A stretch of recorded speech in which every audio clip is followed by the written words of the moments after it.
Myself, Dr. Shruti Sharma. I have done my PhD from Department of Experimental Medicine and Biotechnology from PGI Chandigarh. And I'm going to present my paper entitled Alpha-1 Antitrypsin in Serum Exosomes and Pericardial Fluid Exosomes is Associated with Severity of Rheumatic Heart Disease. Now, rheumatic heart disease is an autoimmune sequel to group A streptococcus infection, which leads to pharyngitis. If pharyngitis is left untreated, it leads to rheumatic fever. A single severe or repeated episodes of rheumatic fever can result into RHT. Sorry to interrupt you. Can you please share your PPT? Is it not shared yet? Okay. No, it is not visible. Okay. Okay. Just share from the share screen is there. Yeah.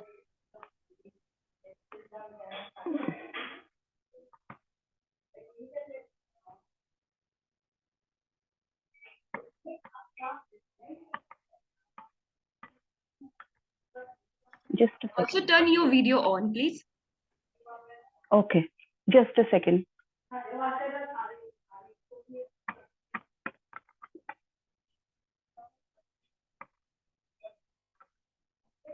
Dhruv?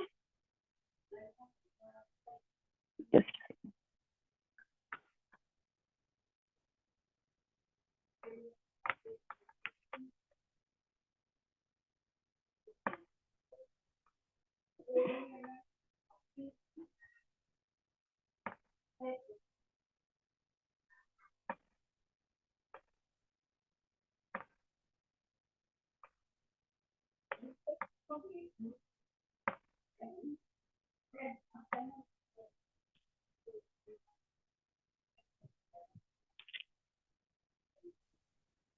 Yes, it is visible now. Yes, it is visible. Okay. You can start. Okay. From starting, or should I start from the very beginning? Yes, please. Okay. From the beginning. Okay.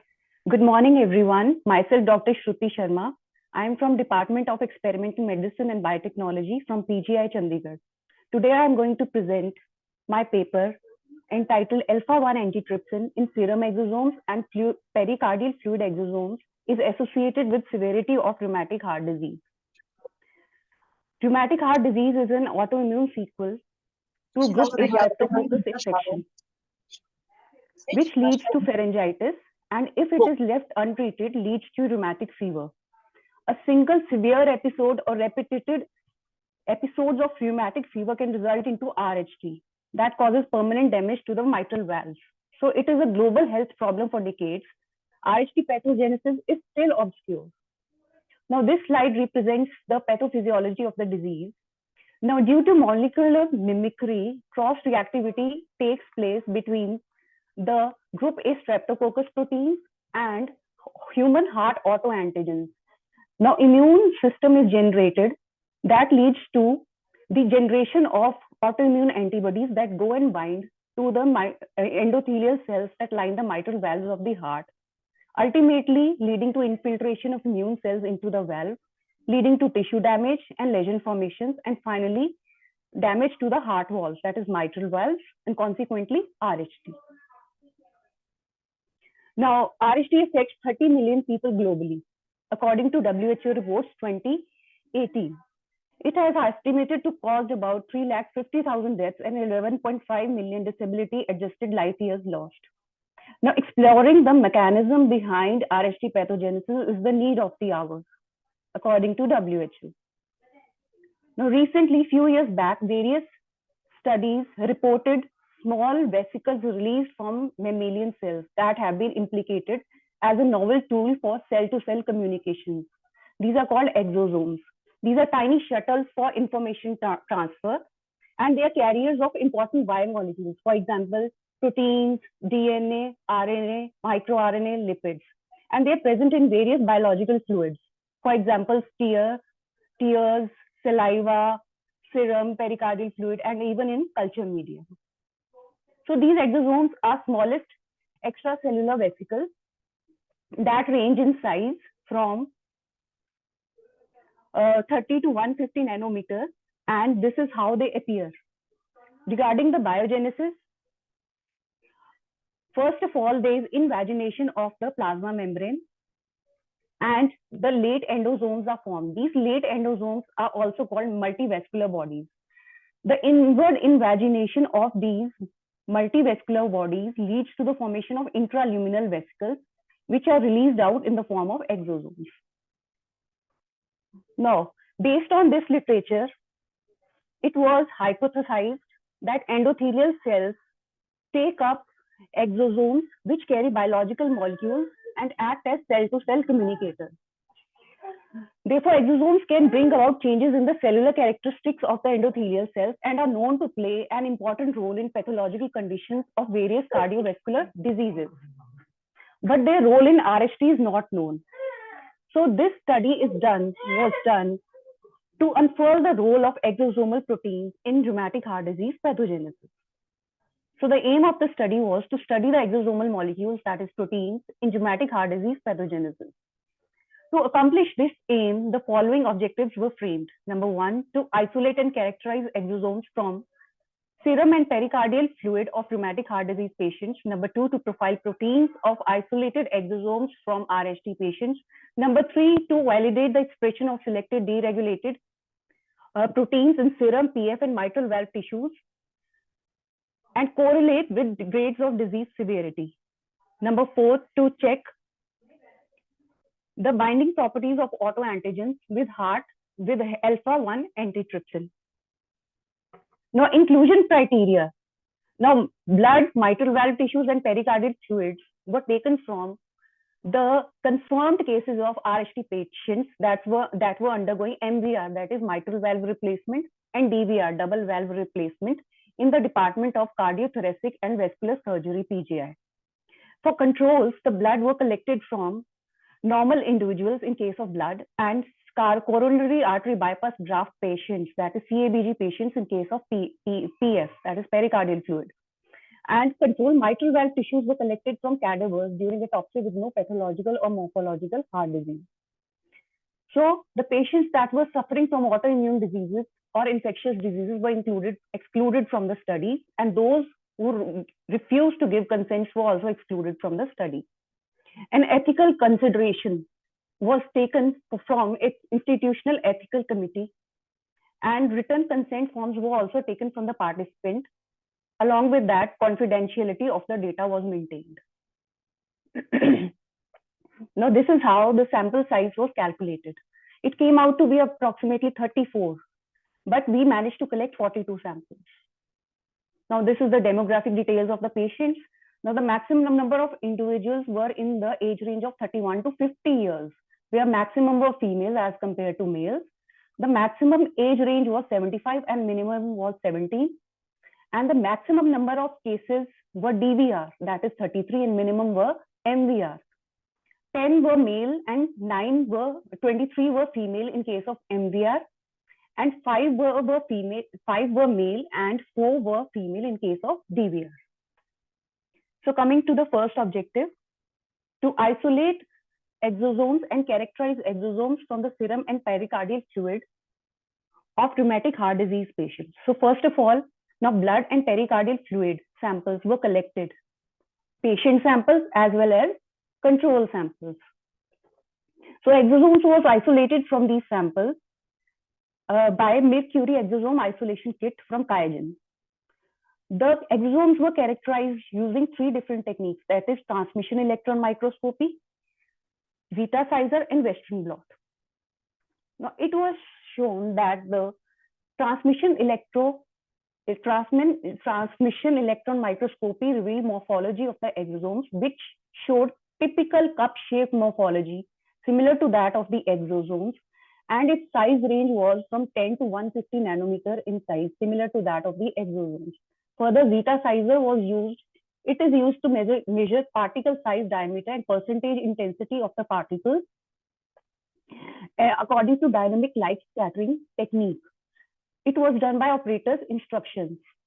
And the exosome and PBS solution was diluted in 1:400 ratio. So we got all the vesicles in the size range of 10 to 150 mm, similar to that of the exosomes. Finally, Western blot analysis was done against exosomal surface marker, that is CD63, and it was found around 65 kilodalton protein band was seen in all the samples. So we can conclude that isolated vesicles were exosomes.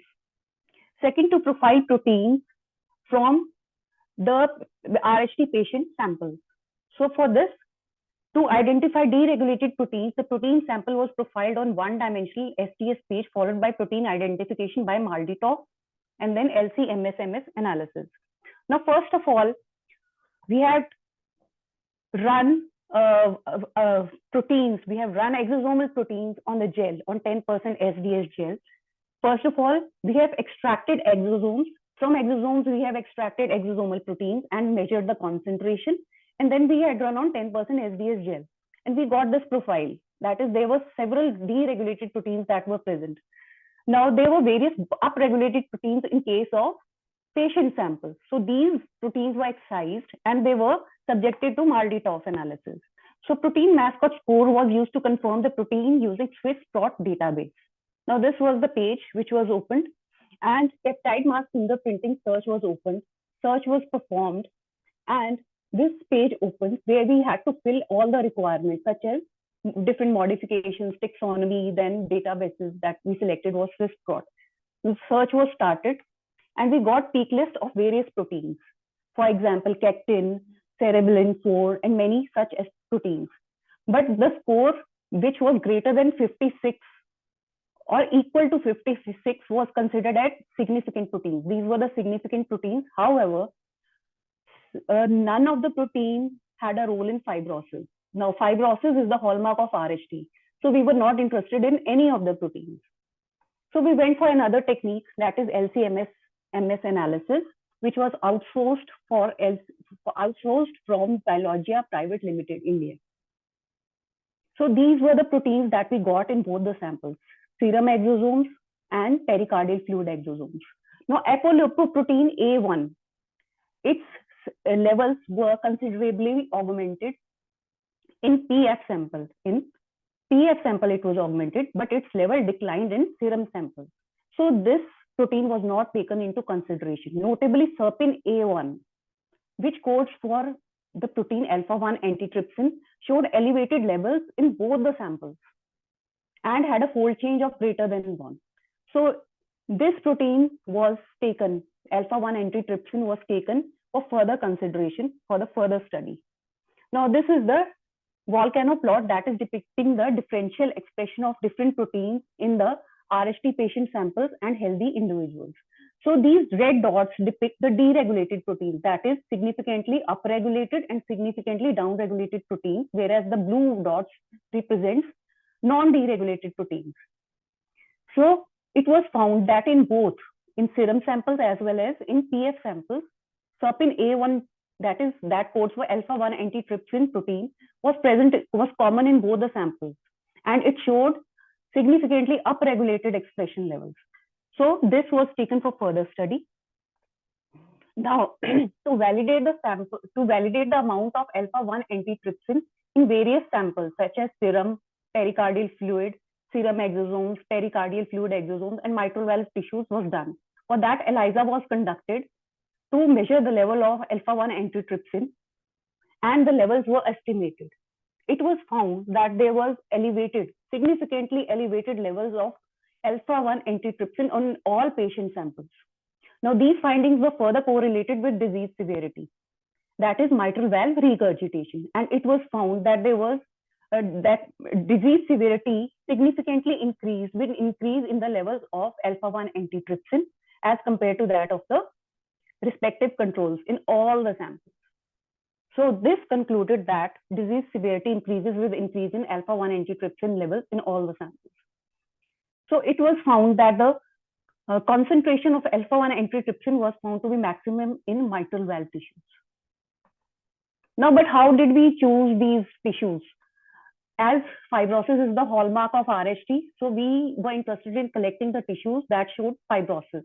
For that, we did HE, that is hematoxylin, eosin staining, and mesentrichrome staining, in which the hyalinization of the mitral valve tissues was seen in patient samples, that is RHT patient samples, in the mitral valves of RHT patients as compared to that of the control, indicating fibrosis is taking place in the tissues and not in the control tissues. Further, the severity of MR was assessed by echocardiographic images, which was available as clinical data by surgeons in the Department of CTBS, TGI, Chandigarh. Now, further MR grades were categorized as absent, moderate, and severe. For example, patient number 2, it showed moderate MR grade. Patient number 3 showed severe MR grade. And patient number 41 showed no MR grade. So like this, all the samples were collected. Now, this slide represents the echocardiographic images where there was no MR present, moderate MR was there, and severe MR was there. Now, last objective was to check the binding properties of alpha-1 antitrypsin with heart autoantigens. Now, there were various autoantigens that were isolated from our lab, that were identified in our lab. For example, ECF13, prolargin, actin, and vimentin.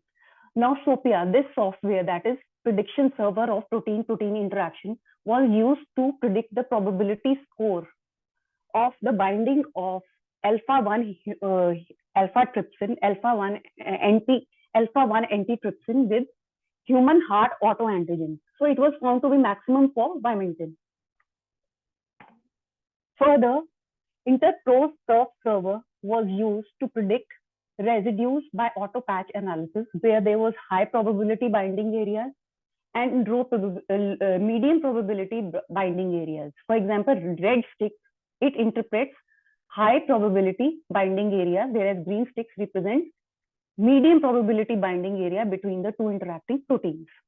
Finally, the protein-protein docking study was done to check what all kind of interactions are taking place between the two proteins. So it was found that alpha-alpha stacking bonds were present, hydrogen bonds were present, and salt bridges were present between the two proteins.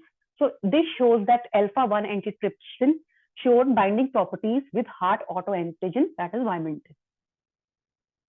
So the outcome of the study was alpha-1 antitrypsin predicts grades of RHT severity and helps in understanding the pathogenesis of RHT. So further, these were my publications, and I have even seen microRNA, exosomal microRNA May 24/2, that by elevating TGF-beta levels leads to mitral valve dysfunction during rheumatic heart disease pathogenesis. So that's it. Thank you.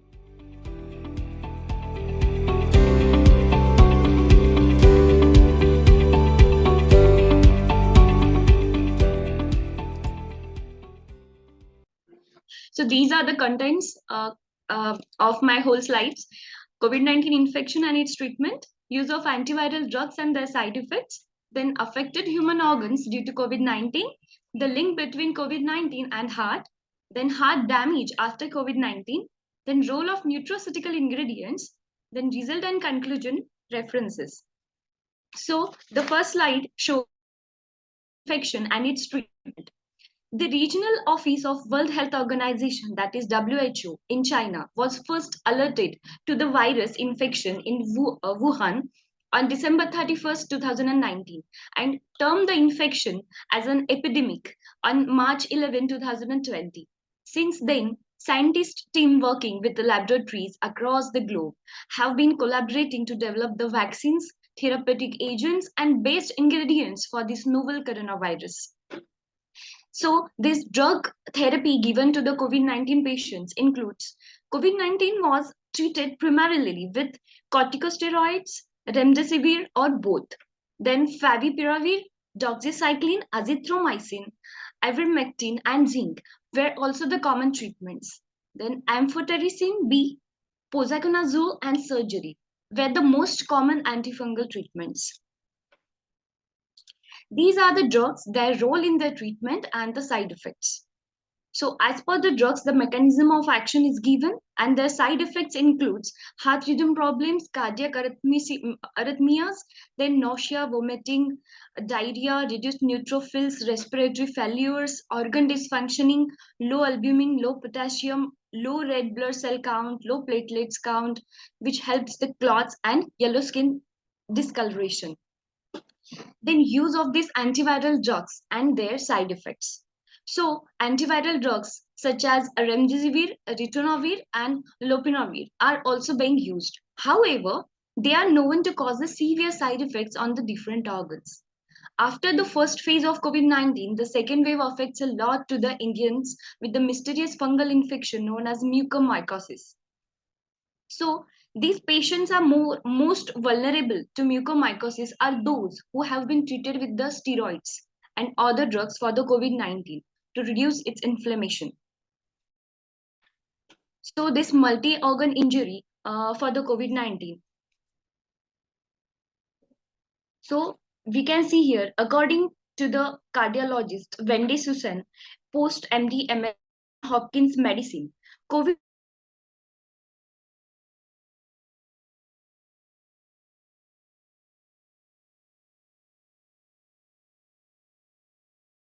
there are several reasons for this because the cells in the heart have angiostensin angiotensin converting enzyme to ACE2 receptors where the coronavirus attaches before entering the cells.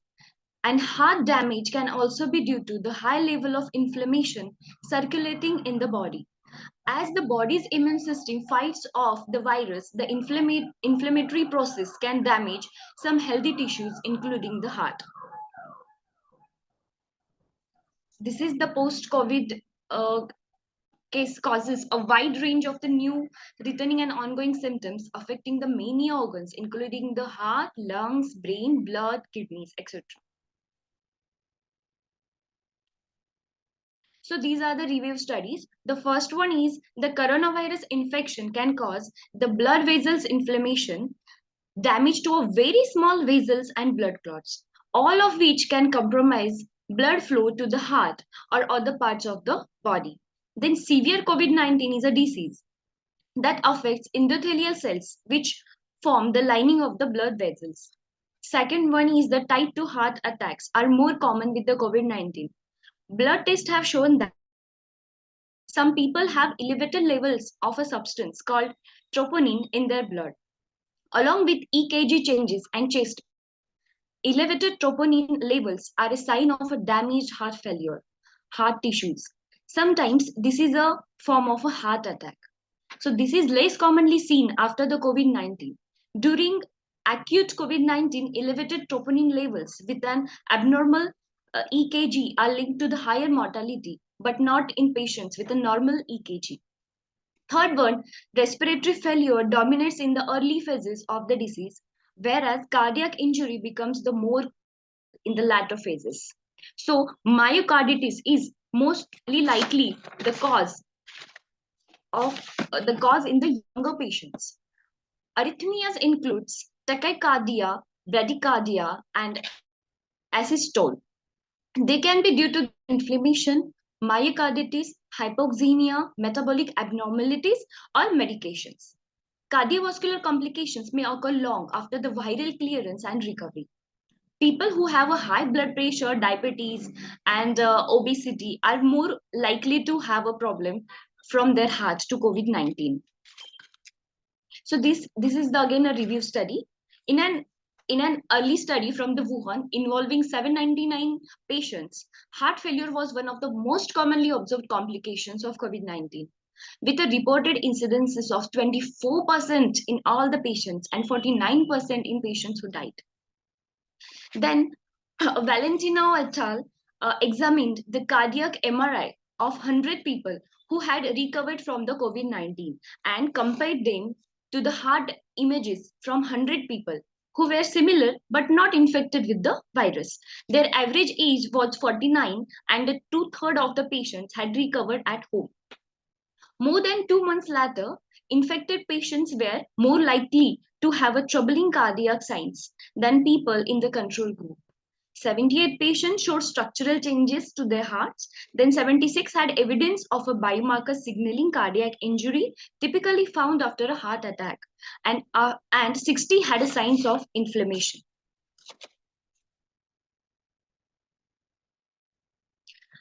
We know as the world enter the COVID-19 pandemic, the market has shifted the food sector towards safety, security, resilience, and sustainability, including bioactivity.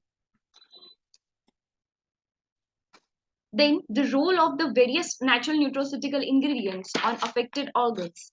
These are the several nutritional supplements or nutraceutical ingredient and natural product with immunomodulatory properties have been tested as a potential therapeutic adjuvants in the fight against COVID-19. They have already been tested with some successes in clinical trials targeting various diseases such as curcumin administered with the piperine, ashwagandha, and resveratrol. Then these result and conclusion part. Coronavirus disease rapidly spread throughout the world, leading to a high mortality rates, especially people with the low immunity. Mitigating or managing a specific disease is essential, but it is not sufficient to provide a body with a complete recovery and wellness. As a result, it is essential to combine the benefits of modern medicine treatment with natural nutraceutical ingredients to simultaneously boost immunity and create a holistic recovery. Ingredients such as curcumin, piperine, withanolites from ashwagandha, resveratrol, etc., can be used as the potential treatment and as a nourishing supplement for a post-COVID-19 effect on multiple organs. This reduces the natural capability of the body to fight against the virus. The multidimensional research on ashwagandha with a deeper understanding of biological mechanisms is a promising area for a future exploration as a therapeutic adjuvant. So here can be a great opportunity for nutraceutical sector to innovate natural form of supplements which can boost the immune system, especially for the heart. These are the references. And thank you. You may have a healthy and happy life with a healthy and happy heart.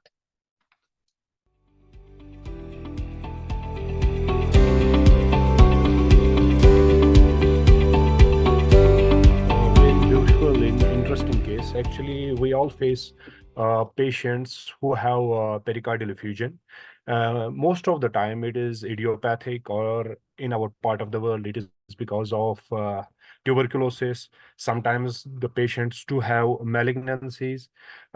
So here, keeping in view the sensitivity of the time, I will get directly to my case.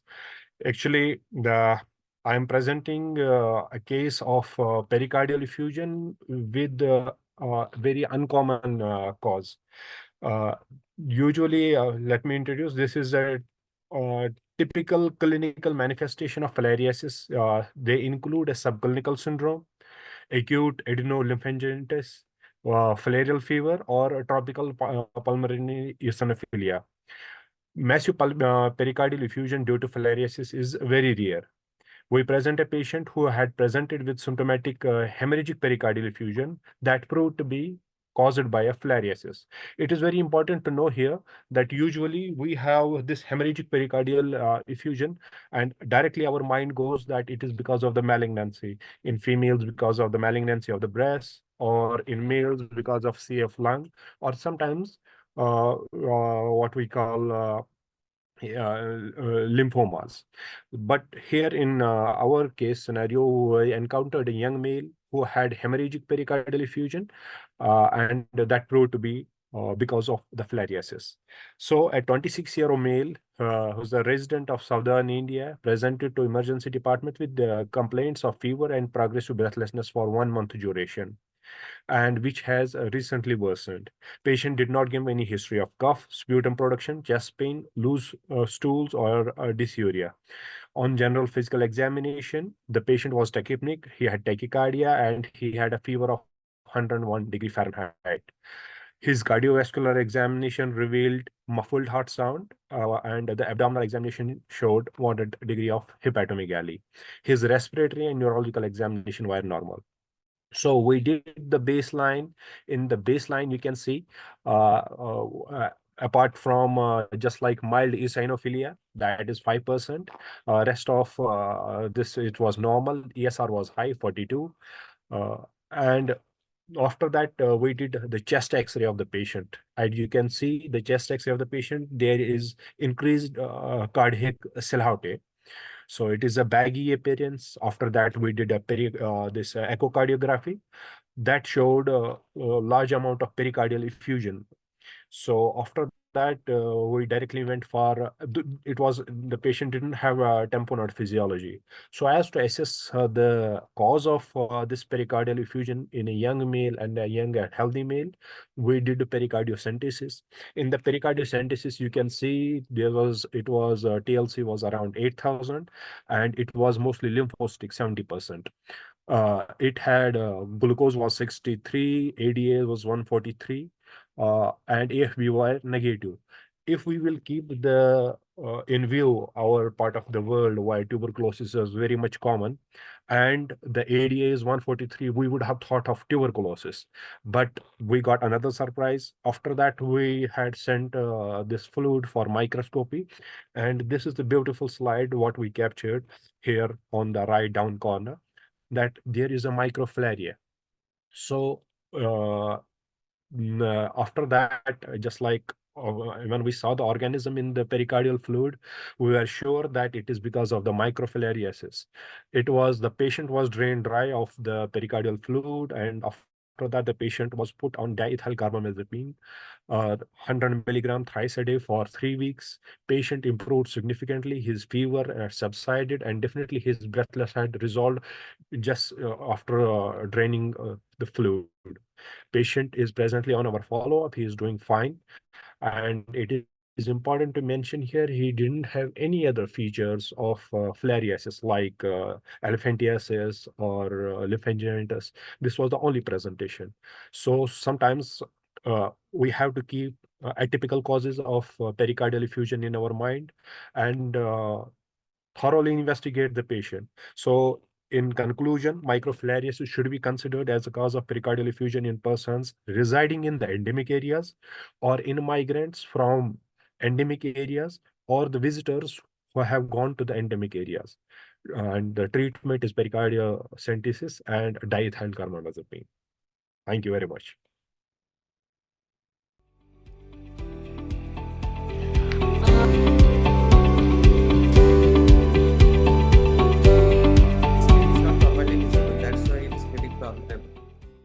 Just one minute, please spare me just 2 minutes. I'm starting.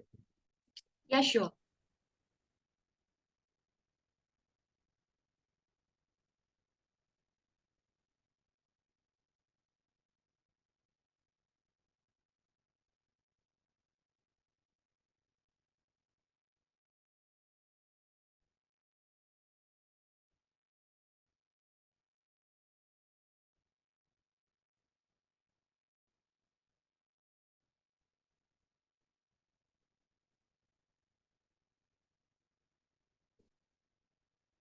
Sorry for this introduction. I am going to start my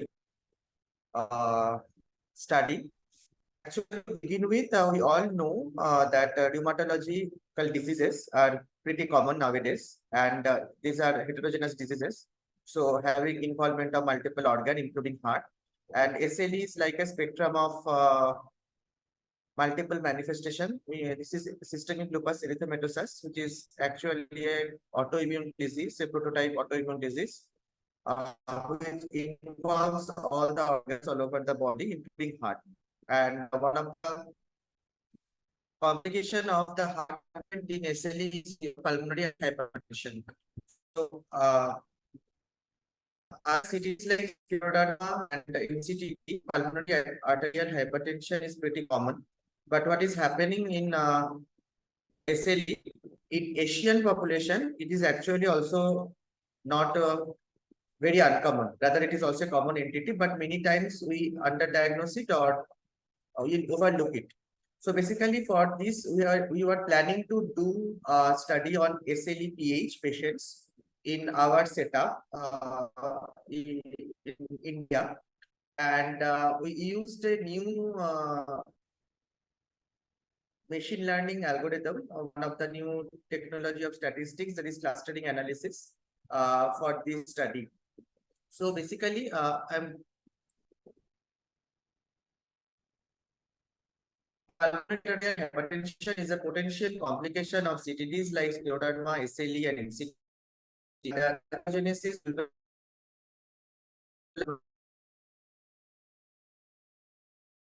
and many patients present pulmonary arterial hypertension and they long therapy. Until now, there is no definite guidelines for training and managing and treating of arterial hypertension, pulmonary hypertension in SLE patients. And we all know that SLE is a prototype of autoimmune disease, so there are several autoantibodies that are associated with PH. Anti-RNP and anti-cardiolipin antibody, these are the common antibody which is found to be associated with SLE-PH in Chinese. Study by Provo et al. Showed that there is an increased association of PH with Lupus anticoagulant. That is one type of antiphospholipid antibody detection functional assay that is found in UK cohort. And in a recent study from Hopkins Lupus cohort, they did that SLE-PH patient was defined using 5 autoantibodies by cluster analysis. So basically, cluster analysis is one type of clustering method where we divided in this study they divided lupus pulmonary hypertension patients in 5 types of clusters based on their autoantibody association. So from this study we get an idea to do this cluster analysis in our SLE-PH patient cohort and to see that whether there are definite clusters present or not in SLE-PH. Because in SLE-PH it happens that few patients with pulmonary hypertension pretty improve well with only anti-PH therapy like your sildenafil, tadalafil, or endothelin antagonist. But another portion of the SLE-PH patient require immunosuppression like hydrosteroid, cyclophosphamide, and all those. So, so we wanted to see that whether there is difference in autoantibodies in these PH patients.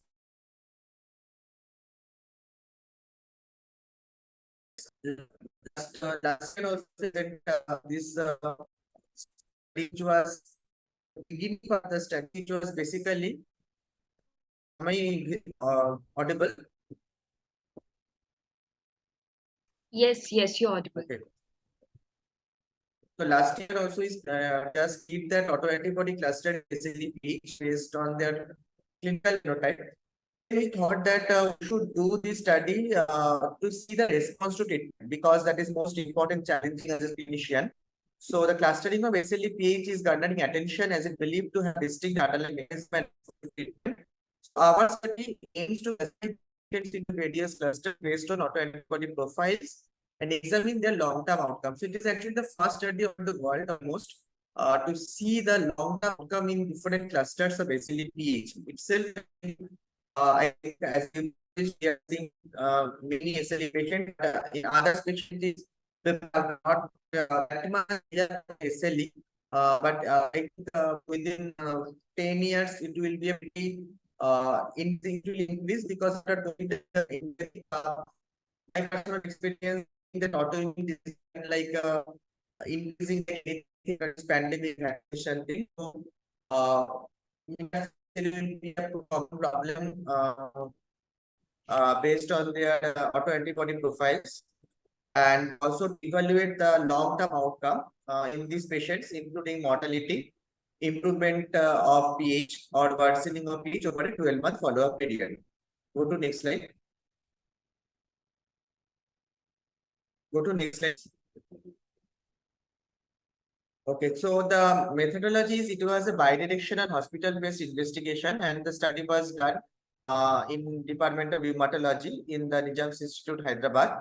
And it was done over a period of almost 2 years, and we followed up another 1 year. And we got total 111, that is 111 SLE patients who were diagnosed as PH as per definition criteria. Go to the next slide. So basically the inclusion criteria was SLE patients, both juvenile and adult, fulfilling the SLE classification criteria 2012 or ACR-EULAR 2019 classification criteria. And pH was defined by 2D echo, though the pH confirmatory method by right-hand cath, but it was difficult to do invasive procedure for the patients. So we decided to consider on the basis of 2D echo screening method and RBSP more than 40 with clinical symptoms also taken consideration like dyspnea, loud P2 auscultation, other clinical signs. And those patients with previously diagnosed cardiac disease before the lupus onset, like rheumatic heart disease, congenital heart disease were excluded, and the pregnant and lactating patients were excluded from the study. Go to the next slide.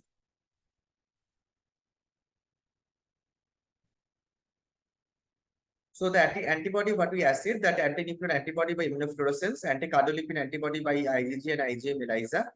Immunoblot was done with 12 different antigens, Smith RNP, Smith, SSA, SSB, SDNA, nucleosome, ribosomal P, pCNA, and signal intensity more than 25 was taken as positive. We also did serum complement. So basically, we have done a lot of antibody testing of by either ELISA or immunoblot method. Go to the next slide, please.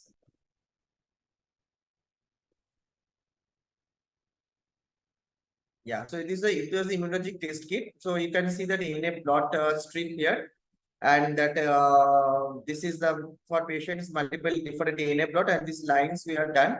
This is a part of immunology. I'm not in much details, and this is the ANA immunofluorescence which is seen under microscope. Go to the next slide.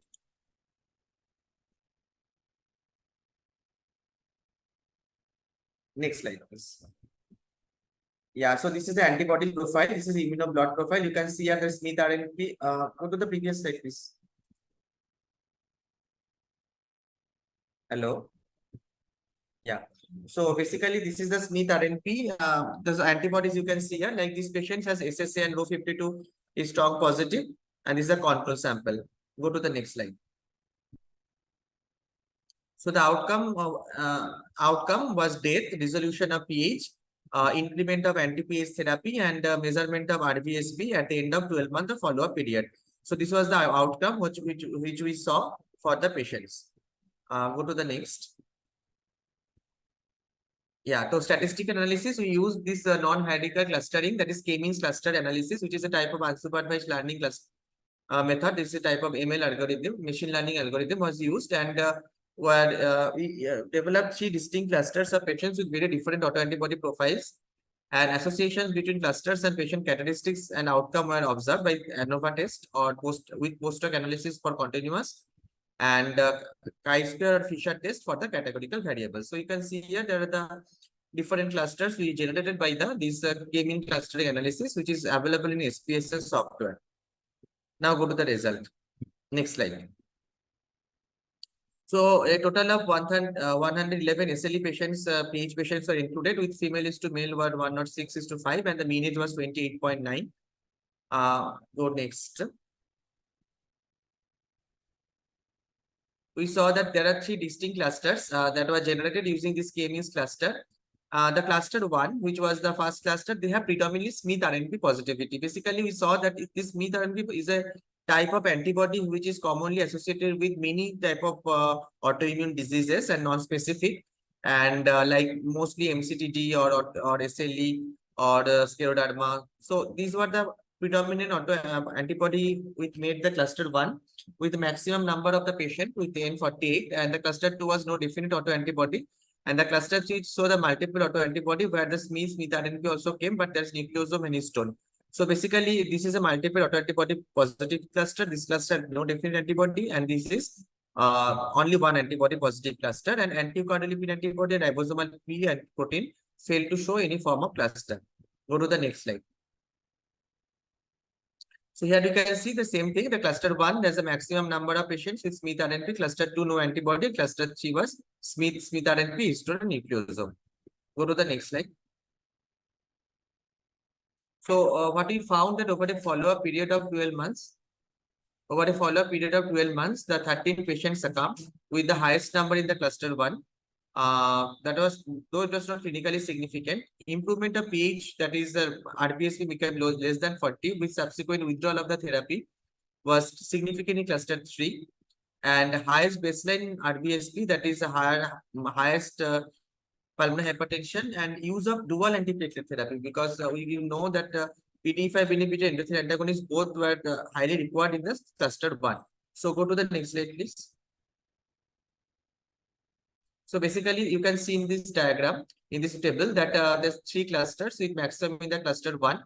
If you see here that the Raynaud's phenomena was more in the cluster 1, this means RNP positivity, and this is one of the type of the cluster which is as basically is like overlap type of features and vasculopathic features maybe. Nephritis was more seen in the cluster 3 because this multiple autoantibody positive, these clusters have high disease with high level of nephritis. Now, if you see that the mean RBSP at the baseline was more in the maximum in case of cluster 1, so that means that these patients have the highest pulmonary hypertension. And if you see that interval between SLE and PH onset in the month, you can see that highest in the cluster 1. So that indicates that these patients develop this this patient develop this PH after diagnosis of SLE. The development of PH, like diagnosis of PH was maximum less for the cluster 2. Those have no antibody present. So these type of patients present early with PH. And this mean RBSP was maximum for the cluster 1, and the mean RBSP at follow-up, if you see that almost here you can find that these patients have mild resolution. 1 year back, after these patients have that amount of PH, if you see the death here, it is not statistically significant, and death directly attributed to PH was almost. If you see here, cluster 3, actually the death does not attributed to PH. And the resolution of pH, if you see here, you can find that pH resolve maximum in the cluster 3. So this is the cluster which needs immunosuppression more and have high disease. But if you treat the patients more, they have a chance of resolution of pH. So though it is like, we think that pulmonary hypertension is like a morbidity, like a damage. But in this cluster, we can find that if they treat early with aggressive therapy, these patients have resolution and is statistically significant.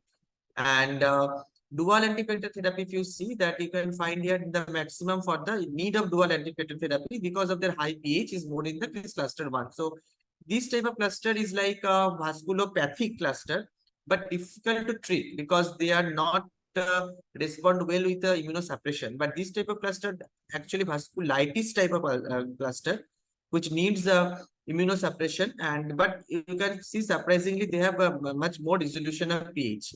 And we use cyclophosphamide, and it was maximum for the cluster 3. So next slide, please.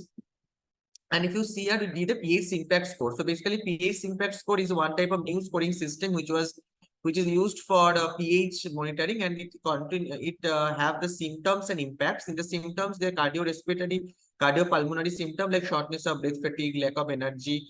There are these questionnaires are there. We did this questionnaire for 34 people. Just 1 minute. For that cardiovascular symptoms, it is heart palpitation, rapid heartbeat, chest pain, and all. And pH impact, it is physical impacts like walk slowly on the first flat surface, walk quickly on a flat surface, walk uphill, carry things, and like this, all those things.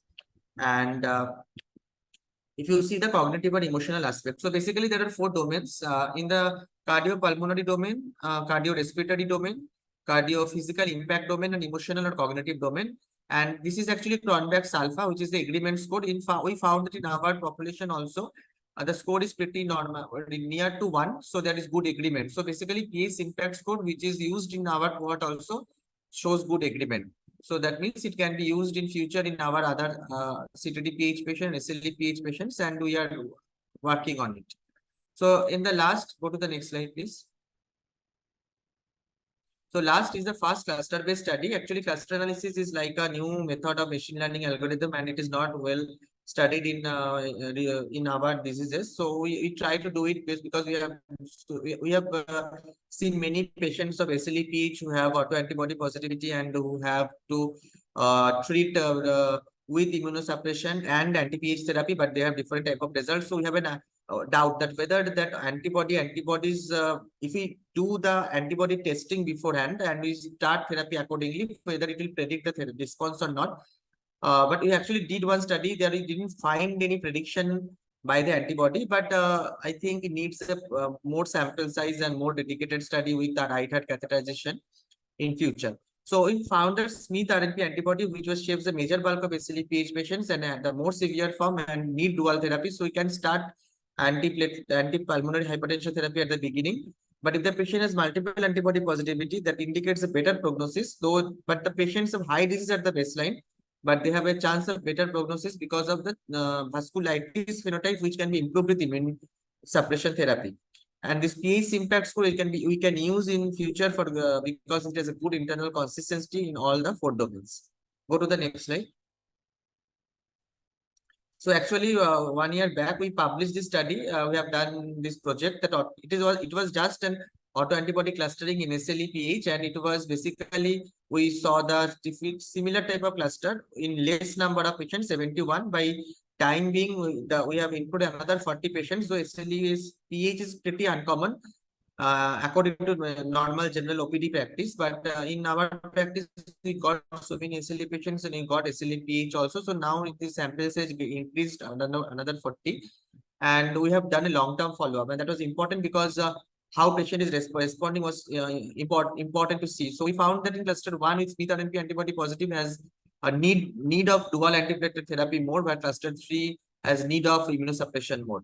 So I can conclude that, this is just the beginning of cluster analysis method in every aspect of the autoantibody mediated diseases. We can do it because we know that autoantibodies shape the disease progression, and if we predict before starting the therapy, it will help in future which patient to start which therapy. And it is just a budding state, but in future it will be helpful more. Going to the next slide. So this is my references. Basically, this concept of this autoantibody clustering came from this 2019 study by Nijasem et al. They have done in Lupus PH, but it was just a cross-sectional. We did a long-term follow-up for another 1 year. And this another study, these 2 distinct clinical phenotypes of pulmonary hypertension, that was also published in also rheumatic disease. I will suggest you to read these 2, and this PH impact scoring, that is another important part, because in cardiology also you should use it for the outcome or prognosis, to determine the prognosis or outcome. So PH impact score is a new scoring for the PH patients. I want to acknowledge my departmental HOD Lisa Rajshekhar and another professor. And this Murthy GSR sir is IIT Institute, and he helped me for doing the cluster analysis, and my another junior who helped in the data collection and all. Thank you. Thank you, doctor. That was a great presentation, I guess. And you have Professor in epidemiology. I'm working at Hypertension Research Center in Isfahan University of Medical Sciences. I introduced myself because I should say I am an epidemiologist, non-cardiologist. However,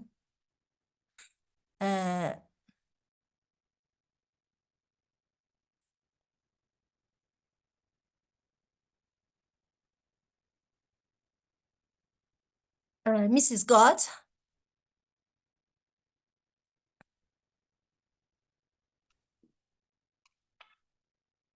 Okay.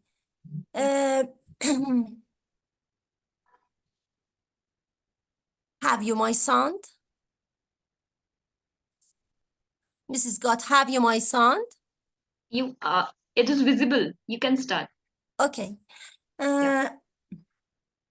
We worked on the hypertension control as a primary outcome, and we training a general practitioner to promote the hypertension control in Isfahan society. In introduction, I should say, as no primary care staff on awareness of the up-to-date source of prevention, treatment, and management of hypertension is one of the identified barriers of HDN control. Therefore, we aim to examine the effect of training the latest national and international guidelines of the hypertension management to general practitioner on the hypertension control rate in patients.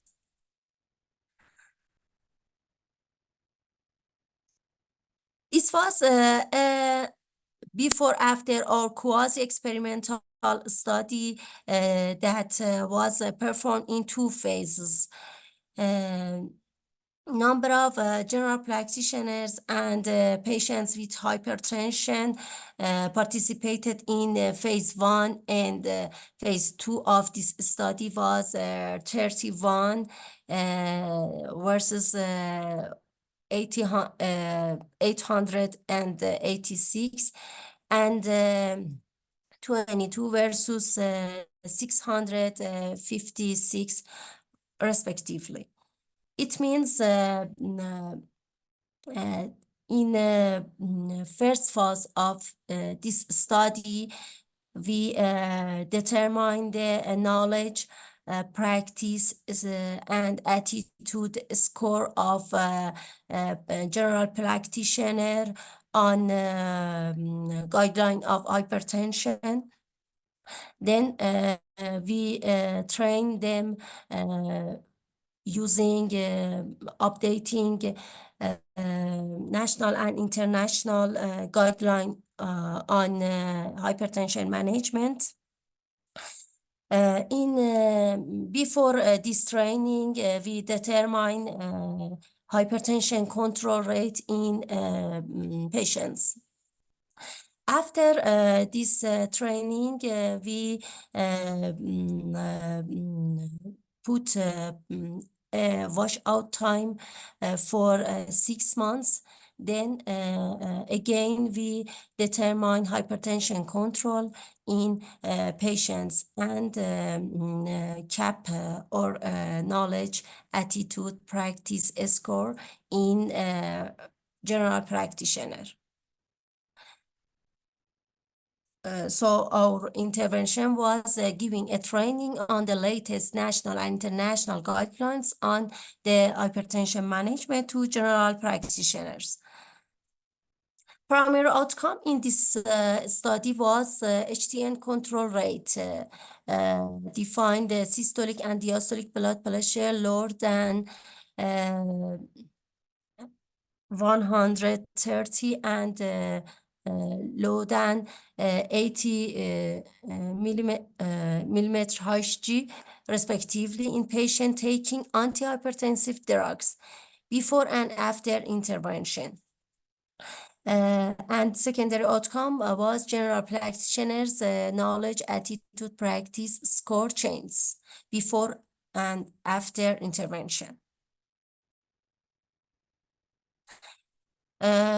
We observed that knowledge, attitude, and practice of general practitioner changed significantly.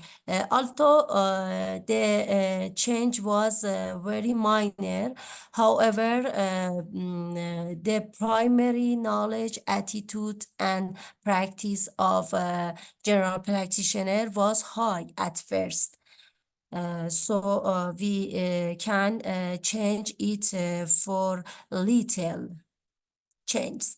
However, these changes were significantly. Hypertension control reached from 38.1% to 57.3% significantly.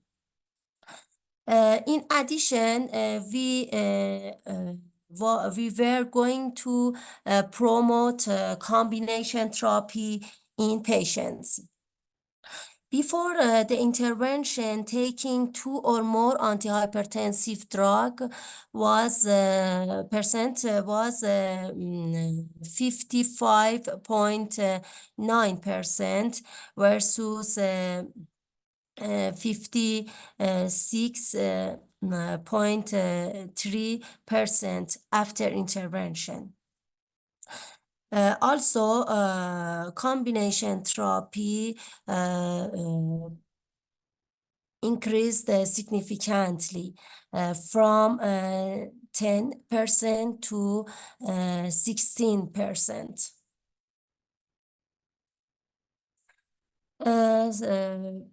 Our study showed that following training latest national and international guidelines on the hypertension management to general practitioners, there was a significant shift in their knowledge, attitude, and practice in the management of hypertension, and a significant increase in the hypertension control rate in patients.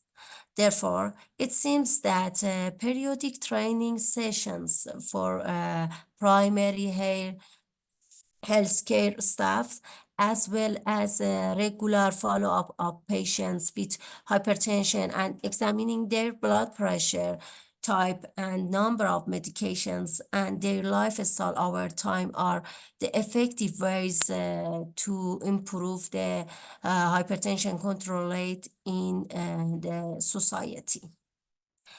Thank you for your attention.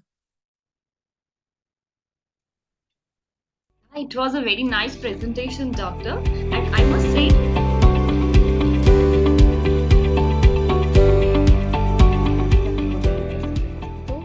Tunisia, and today I'm going to be talking about a case of intracardiac mesothelioma that has been recently published in the International Journal of Surgery case reports.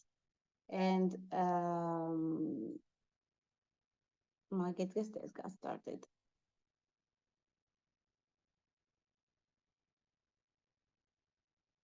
Okay, can we move to the next slide?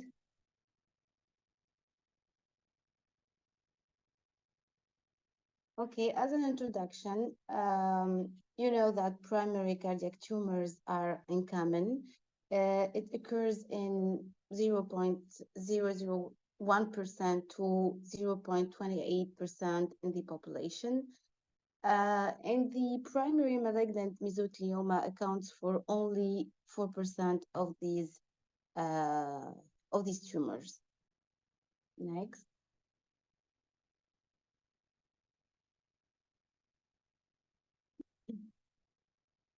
Okay.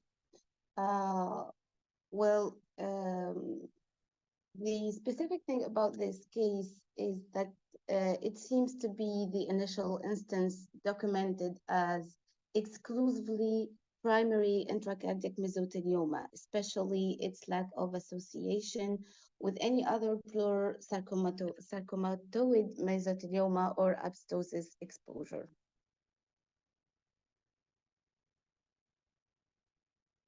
Okay, next slide, please.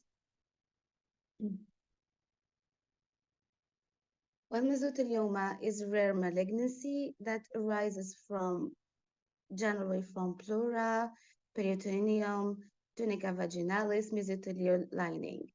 And as I said before, primary intracardiac malignant mesothelioma is a rare illness with a bleak outlook. Due to the low incidence, very few instances were recorded in the literature, and we are presenting a case of a left atrial mesothelioma, and we're going to describe our experience and approach to its treatment. Let's move to the case presentation. Well, we are presenting the case of a 44-year-old lady who had no previous history of cardiovascular illness, referred to the Department of Cardiology for worsening dyspnea, palpitation, and recent syncopal episodes. Now we move to the slide of the physical check, which revealed that her blood pressure was normal. Regular rapid heart rates were 120 beats per minute. There were no abnormal findings in the pulmonary auscultation, and she had an apical diastolic murmur. In the X-ray, The chest X-ray revealed a bilateral pleural effusion, and the EKG showed a sinus tachycardia at 120 beats per minute. Then, of course, a transthoracic echography was conducted, which revealed a massive mass within the left atrium linked to the side wall caused a mitral valve blockage with a mean pressure gradient of 18 and grade 1 mitral insufficiency. The left atrium and ventricle were both dilated, and the pulmonary artery pressure was high at 80, with a grade 2 tricuspid insufficiency. Of course, we completed with a CT scan, which confirmed the earlier findings, a big mass emerging from the left atrial lateral wall and extending to the posterior mitral leaflet, blocking the mitral orifice. The MRI showed a tissue mass infiltrating the atrioventricular groove, responsible for severe mitral stenosis at the position of the posterior mitral valve. The mass measured about 2.5 to 3 centimeters and presented a hypotense signal in T2 and a nasal signal in T1 with late and partial enhancement after the administration of the paramagnetic contrast agent. In this case, of course, clinical and radiologic criteria supported the urgent surgical treatment decision. Well, as surgeons, as cardiothoracic surgeons, before doing the operation, we have to pay attention if this surgical resection is feasible or not. Of course, it depends on the extension of the tumor, if does it involve the cardiac skeleton or the posterior pericardium.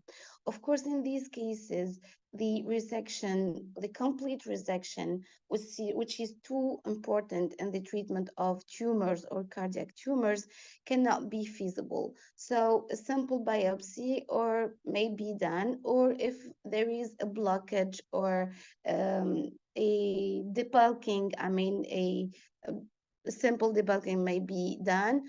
In some critical cases, we can move to the cardiac transplantation. Next, please. So the management, our management was, the patient was transferred to our department, of course, for urgent cardiac surgery, as I said before.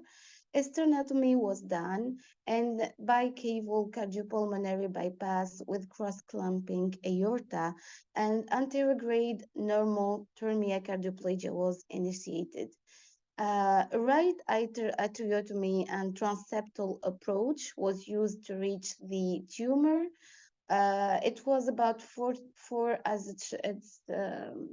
as you see in the picture, it was about a 4 centimeter wide white mass emerging from the posterior leaflet and extending from the mitral annulus to the atrioventricular groove. Well, the next pictures shows the macroscopic surgical aspect of the tumor after the resection. Well, in this case, both the tumor and mitral valve were totally removed. The posterior ring of the mitral valve was, can you move to the next slide, please? After that, this is the macroscopic, the surgical aspect of the tumor, as I said. The next slide, please. This is next one. I talked about that. This is the aspect of the tumor after the resection. As you see, it's about 4 centimeter wide tumor. Well, as I said, the tumor and the mitral valve were totally removed. The posterior ring of the mitral valve was weakened by the tumor excision, requiring its strengthening by a pericardial patch and the mitral valve was replaced by a mechanical prosthesis, of course. A sample of the tumor was subjected to a frozen section examination. Next slide, please. And the resected specimen's histological investigation confirmed the diagnosis of malignant sarcomatous mesothelioma. Next, of course, well, the recovery period was unremarkable. On the 10th post-operative day, the patient was released. And then 3 months later, the next slide, of course, she no longer complained of dyspnea or palpitation following a satisfactory echographic examination. Next, during the course of her chemotherapy treatment, the patient was subsequently relocated to the cardiology department after a period of 9 months following her surgery, owing to the manifestation of severe left heart failure. A transesophageal echography and transthoracic echography were conducted, which indicated the reappearance of the tumor that caused significant mitral stenosis. I mean, the prosthesis stenosis. The course of the patient was characterized by the emergence of cardiogenic shock that was unresponsive, unfortunately, to medical intervention, ultimately culminating the patient's demise. Well, move to the conclusion. As I said, it's a rare case. Let's say it's the first case reported in the literature, and due to a lack of data, no evidence-based guidelines are available how to manage such tumor. The most successful therapy is still early detection and surgical removed. Nevertheless, due to the tumor's local aggressiveness, this is seldom achieved. Well, it was achieved in our case, but unfortunately, the reoccurrence of the tumor was not manageable by the team of cardiologists and cardiothoracic surgery. Thank you.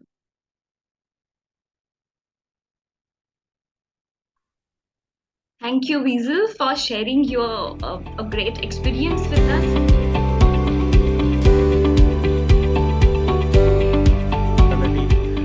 Of cardiac structure or function, and they develop a clinical symptoms of dyspnea, fatigue, and signs that lead to frequent hospitalization, poor quality of life, and shortened life expectancy.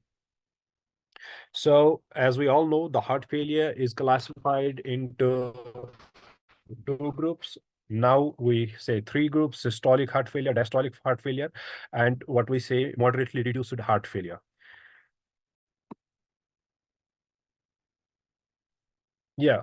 So heart failure, it has been ignored a lot. Actually, we are, as an interventional cardiologist, we focus more on coronaries, and heart failure has taken a back seat. But it is a burgeoning problem worldwide and affects 23 million people worldwide. Despite many advances in the evaluation and management of heart failure, the development of symptomatic heart failure, it carries a very poor prognosis. As can be seen, that 30 to 40% of the patients die within 1 year of diagnosis, and 60 to 70% die within 5 years. So it is more deadlier than many of the cancers, if we can look into it. The recommended pharmacological therapy includes ARNI, ACE inhibitors, angiotensin receptor blockers, beta blockers, diuretics, and aldosterone antagonist. And in non-pharmacological therapies, we have resynchronization therapies, ICDs, and exercise training. The impact of heart failure and its treatment on specific nutrient requirements is unknown.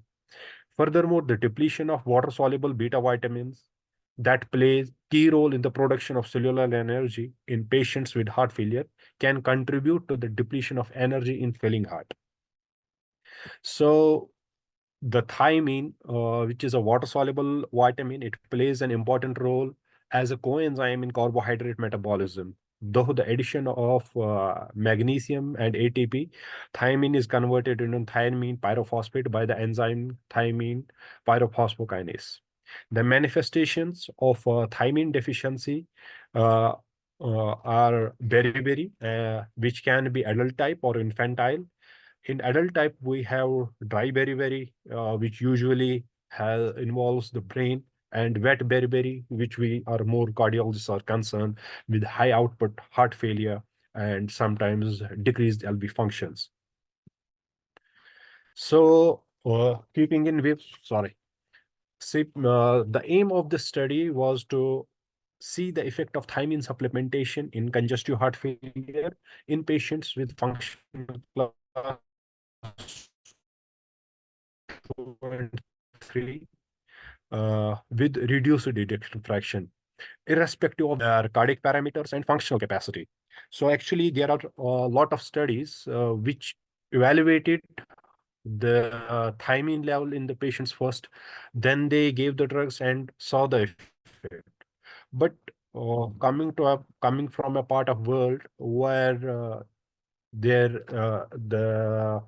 the financial problem is there, and getting the tests done and treating that on the basis of the levels, it becomes a little bit financial burden on the patients.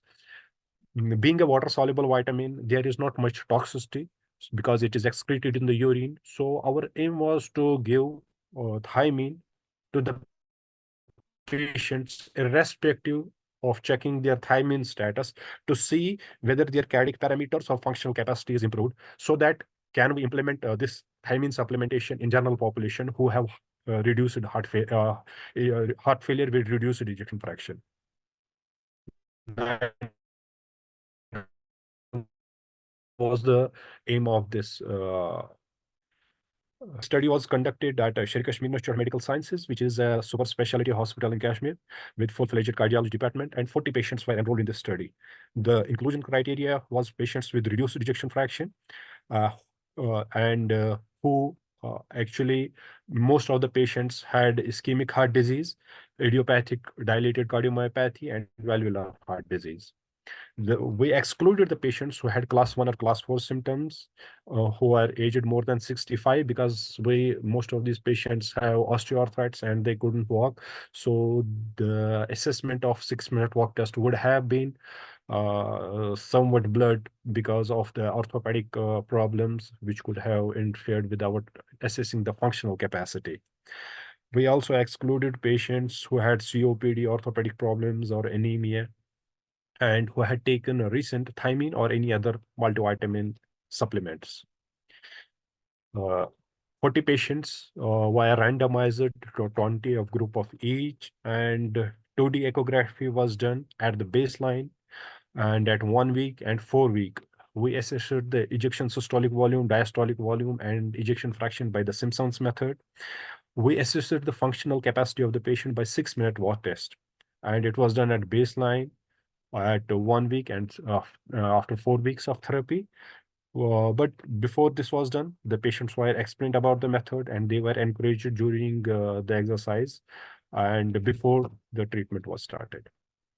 So getting to the results, the baseline parameters of the studied population is that we had around 55% male in the thiamine group and 60% male in the placebo group. The age was around 50 years in both. It was everything was almost similar in both the groups. The etiology of heart failure was a DCMP in 65% in the thiamine group and 90% in the placebo group. Ischemic cardiomyopathy was 15% in thiamine group and 10% in the placebo group. We had 20 patients with valvular heart disease. Sorry. We had 20 patients with valvular heart disease, 20% of patients with valvular heart disease in the thiamine group. So if we see at the baseline, the end diastolic volume, end systolic volume, ejection fraction, and the 6-minute walk test. In both the groups, they were almost similar. No statistically significant difference was seen. If I can see, because of the dilated heart, the and diastolic volume was 153 in the thiamine group and 154 in the placebo group.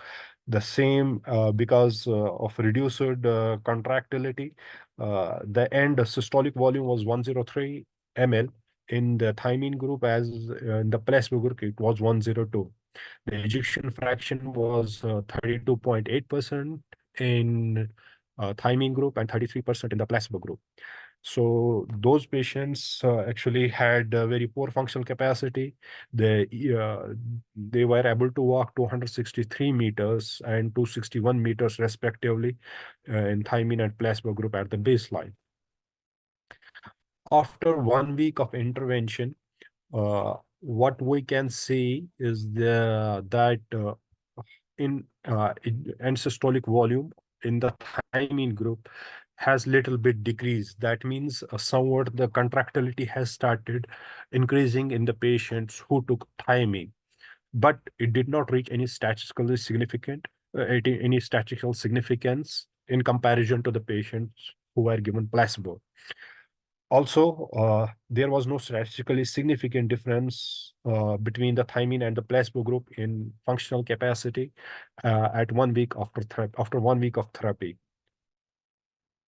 However, after 4 weeks of intervention, we can see the ejection fraction of patients who were on thiamine, it increased from 33 to 38.9%. There was around increase of 6%. And if we talk in the relative terms, it was around 18% relative increase in the ejection fraction in the thiamine group. And also the 6-minute walk test, the thiamine group, it increased from 263 to 318. So in our patients, we saw that giving thiamine supplementation increased their functional capacity as well as increased the cardiac parameters. So if we can see graphically the effect of thiamine on ejection fraction on on the left hand of the screen, we have thiamine group. On the right side, we have the placebo group. We can see the gradual increase in the ejection fraction over a period of 4 weeks as compared to the placebo group. The same in the 6-minute walk test, we can see there was a gradual increase in the functional capacity. Their this 6-minute walk test, they were able to walk 318 meters in 6 minutes as compared to 263 meters at the baseline. However, if we see in the placebo group, it was almost similar. So we concluded that thiamine supplementation in heart failure improves cardiac function, and the thiamine supplementation in heart failure improves functional capacity. It is important to mention here that we did not do transketolase activity to see the amount of thiamine in the body, because just like we wanted to implement it over a large population, and getting the tests done for every patient and then asking them to supplement it with a vitamin would have been economically difficult for our population. That is why we supplemented it without checking the transcutaneous activity to assess the thiamine levels. So as you can see, this study, and there have been number of studies which has shown that in our part of the world, and especially those patients who are on diuretics, who have just like anorexia, or the patients who are elderly, those patients, those are the subgroups who have actually deficiency of this vitamin, and we hope that supplementing them with thiamine will improve their cardiac function and functional capacity. These are the references for my study. Thank you very much. Thank you, Dr. Nazib. Again, you have given us a very great presentation, and you have enlightened us with the role of a thiamine supplementation in heart.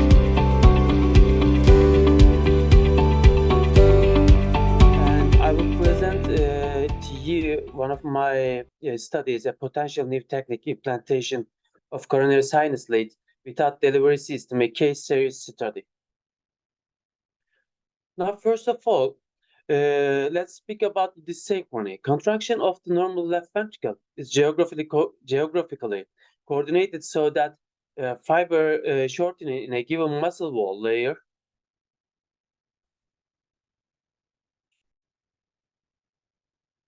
occurs synchronously and by a similar amount throughout the chamber. This is achieved by the Purkinje conduction system that rapidly delivers endocardial excitation to the myocardium. This contraction pattern can be disrupted by disease in a conducting branch, something like left bundle branch block, or iatrogenically when a ventricle is electrically stimulated at a single site. In both instances, contraction of the left ventricle becomes inefficient because one side moves inward before the other and is then stretched as the latter continues contracting. This shifts a portion of blood volume back and forth in the chamber rather than ejecting it, resulting in the net decline of systolic performance. What is the CRT? CRT is cardiac resynchronization therapy, is a treatment modality that makes use of special pacemakers that stimulates the ventricles of the heart with the aim of improving the heart pumping action. This technique has been in use since 200 for certain patients suffering from heart failure in whom a standard treatment with a combination of drugs and diet is not adequate. Cardiac synchronization therapy is a non-pharmacological treatment option that improves morbidity and mortality in selected patients with heart failure. Despite the well-defined technique of biventricular implantable cardiac devices implantation, these cases are still challenging due to the details of the procedure. Biventricular ICD implantation is impossible in 5 to 10% of the patients because of several reasons, even in high-volume centers with experienced operators. Numerous patients who cannot benefit from CRT because of coronary sinus anatomic variations force us to find new tips and tricks. In our center, I worked there 5 years, and I nearly had 500 cases of cardiac devices.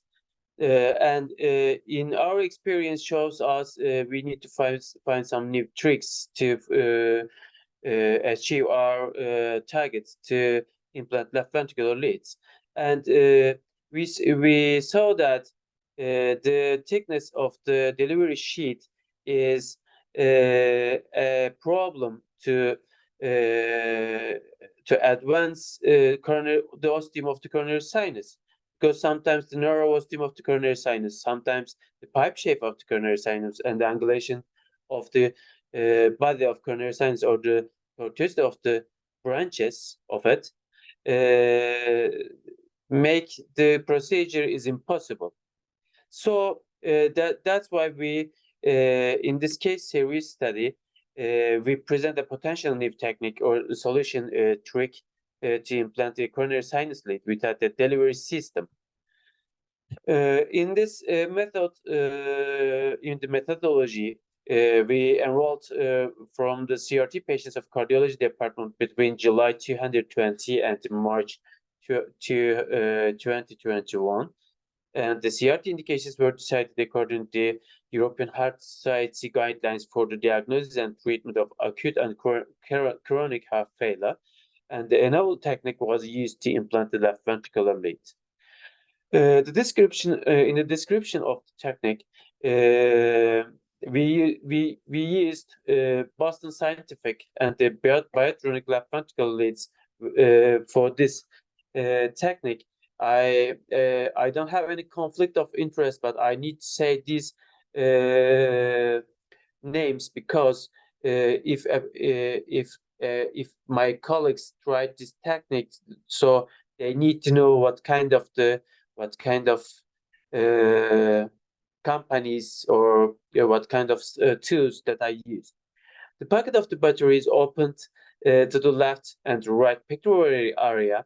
Then the left flavian vein is punctured in 3 ways. Then the right ventricular lead is implanted to the apex. After that, the differences with the conventional way is started from that point.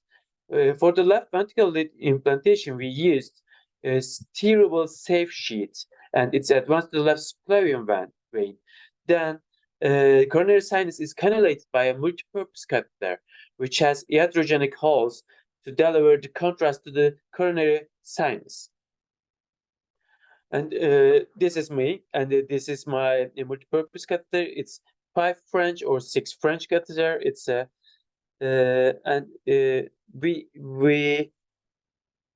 I show here where we cut the catheter, the diagnostic catheter, in this picture.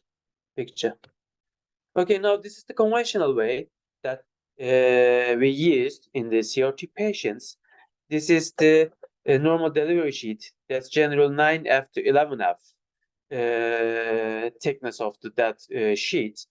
And this is the angiogram of the coronary sinus, and these are the generally used on for the coronary angiograms in the market.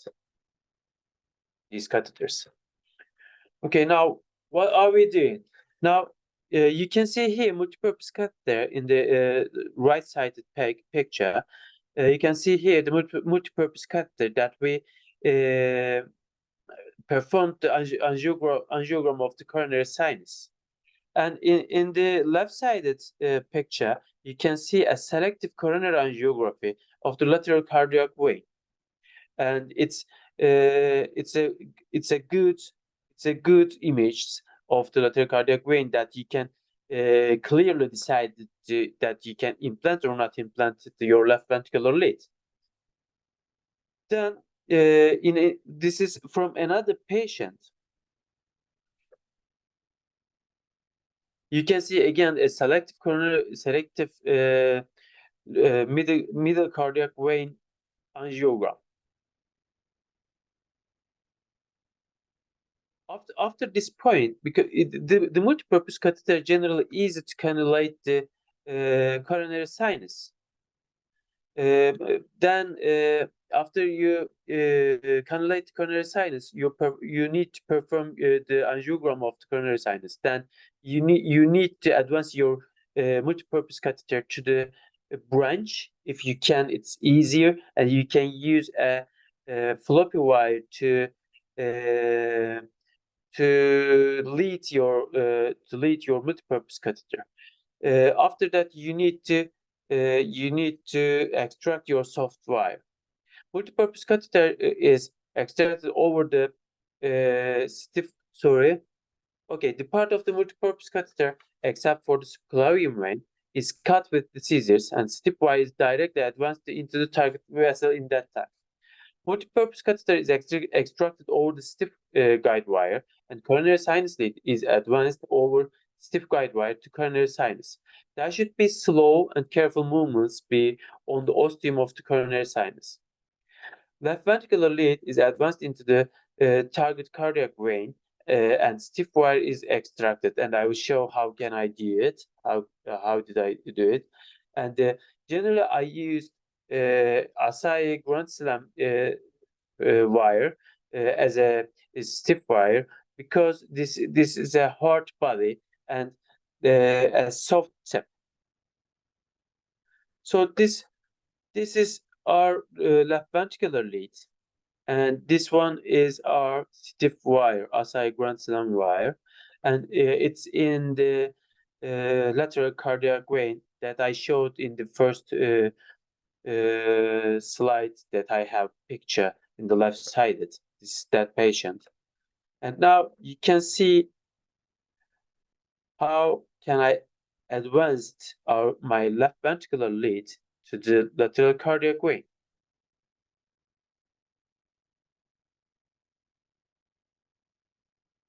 We have soft tips, so it's hard to perforate the lateral cardiac vein, and we have 6 patients and we don't have any case of like that. In a result, Here, of course, we have 5 patients. We randomized to this study 5 patients, but we have the one more, and all patients were male. And 4 patients were suffering from ischemic cardiomyopathy and 1 from non-ischemic cardiomyopathy, and 4 patients were inpatient and 1 patient was outpatient, and he was randomized because of the AV block. And procedure was performed from the right pectoral area in 3 patients. In 3 of the 5 patients, and the conservative technique was planned, and we were unable to implant it, and we tried this technique, and we can implant it. And the novel one was a problem solver, and the new technique was used in 2 patients. Cardiography was administered in all patients after surgical procedure to control the pericardial effusion, and there was no effusion. All patients discharged the day after the procedure, and 1 week, 1 month follow-up was uneventful. And the biventricular ICD implantation procedure is a complex procedure, and the variations of the coronary sinus anatomy can make a successful implantation of biventricular ICD harder or impossible. And the coronary sinus lead implantation is the most important and one of the most challenging part of the procedure.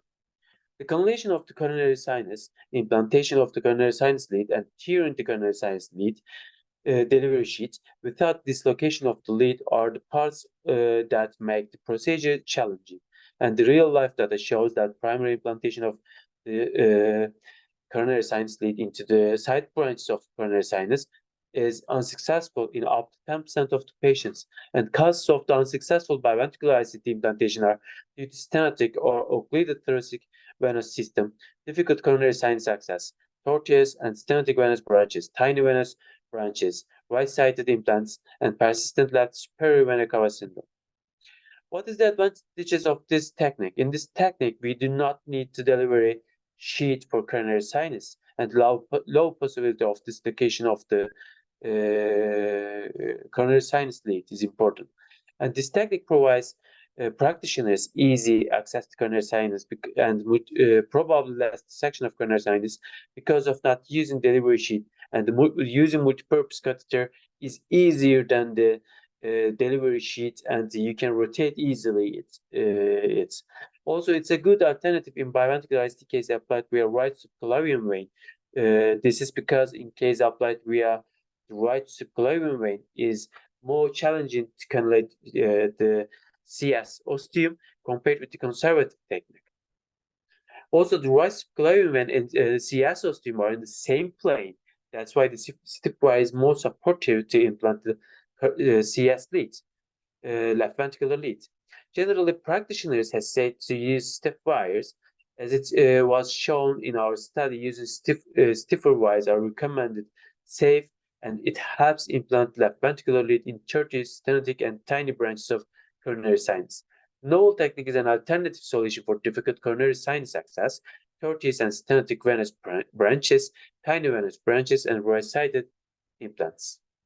And in the disadvantages of the technique, despite stiff wires, especially ground slam, are good supporters for left ventricular lead, they are still unsuccessful to support left ventricular lead in the severely angulated side branches of the CS. In the conclusion, stiff wires as ground slam provides backup to CS or left ventricular lead without the delivery system. We need more case studies and randomized studies to compare the new technique with the conservative one. We might need stiff wires with longer hydrophilic tips and stiffer proximal tips that can provide extra backup.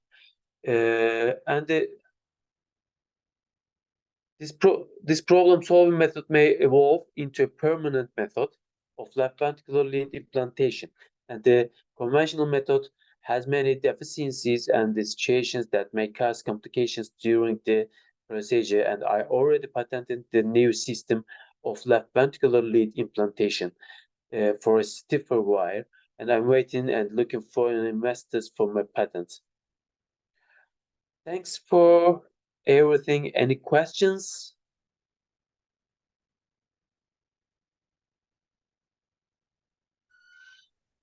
That was an excellent presentation, Dr. Yasin. And it was really interesting to see how that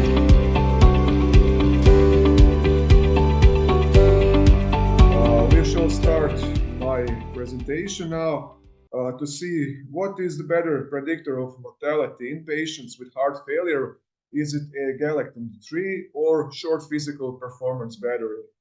We can start with our presentation. Just let me see. Okay, like this, it looks better. So we have a problem, as it was announced in many previous presentations. Heart failure is a major problem. It is a syndrome consisting of symptoms that are great scientific and economic problem, which is present in 10% of all hospitalized patients, and it carries a great economic burden. It, for instance, consumes 2% of the total healthcare budget of the United States.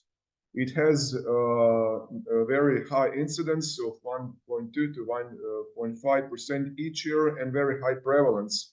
And it is also increasing because our population in Croatia and in Europe generally is aging, and we have more and more patients that are arriving to our hospitals with heart failure. So, as we all know, we have a current European Society of Cardiology guidelines, which can divide heart failure into several groups according to ejection fraction of the left ventricle. Above 50% is HFpEF, which is heart failure with preserved ejection fraction. Around 41 and 49% is medium reduced heart failure with medium reduced ejection fraction. And below 40 is heart failure with reduced ejection fraction. The likelihood of developing heart failure roughly doubles, peaking at 3% in people between the ages of 85 and 94. As I said before, people are getting older, and when we compare data with those we did during 1950s and 1970s, we have seen that we are treating those people better than then, but since the 90s there has not been any significant improvement in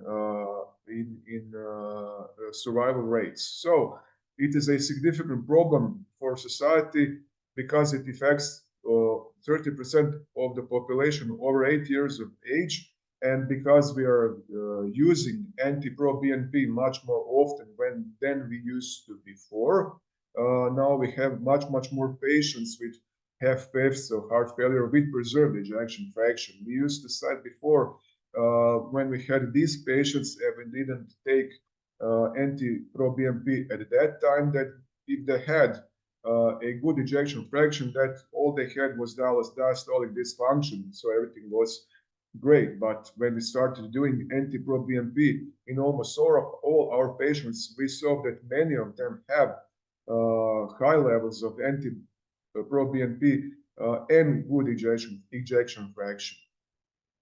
So there is also another problem of cardiac cachexia. Well, cardiac cachexia is a underestimated problem in heart failure because it carries a great deal of mortality, because if you get sarcopenia and you have cardiac cachexia, you have almost triple mortality rate than if you have heart failure alone. So it is very important to have holistic approach to the patients and see what kind of nutritive and functional status they have. Now we have lots of clinical trials going on that are looking at nutritional and functional assessment of the patients. In my study, which was conducted here in University Hospital in Osijek in Croatia, we had 260 patients who were included in the study,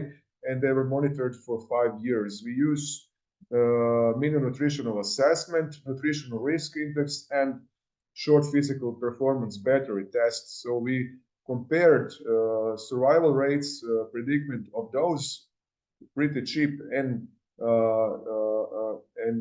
easy instruments with predicting survival rates of galactose-3, anti-pro-BNP, and some other established molecules. So Short physical performance battery includes checking the physical condition of the examinee. It is done by repeatedly getting up from a chair without using hands. So it tests quadriceps and anti-gravitational muscles by testing maintaining balance in an upright body position, by determining the speed with which examinee can walk distance of 2.44 meters. And every of examinees take points from 0 to 12. 0 is the worst result and 12 is the best result. So this is an example of short physical performance battery. In patient, this is standing up from the chair. So it is very easy and simple to do such kind of test in clinical environment. So, and in our study was also included galectin-3. We mostly know galectin a lot in a couple of 10 or 15 years in the past, because it is involved in all sorts of biological processes, mostly those with inflammatory reactions and fibrosis. It is part of the fibrosis of the kidneys. It is part of the fibrosis of the heart. The higher level of galectin-3 should be elevated more in those patients who have more fibrosis, who have more kidney failure, who have more heart failure. So it compares to the anti-proBNP in prognostic value, and it does not depend on the degree of the heart failure or the compensation, and can be used to predict mortality. So we were wondering if we can predict mortality in a simpler and easier way with those instruments, as I mentioned before, like short physical performance battery, nutritional assessment, and nutritional risk index, instead of much more expensive and established parameters like galectin-3 and anti-proBNP. So this is the schematic presentation of galectin-3 in 3D. As I said before, in our study, we had 260 select subjects with heart failure, and they were hospitalized in our hospital, University Hospital Center in Osijek, in Croatia. And the study lasted for 7 years. We were monitoring patients for 5 years, and we were getting 5-year mortality. And we were including our patients from 2013 to 2020. And we were monitoring 2014, 2015, and 2020 was the last year. Hopefully before COVID, because COVID would have messed up all the results and mortality and heart failure. So COVID was not present at that time. So these are the heart failure patients. We were including more patients, but some of them were excluded from the study because of non-cardiac mortality, because some of them died because of hip fracture or something else. So we didn't want to mess up the results with those numbers. We determined in 177 subjects galectin-3 levels, and everybody had anthropometric measurements and assessment of functional and nutritional status with those parameters, as I said before.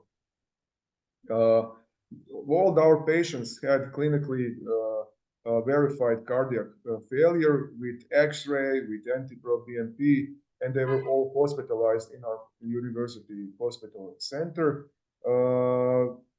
Everybody had echo, everybody had EKG, everybody was naturally examined by cardiology, so it was a heart failure patient. And they were monitored for 5 years, and after that, in the third part, we did statistical analysis.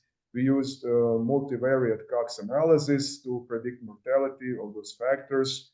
And the objectives of the study were to see if those cheap instruments like short physical performance battery, nutritional assessment, and nutritional risk index were better in predicting mortality than some of the other parameters like galectin-3 or anti-proBNP. To see which one of those instruments can give best prediction of mortality. So we had survival rate. Sorry to interrupt you, sir. You are on the first slide only still. I didn't understand. You're on the first slide only right now. Your slides are not moving. They are not moving. So this is the survival rate. It is 52% of 5-year mortality in those patients which is consistent with literature. So our patients died as expected. And we can see the correlation of galectin-3 levels with SPPB, short physical performance battery, and they did not show any significant statistical significance. So you see p-value is 0.8, so there is no statistical significance. In graphical representations, we see for a short physical performance battery in the survival, which is red, and in disease, which is yellow group, we can see great statistical significance with SPPB, because survival group had 4 points in mean, and the diseased group had 2 points in mean. So we have great statistical significance with p 0.001, and after adjustment for age, it is still significant with p 0.031. So SPPB is really great for predicting 5 years mortality. So we can conclude that it is an excellent, affordable, and inexpensive measuring instrument for predicting 5-year mortality in patients with heart failure, and it is even superior to galectin-3 levels serum measurements. So we can see that we have possibility of getting cheaper and more inexpensive measurement devices like SPPB to use against established parameters. So we can see the patients who have heart failure, who have low SPPB score, and who are leading to cachexia. If we can find those patients and see those patients in time, and we can approach to them with nutritional and functional measures, we can really reduce heart failure mortality in those patients, and we can really help those people a lot.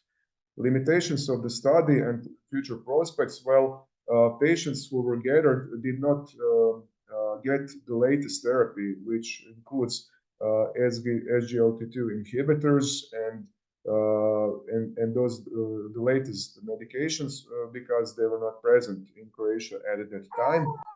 And some of the patients we were not really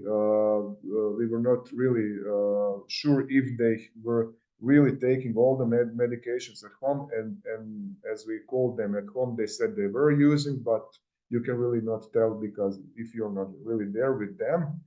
And we can generate lots of future scientific works because we have more than 2,000 entries in our data for many other variables that we were using in our studies. So thank you for presentation, for monitoring my presentation. If you have any questions. Thank you, doctor, for your nice presentation done by you. Any questions from anyone?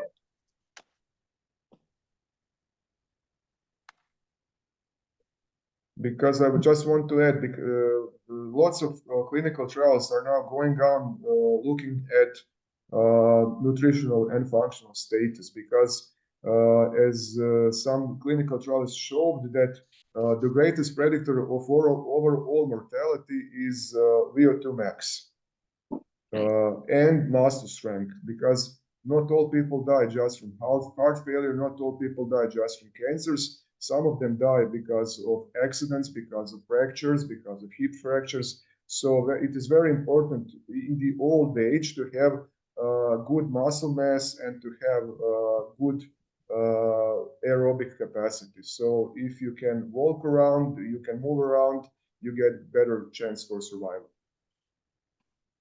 Thank you so much, doctor, for sharing this great experience with us. Thank you so much. Yeah. So let's have our next presenter, Dr. Helmut Weber.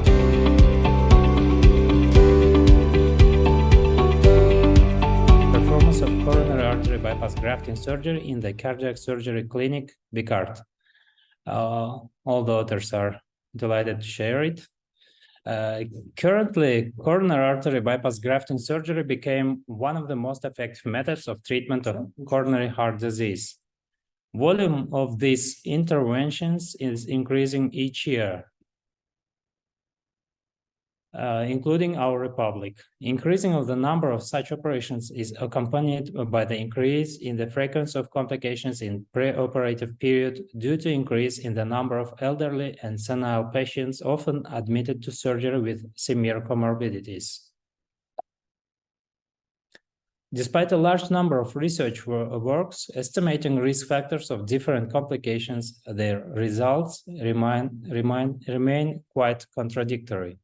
In our opinion, the main reason for such discrepancies is differentiation in the level of equipment and the difference in the number of patients involved in the research, the difference in the qualifications of specialists conducting operation interventions, including CABG. Therefore, it remains relevant to identify and stratify predictors of the development of complications during the preoperative period of CABG, specifically for each medical establishment. The aim of this study was to study and stratify clinical, functional, and surgical risk factors for complications in the preoperative period of CABG in order to develop measures to reduce the number of complications in a private cardiology clinic. The research has been based on materials of the 97 patients with coronary heart disease at the mean age of 63. Among patients, the main prevalence was males. 84 patients were males. The CABG surgery was performed to all patients in the conditions of artificial circulation according to the generally accepted method.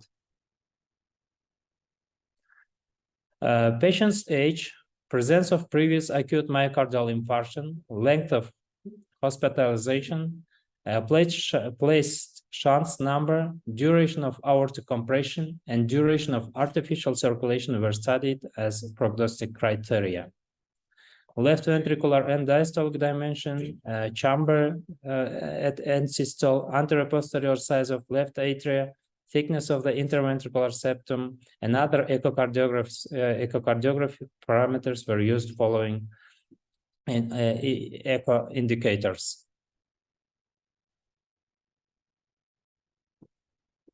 Our research has demonstrated that acute heart failure had developed or progressed in the intraoperative and early postoperative periods in 31 patients out of 97. At the same time, it was manifested by pulmonary edema, cardiac asthma, cardiogenic shock, acute heart rhythm disorders in the form of atrial fibrillational flutter or ventricular tachycardia with the transition to ventricular fibrillation. Study of clinical, functional, and surgical risk factors of complications development in the intraoperative and early postoperative periods of CABG showed the following results in table. We have not found a significant dependence of the complications occurring in the age of the treated patients, and the length of artificial circulation period and aortic compression time have not shown a statistically significant effect on the development of the cardiac complications in our research. So more, the number of applied shunts was not also closely connected with complications development in our research, but the myocardial infarction has demonstrated the dependence. Acute myocardial infarction in anamnesis and immediately prior to CABG were the factors of the highest risk of postoperative complications development in our research.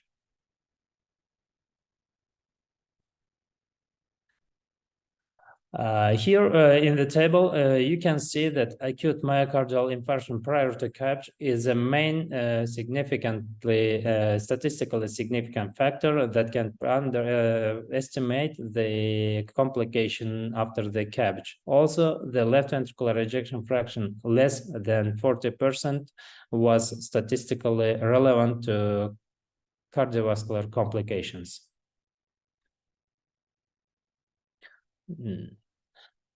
We have taken as a base that echocardiographic indicators such as ejection fraction, diastolic left ventricular diameter, mitral regurgitation are of the closest dependence related to cardiac complications, but they were not statistically significant, but they were close to that sign. And current observation has approved this, but other echocardiography indicators like heart size, interventricular thickness, and left ventricular posterior wall did not show such dependence. Moreover, length of the artificial circulation period, aortic compression time, as the length of the artificial circulation period and aortic compression time, and the length of hospitalization had no the significant influence on the development of the post-surgery complications. The most significant predictors of mortality were hemodynamic instability and renal dysfunction according to our observation. And the left ventricular ejection fraction had great connection with post-surgery complications development.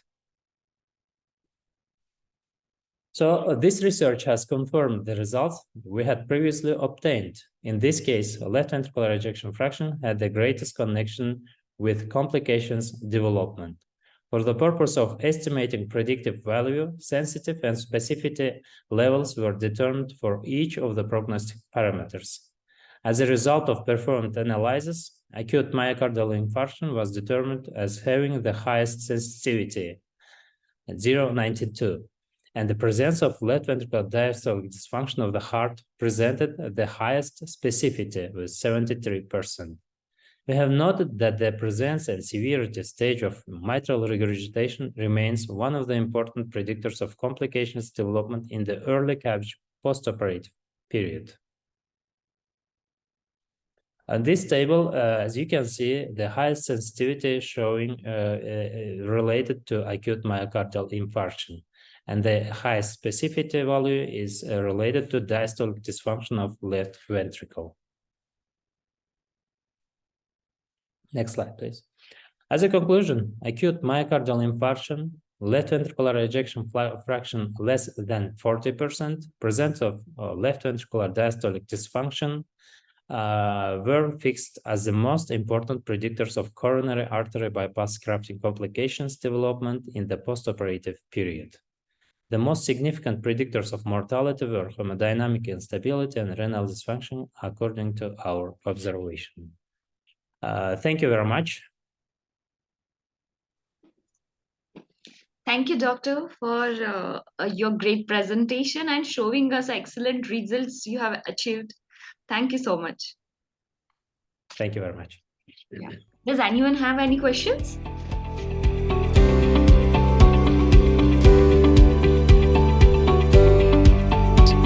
And cardiorespiratory fitness with clustered cardiovascular disease risk in youth. Next, please. Yeah, cardiovascular disease is a major cause of disability and mortality in adults worldwide. And the World Health Organization has stated that 32% of global CVD related mortality occur in low and middle income countries. Though cardiovascular disease is a health problem, it's an adult health problem,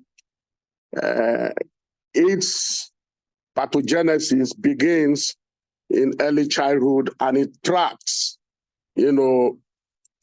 from this stage to adulthood. It is therefore important to identify at-risk adolescents, for the purpose of primary prevention. Although the endpoint of cardiovascular disease is always evident in the adult population, only the risk factors can be identified in youth. Therefore, the idea of continuous value of metabolic syndrome score for the purpose of research in the pediatric population has been, proposed And this has been used by many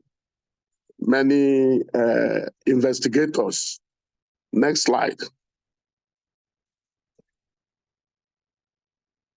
An effective way to minimize the epidemic of CVD, that is cardiovascular disease, is through primary prevention and understanding of the interaction of the risk factors. Some of the major risk factors of coronary heart disease include blood lipid parameters, obesity, and physical inactivity. Several cross-sectional and prospective studies have shown that individuals with superior levels of cardiorespiratory fitness are at reduced risk of metabolic syndrome and cardiovascular diseases, as well as all-cause mortality. And of recent, much attention has been focused on the role of visceral fat in the promotion of diverse health problems, including subclinical inflammation, insulin sensitivity, and coronary atherosclerosis. Next.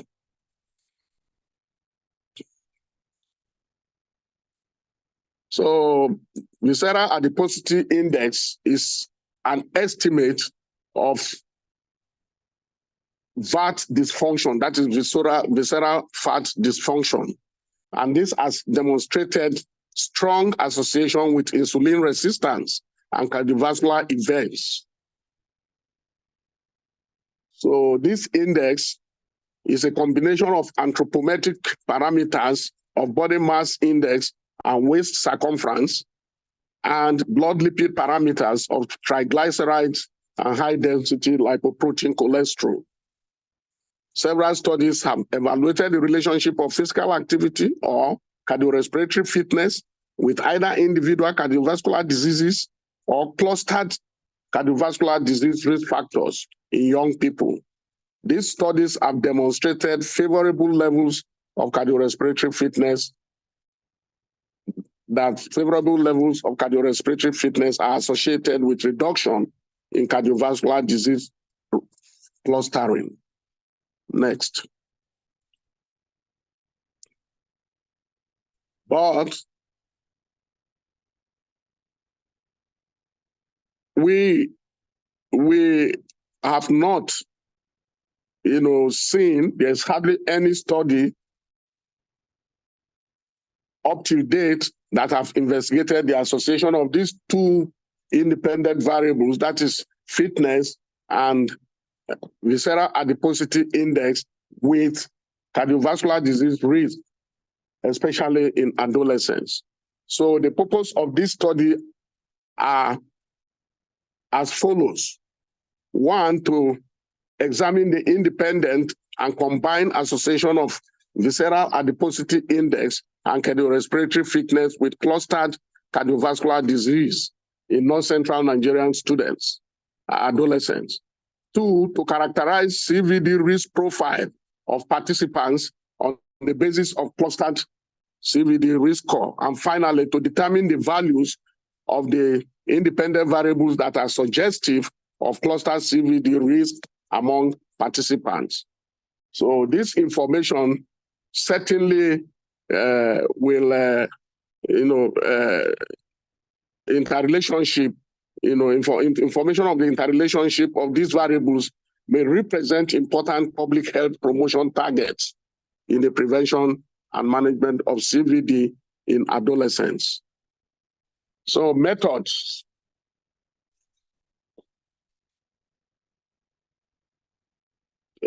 This study is a cross-sectional design comprising both apparently healthy girls and boys aged 11 to 19 years from the study area.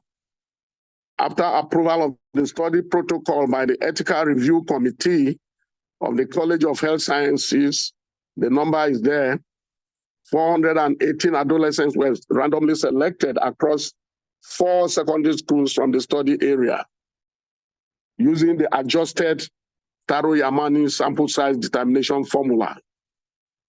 So from the formula, We got 382, but this was increased to 403 to improve representativeness, and of course, to take care of attrition rates usually associated with, research, data collection. So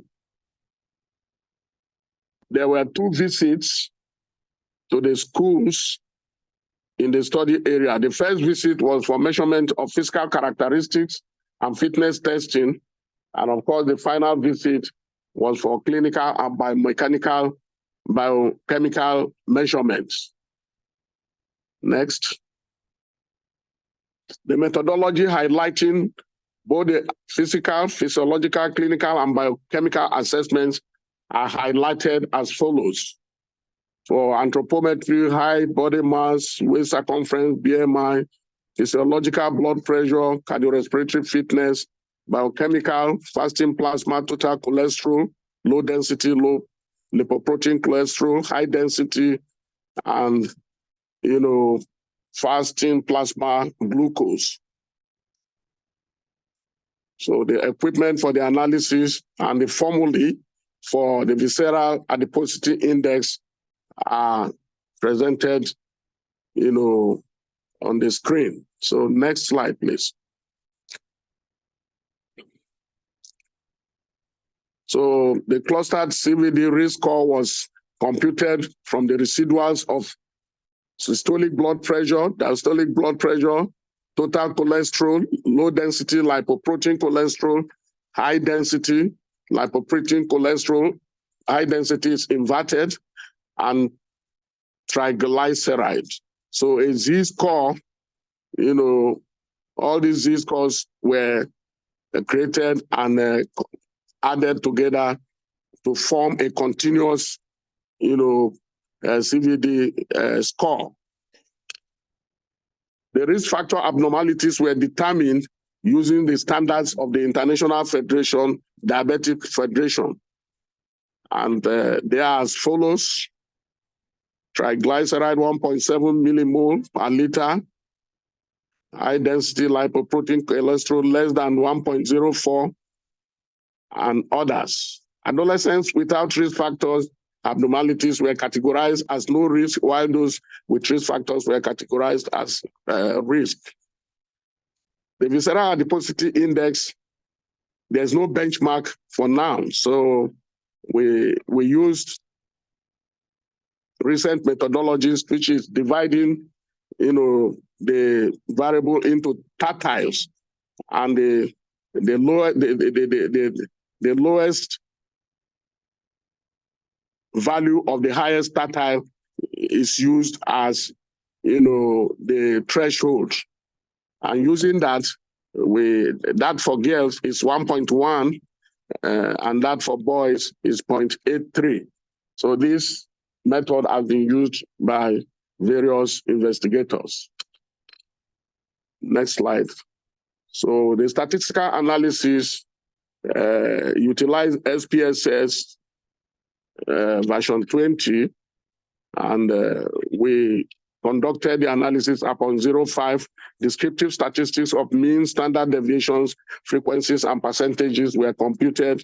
The other statistics included independent t-tests, partial correlations, multiple regressions, and binary logistic regressions, as well as receiver operating characteristic curve analysis. Results. So the physical characteristics, the results are presented there. Sex-wise, glucose, diastolic blood pressure, and total triglyceride and high-density lipoprotein cholesterol were similar among genders. Boys had favorable parameters for TC, total cholesterol, and so on. Then for the first objective, next slide.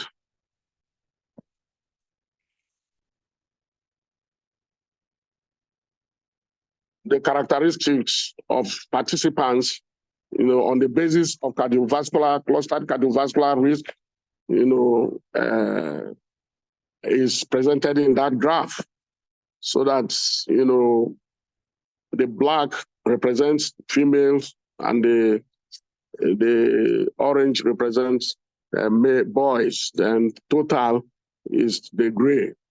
So you can see that the waist circumference, the boys had greater waist circumference, then the girls had greater BMI, then plasma glucose, the boys were greater, as well as the cardiorespiratory fitness. Then the girls had higher, visceral adiposity index, and the CVD was higher among the boys. Next. So results of the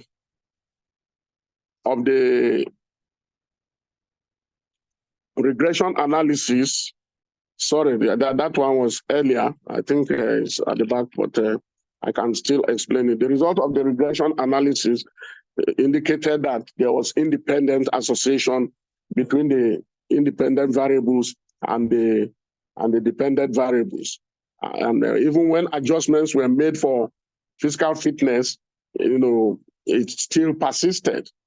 And if it was adjusted for visceral adiposity index, it still persisted, which shows both of them were independently related. And the combination of both variables explained about 19% of the variation in the clustered cardiovascular disease risk among participants, which shows that these two variables are actually independent of each other with regard to, in relation to cardiovascular risk score. But the visceral adiposity index, was stronger. It explained, it had greater explanatory capacity than the physical fitness.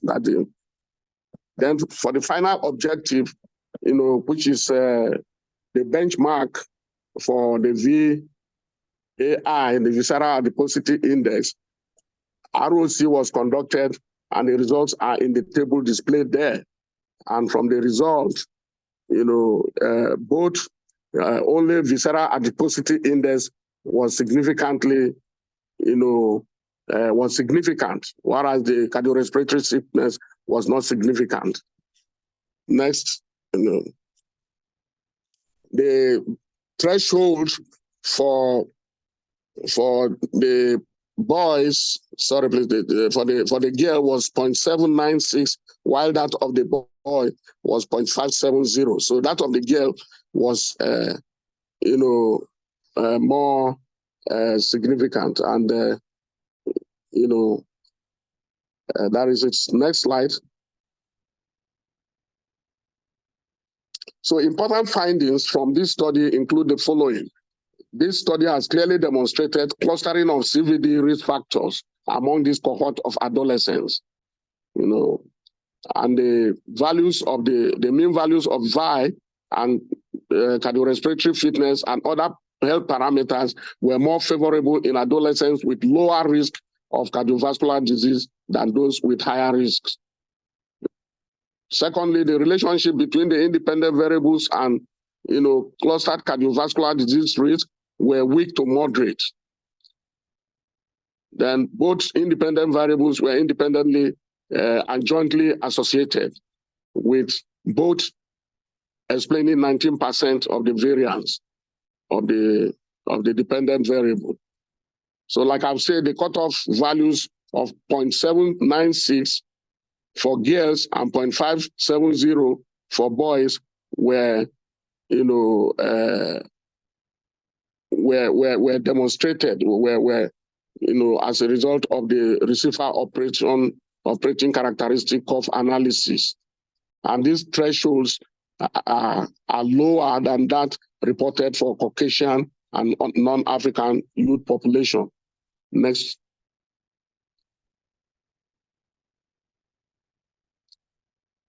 So the limitations, this study had several limitations.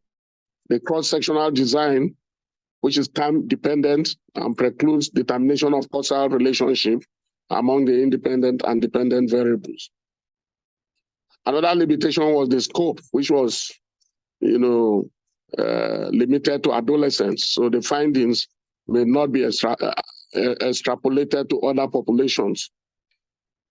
However, the major strength of this study is the use of receiver operating characteristic curve, which provided population-specific benchmarks for visceral adiposity index in identifying risk of cardiovascular disease among participants.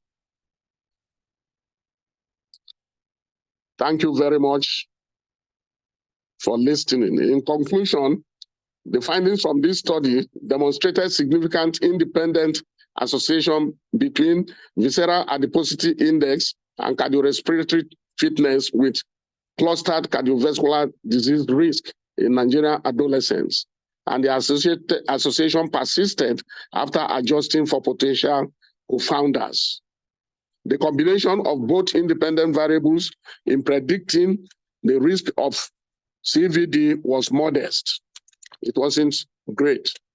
Thus, visceral adiposity index and cardiorespiratory fitness can be used as cost-effective and convenient tools for cardiovascular disease risk assessment in youth.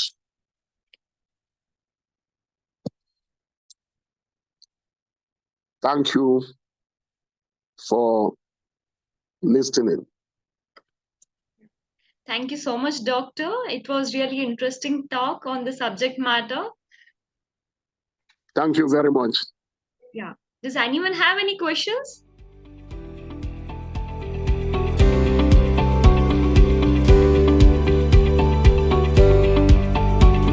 Also researcher at Salud, Ecuador. The Dr. Alejandra Mantilla will be my interpreter today. Hoy hablaremos sobre el tratamiento del dolor postquirúrgico en el servicio de traumatología en un hospital de segundo nivel. Today, we will discuss the treatment of post-surgical pain in the trauma service in a second-level hospital. Con relación a la tabla de contenido, primero revisaremos la introducción, después materiales y métodos, seguidamente de resultados y finalmente de las conclusiones. We will review in chronological order the introduction, materials and methods, as well as the results, and finally the conclusions. El dolor postquirúrgico es un síntoma que frecuentemente no es tratado o en sí es subestimado y puede llevar a síndrome de dolor crónico. Post-surgical pain is a symptom that is frequently treated or underestimated and can lead to chronic pain syndromes. El control del dolor postquirúrgico es una prioridad que debería ser valorada de forma regular, considerándose la quinta constante vital, al ser subjetivo e intransferible, convirtiéndolo en uno de los principales problemas a tratar durante la práctica médica. Post-surgical pain control is a priority that should be assessed regularly. It is considered the fifth vital sign. It is subjective, individual, and non-transferable, making it one of the main problems to be treated during medical practice. Pese a los hallazgos en los estudios sobre analgesia, el dolor postquirúrgico continúa siendo un reto, de manera que menos de la mitad de los pacientes tienen un adecuado manejo. Un estudio en Estados Unidos revela que el 80% de los pacientes manifestaron dolor postquirúrgico y un 86% experimentaron dolor de intensidad moderada a severa. Despite the findings in studies on analgesia, post-surgical pain continues to be a challenge. In fact, less than half of these patients have adequate management. A study in the United States reveals that 80% of patients reported post-surgical pain and 86% experienced moderate or severe pain. Las cirugías ortopédico-traumatológicas alcanzan los puntajes más altos en cuanto a dolor se refiere, siendo necesario el uso de opioides hasta en un 72%, como lo menciona Herzenbagen y colaboradores. Orthopedic trauma surgeries achieve the highest scores in terms of pain, with the use of opioids being necessary in up to 72% of the cases, as mentioned by Herbershagen et al. El control inadecuado del dolor posquirúrgico afecta negativamente a la calidad de vida, función, reparación y recuperación, aumentando el riesgo de complicaciones posquirúrgicas, razón por la cual el objetivo del presente análisis describe el tratamiento del dolor posquirúrgico en un hospital de segundo nivel. Inadequate pain control affects negatively the quality of life, function, and recovery, increasing the risk of post-surgical complications. The objective of the present analysis is to describe the treatment of post-surgical pain in a second-level hospital. La guía de la Asociación Americana del Dolor sobre dolor postoperatorio, la escalera analgésica propuesta por la OMS, así como protocolos de manejo, sirven de referencia para el tratamiento del dolor posquirúrgico. Sin embargo, en algunos hospitales el tratamiento farmacológico se realiza a criterio del médico tratante.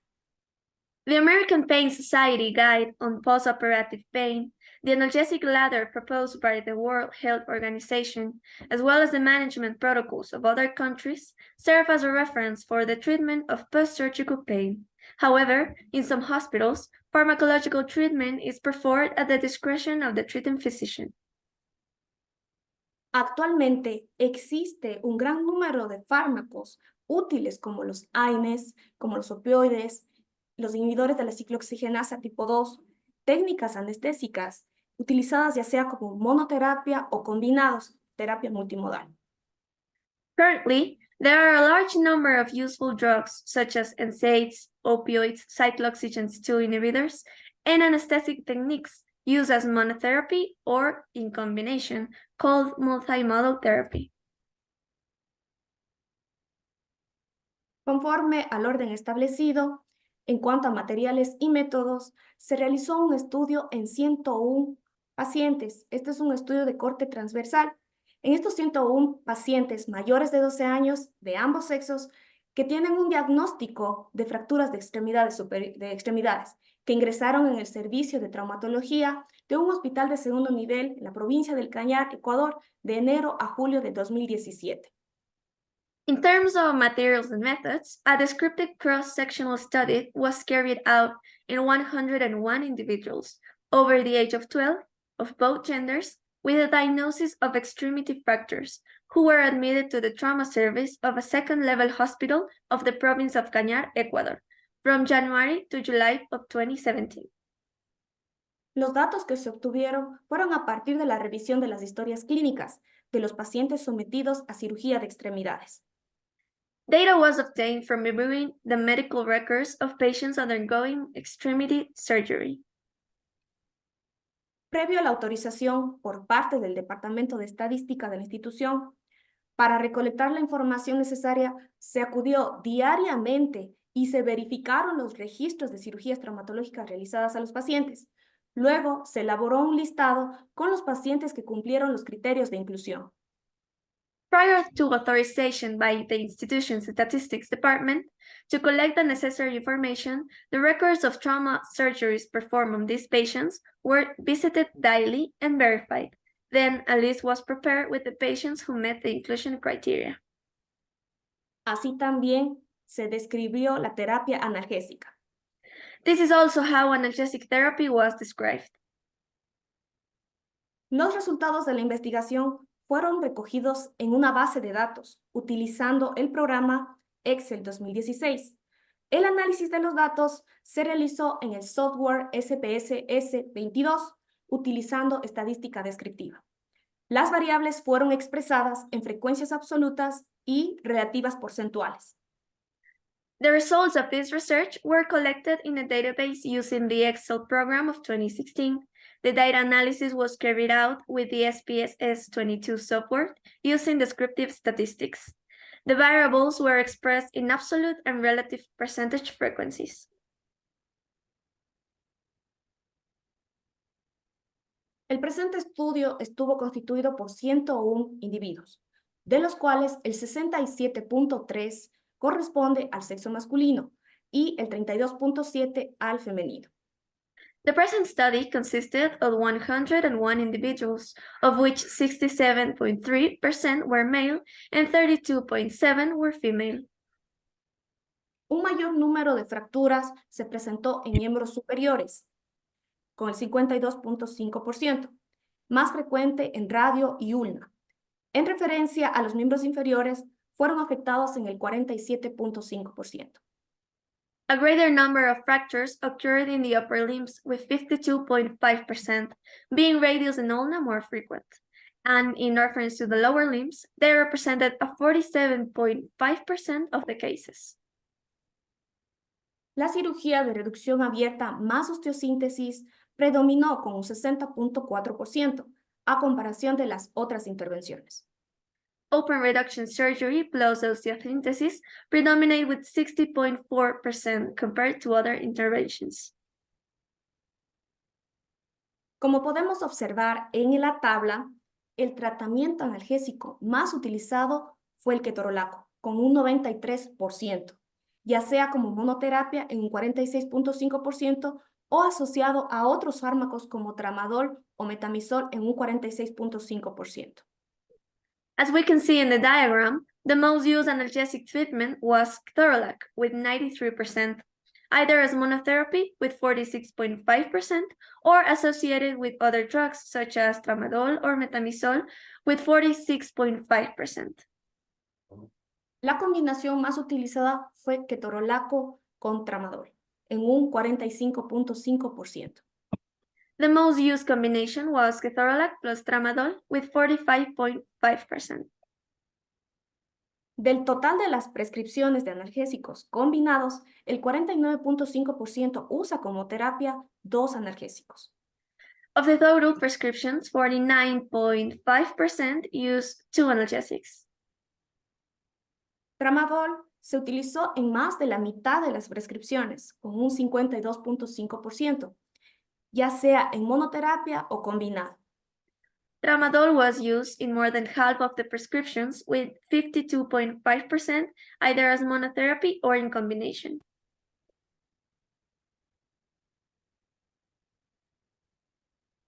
Observamos en sí que la prescripción de ketorolaco, con un 93% como analgésico de elección, ya sea como monoterapia o combinado, coincide con cifras que también nos reportan Sánchez y Moreno, cuyos porcentajes oscilan entre un 78.7% y un 94.8%.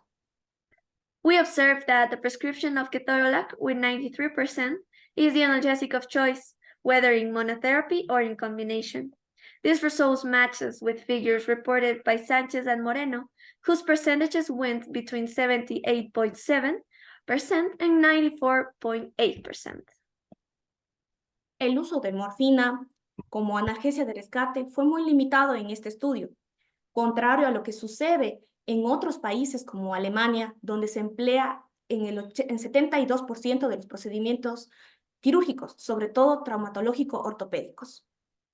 The use of morphine as rescue analgesia was limited, contrary to what happens in other countries, such as Germany, where it is used in 72% of surgical procedures, especially orthopedic trauma.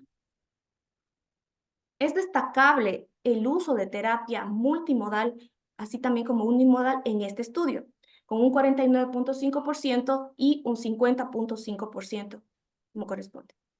The use of multinodal as well as unimodal therapy in this study is notable, with 49.5% and 50.5%. Llama la atención que en este estudio no se pudo constatar el uso de herramientas como escalas, protocolos de manejo, que evalúan el dolor de forma sistemática.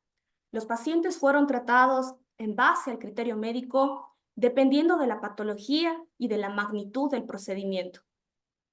It is striking that in this study, it was not possible to verify the use of tools, scales, and management protocols that systematically evaluate pain. Patients were treated based on medical criteria, depending on the pathology and the magnitude of the procedure. Los resultados de este estudio nos devela una realidad que demanda una participación activa del personal de salud en la creación de una guía del manejo del dolor postquirúrgico que permita valorar el dolor y sus efectos, dolor crónico, tromboembolias, dependencia a opioides. The results reveal a reality that demands active participation of health personnel in the creation of a post-surgical pain management guide that allows the assessment of pain and its effects, such as chronic pain, thromboembolism, and opioid dependence. Así también, el valorar los diferentes factores de riesgo, como sobrepeso, obesidad, inflamación crónica, disbiosis, as well as review the different risk factors such as overweight, obesity, chronic inflammation, and dysbiosis. además de brindar educación al paciente, que se establezca objetivos para aliviar y manejar este dolor a través de medidas farmacológicas y no farmacológicas. Also, provide patient education that establishes goals to relieve and manage this pain through pharmacological and non-pharmacological measures. Muchas gracias. Thank you very much. Thank you so much, Dr. Daisy and Alexandra. Thank you for joining us too. And I sincerely appreciate your efforts and time for this presentation. This was a remarkable presentation. Thank you so much, both of you.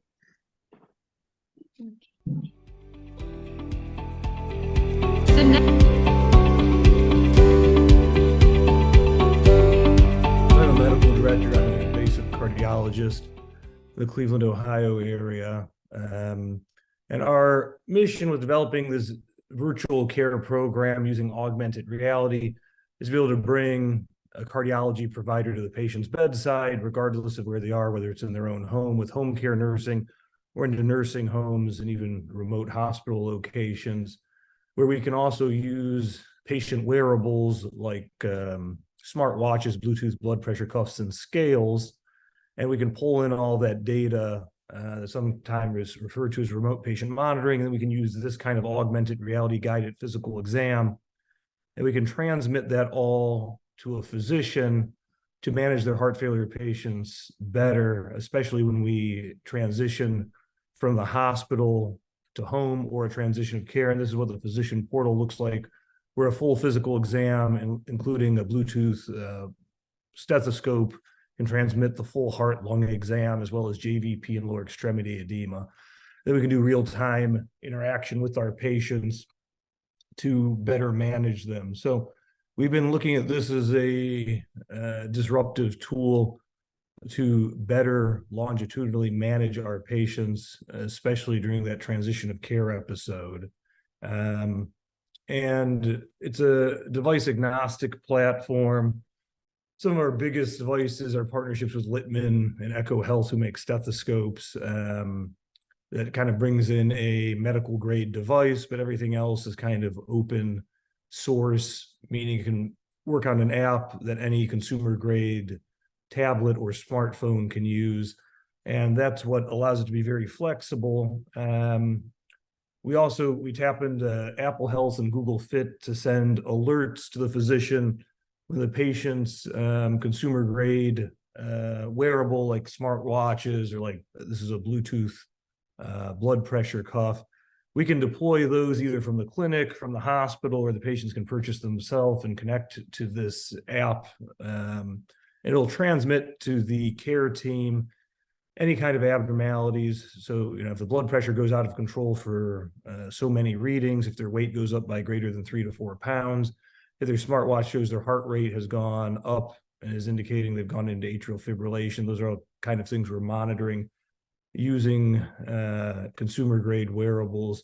And then that's when we can send out like a home care nurse or a nurse at the facility to do a physical exam using augmented reality and the stethoscope as well. We like using this kind of technology, especially in heart failure, although we do use it in other cardiac diseases like post-MI. We also use it in atrial fibrillation. We use it in hypertensive urgency and chronic hypertension. But heart failure is a leading cause of hospitalization for patients. Average readmission costs over $15,000. If you look at all the heart failure patients, about a quarter are going to be readmitted within 1 month, and about 50% are going to be readmitted within 6 months. So fairly high numbers. So this kind of technology can make a difference on these kind of patients. So typically we partner with the health system or the cardiology group, including nurse practitioners and physician assistant providers who can use this kind of technology. And this is what kind of allows them to take care of patients in completely different kind of environments than having to bring them to our own clinic or through the emergency room. And this is the kind of typical patient journey we're trying to disrupt and improve upon, where a patient gets discharged from the hospital with heart failure.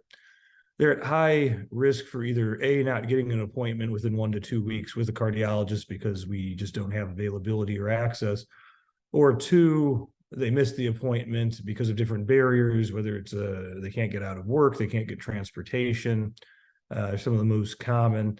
Then when they decompensate, we can't get them in soon enough to be seen. And usually our only response is if it gets that much worse, they have to come to the emergency room. So then they decompensate, they end up back in the emergency room, they've been readmitted. And then they end up on prolonged hospitalizations, they decondition, and then they often end up at nursing facilities. There's a lot of problems, especially with like medication reconciliation, especially with them going to nursing homes. A lot of the physical exam findings are not identified in those kind of settings, and then they get readmitted, perhaps even to another hospital.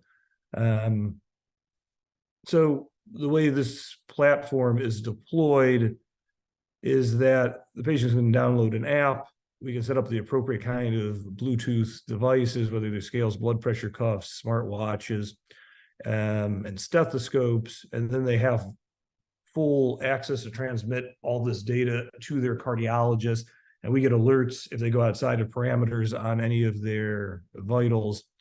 And then we can pull the trigger to see them sooner, or if they have changes in symptoms, we can see them sooner from any of these different care environments, including their own home or nursing facility.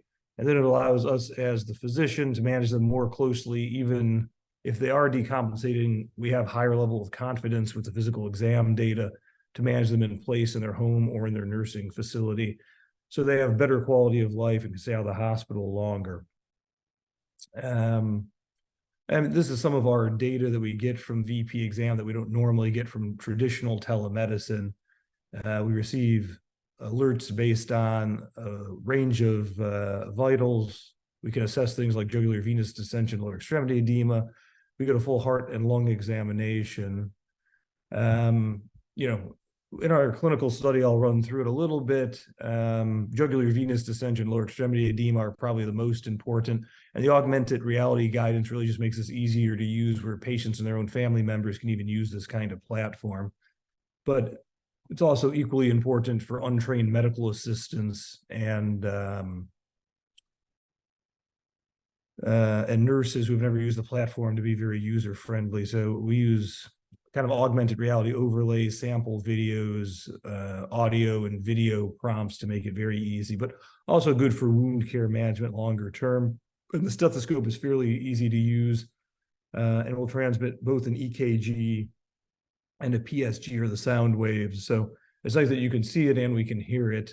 And this is what it looks like in kind of a home care setting, where the nurse is able to very quickly obtain jugular venous distension or extremity edema, connect the stethoscope, and transmit the full heart and lung exam. We can see if the patient's in atrial fibrillation. This is what the patient portal looks like. It's a lot like reading an echocardiogram, where all of the data is arranged for us neatly and we can run through it relatively quickly. We can also use things like the stethoscope in real time as we're interacting with the patients. So this was one of our bigger publications over the last year or so. This is what we called our VPExam QI clinical trial. So we looked at both heart failure with reduced ejection fraction and heart failure with preserved ejection fractions, or heart failure ref and PEF. So pretty much all comers, but we were looking at, could we utilize this kind of technology as they came out of the hospital? And we were following up with these heart failure patients within the first 1 to 2 weeks of discharge. Our median was right around 7.4 days or so after discharge. We could follow up using this VPExam platform. either with the home care nurse or in their nursing facility. And our first outcome was how much does the physical exam really modify clinical care compared to just regular telemedicine. And 84% of the time, we had a moderate modification in clinical care based on the data and the physical exam data from the VPExam platform. Then we also looked at the rehospitalization rate, and we were able to see a relative risk reduction of greater than 40%. So if you look at the chart on the right, you can see readmission data from the hospital system prior to the go live of this platform. And for the first month, it's still within normal ranges for readmissions. But by month 3, 4, 5, and 6, our readmission rate had actually reduced to 0. So it allows us to manage these patients that are still relatively complex, but we could do things like imagine from their nursing facility, or even we could do home-based IV diuretic injections, or even use our infusion clinics if we needed to, or up-titrate their oral diuretics, after-load reduction, preload reduction, and monitor that very closely with this kind of platform. We also saw a greater than 56% relative risk reduction in all-cause mortality for these patients for the first 30 days. And this is still more in a case study kind of scenario with just over 30 patients in this part of the pilot. But we were able to deploy the technology on over 500 devices, and the patient satisfaction was high, as well as the nursing satisfaction. So, interesting technology. We received a little bit more press over the last year. Last year, we received a breakthrough innovation in cardiovascular digital health from the Heart Rhythm Society, HRX. And this year, VPExam received a best-in-class next-generation telemedicine award from the Digital Health Hub out of UCSF. So, nice to see, increasing recognition of this kind of disruptive technology. I also think it's important that we look at the financial side. Telemedicine has definitely been used more since COVID, but a lot of it, you have to look at the financial side, and the financial benefits of these higher complexity platforms as they open up additional billing and CPT code opportunities. So allowing physicians to bill for high level complexity telemedicine is helpful. Also, tying in remote patient monitoring has a variety of CPT codes.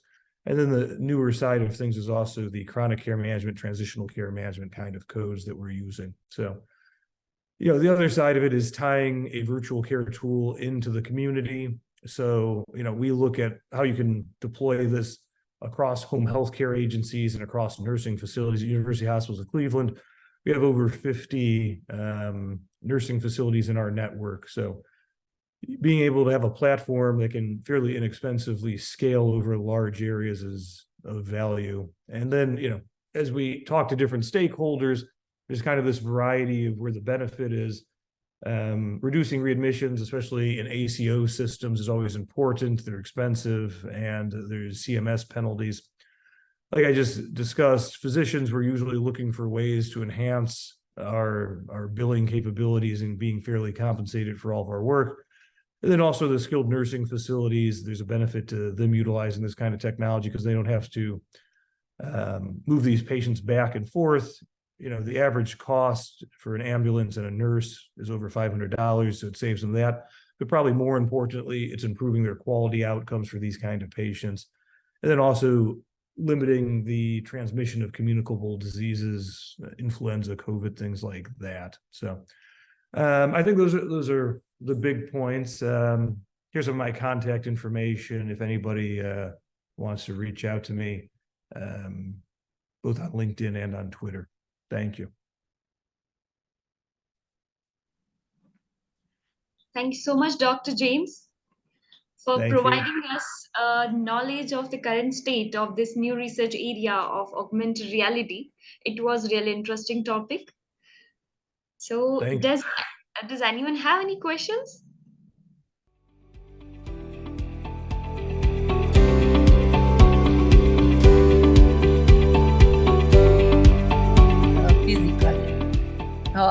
I apologize for my camera, which is not working.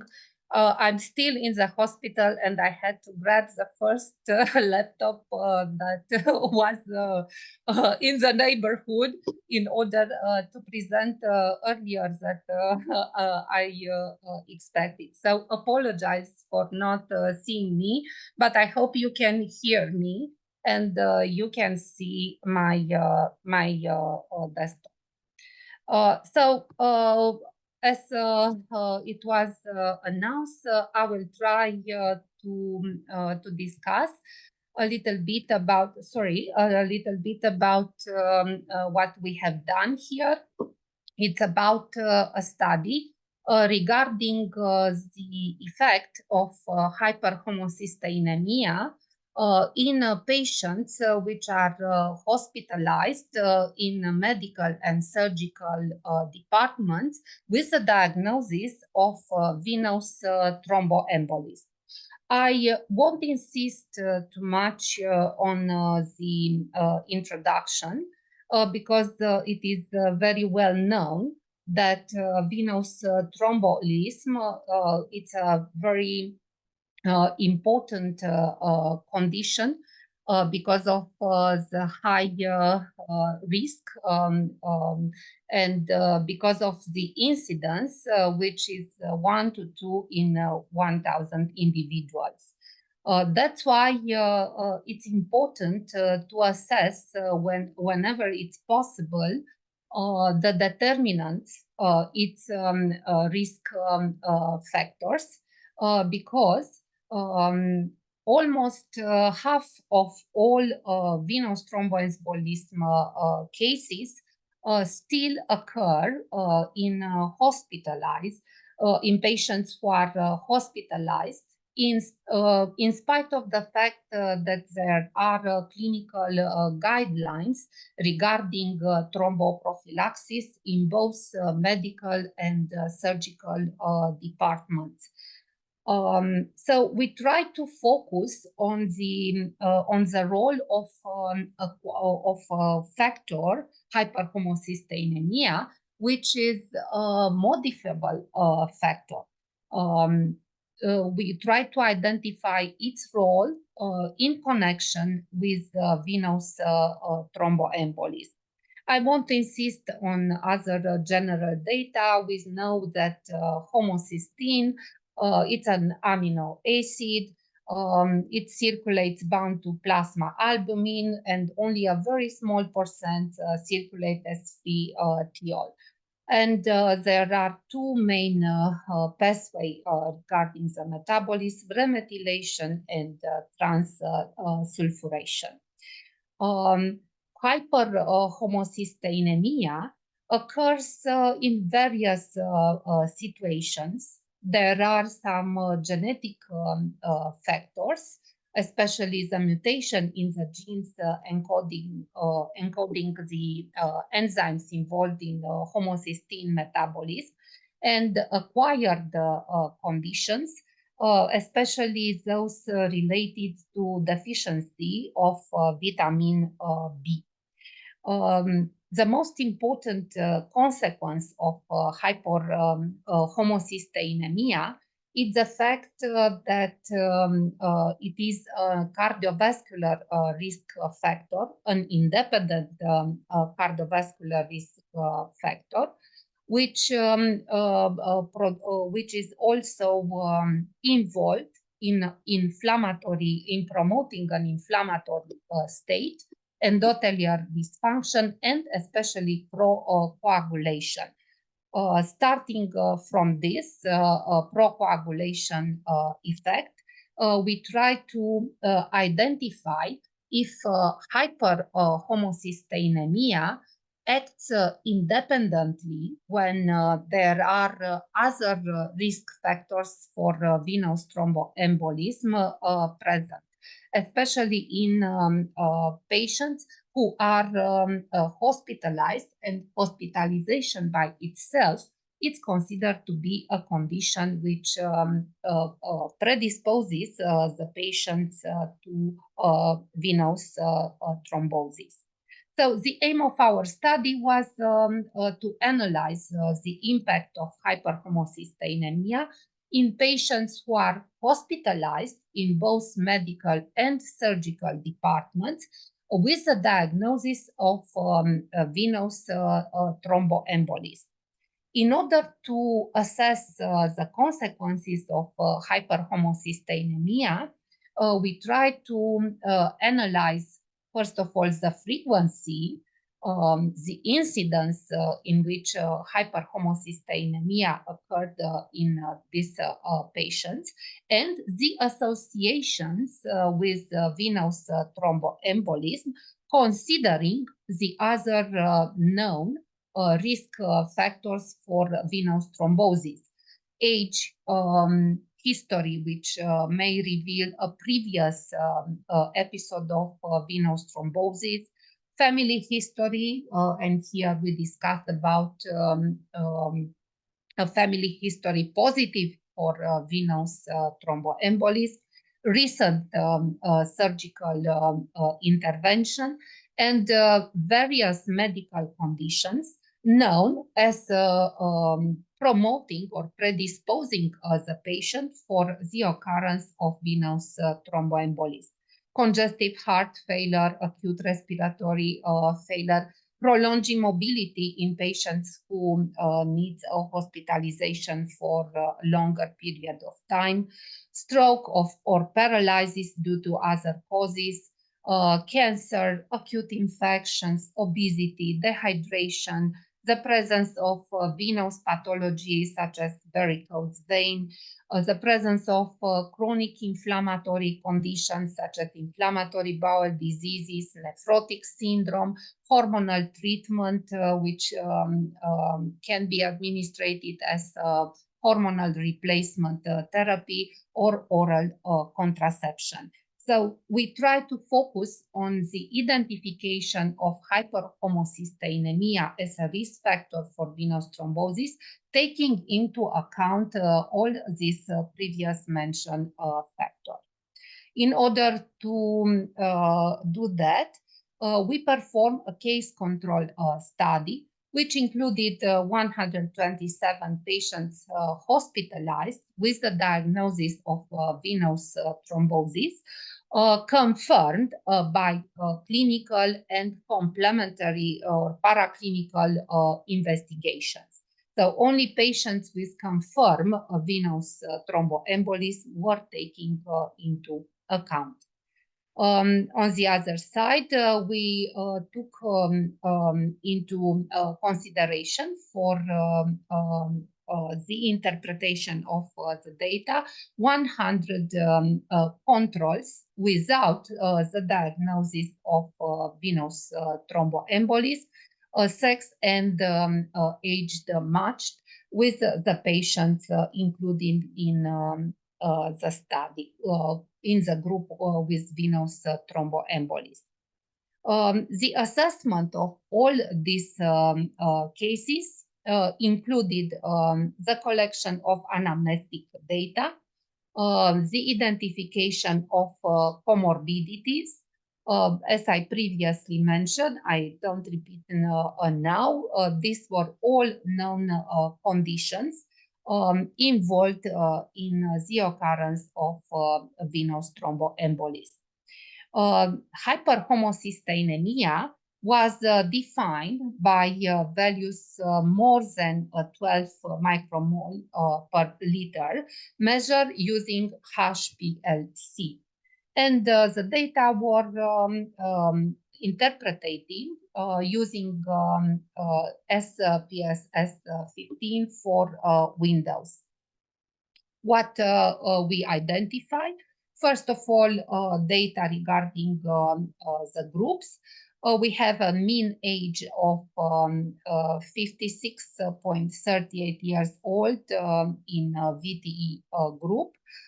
Here we had 78 men and 49 women, and control group with similar data in order to perform this case control type of study.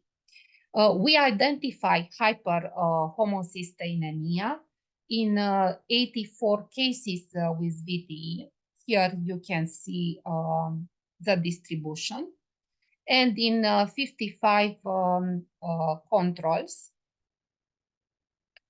And using statistical data, chi-square and odds ratio, we identify 1.7 time higher risk of VTE in patients who presented hyperhomocysteinemia.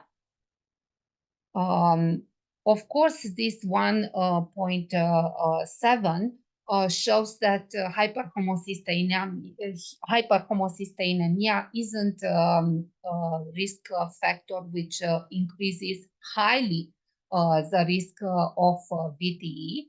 But it's important, even that it's weak or moderate risk factor, because it's a condition that can be modified.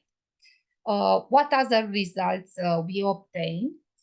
Taking into account the previous mentioned risk factors for VTE, we identify multiple risk factors in 91 cases of VTE and in 47 controls.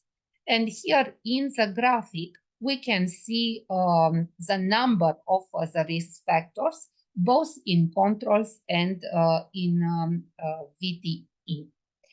The risk for the occurrence of VTE was 2.8 times greater in case of the intervention of hyperhomocysteinemia and at least one of the previous mentioned risk factors. So for 1.7, now the odds ratio is almost 3 when hyperhomocysteinemia is present together with at least one of other risk factor.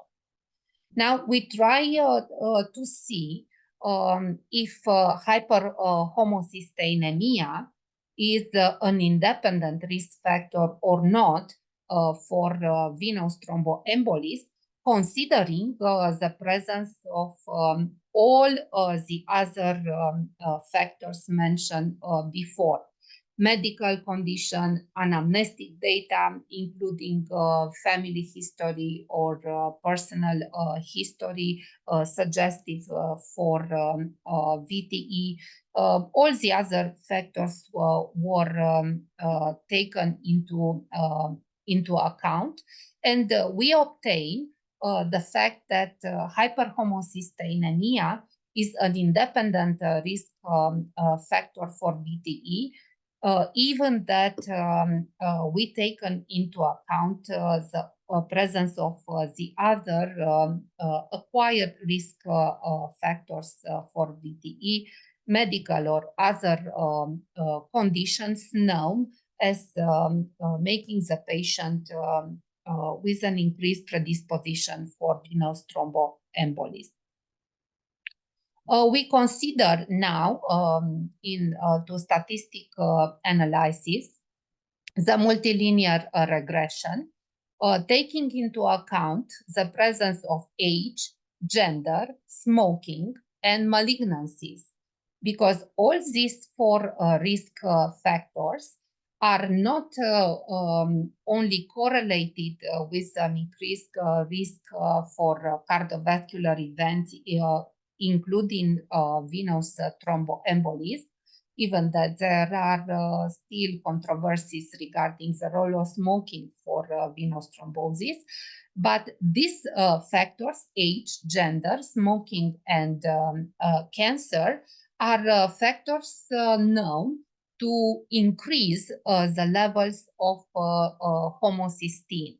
So now we try to identify if hyperhomocysteinemia, taking into account the risk factors which increases the levels of homocysteine. So if hyperhomocysteinemia is significantly or not associated with VTE. So even when we control the presence of age, gender, smoking, and cancer, hyperhomocysteinemia is significantly continuous to appear significantly associated with VTE. The P shows 0.017 as it's seen here in this table. In conclusion, we identified the fact that hyperhomocysteinemia, it's an independent risk factor for VTE, even when we take into account the presence of other risk factors which increases the levels of homocysteine. It is important for practical reason to recognize this aspect, because as I said, hyperhomocysteinemia, it's a factor that can be targeted by specific therapy. And here I mentioned the therapy with vitamins B administered as supplements with a positive, with a benefic role, even when homocysteine or hyperhomocysteinemia was determined by genetic factors. And also the associated risk of VTE isn't highly increased in the presence of other risk factors. Hyperhomocysteinemia contributes to the overall increase of thrombotic risk, which represents a significant problem for hospitalized patients. Thank you. Thank you, Dr. Christina. It was really enlightening and a knowledgeable presentation on the right way on the given topic. And congratulations on your excellent reports also. Thank you so much. Thank you very much.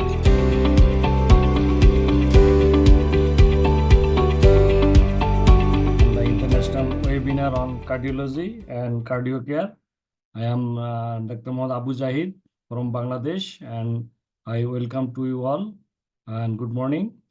My topic is Mycobacterium endocarditis, a very rare case. These are all my disclosures. And abstract, Mycobacterium endocarditis is a very rare case. Endocarditis is referred to as the infection in the endocardium, the inner lining of the heart chamber and heart valves. In the United States alone, approximately 15,000 new cases of infective endocarditis are diagnosed each year.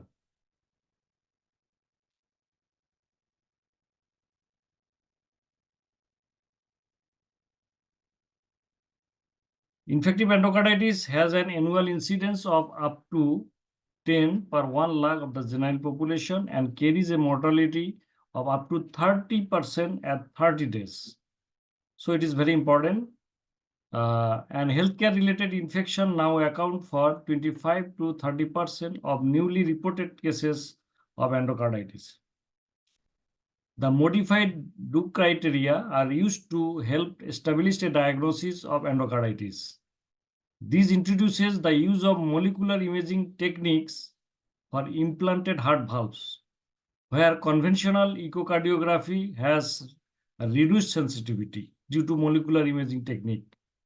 And complicated cases of endocarditis are accompanied by heart failure, maybe valvular incompetence like aortic regurgitation, mitral regurgitation, and there may be a structural destruction like abscess formation, and those should be managed of a patient of endocarditis by a dedicated endocarditis team. And antibiotic management of endocarditis, especially in culture negative cases, is complex, and it is very challenge for us for the diagnosis and also for the management. And choice of regimen and ongoing input should be provided by an infection specialist. Antibiotic prophylaxis is the recommended for those individuals at high risk of developing endocarditis. And the risks of endocarditis, those patient has prosthetic heart valve or valve repair surgery, or patient has cyanotic heart disease that is not corrected. Those patients who are scheduled for dental extraction or some other tooth surgery or some other surgical intervention, they are the risk person for developing of infective endocarditis. The Mycobacterium tuberculosis, the organism itself is exceptionally resistant to conventional antibiotic, requiring a particular combination of antibiotic. As you know, the 4 drug, isoniazid, rifampicin, ethambutol, and pyrazinamide. And the duration is long-term duration, 2 weeks, 4 weeks, and another is 8 weeks, 10 weeks, 10 months, 2 months, and continuation 4 months. And it may be extend up to 10 months, even 1 year. The treatment duration can last for months. Mycobacterium tuberculosis yet remains a global threat for being a major cause of death, both for the developing and the developed country. It is a threat for us. It has the potential to infect every organ of the body, including heart. Can Mycobacterium tuberculosis causes endocarditis? Yes. Mycobacterium tuberculosis is a major cause of death globally. Tuberculosis is capable of infecting every organ of the body, and the heart is no exception. It can also involve in the heart, though it is rare. And tuberculous endocarditis was first reported in 1892, and subsequently many other cases have been described, highlighting the significant morbidity and mortality associated with this manifestation of tuberculosis. Tubercular endocarditis is usually present with miliary tuberculosis, and most early cases were diagnosed on autopsy. So when we found tuberculous endocarditis, we think about the miliary tuberculosis that it involves the lungs and also the extrapulmonary involvement should be considered. And with increasing application of prosthetic valve implants in the treatment of infective endocarditis, TB infection has begun to affect these as well as native valves. So it is threat for both native valves and also prosthetic valve.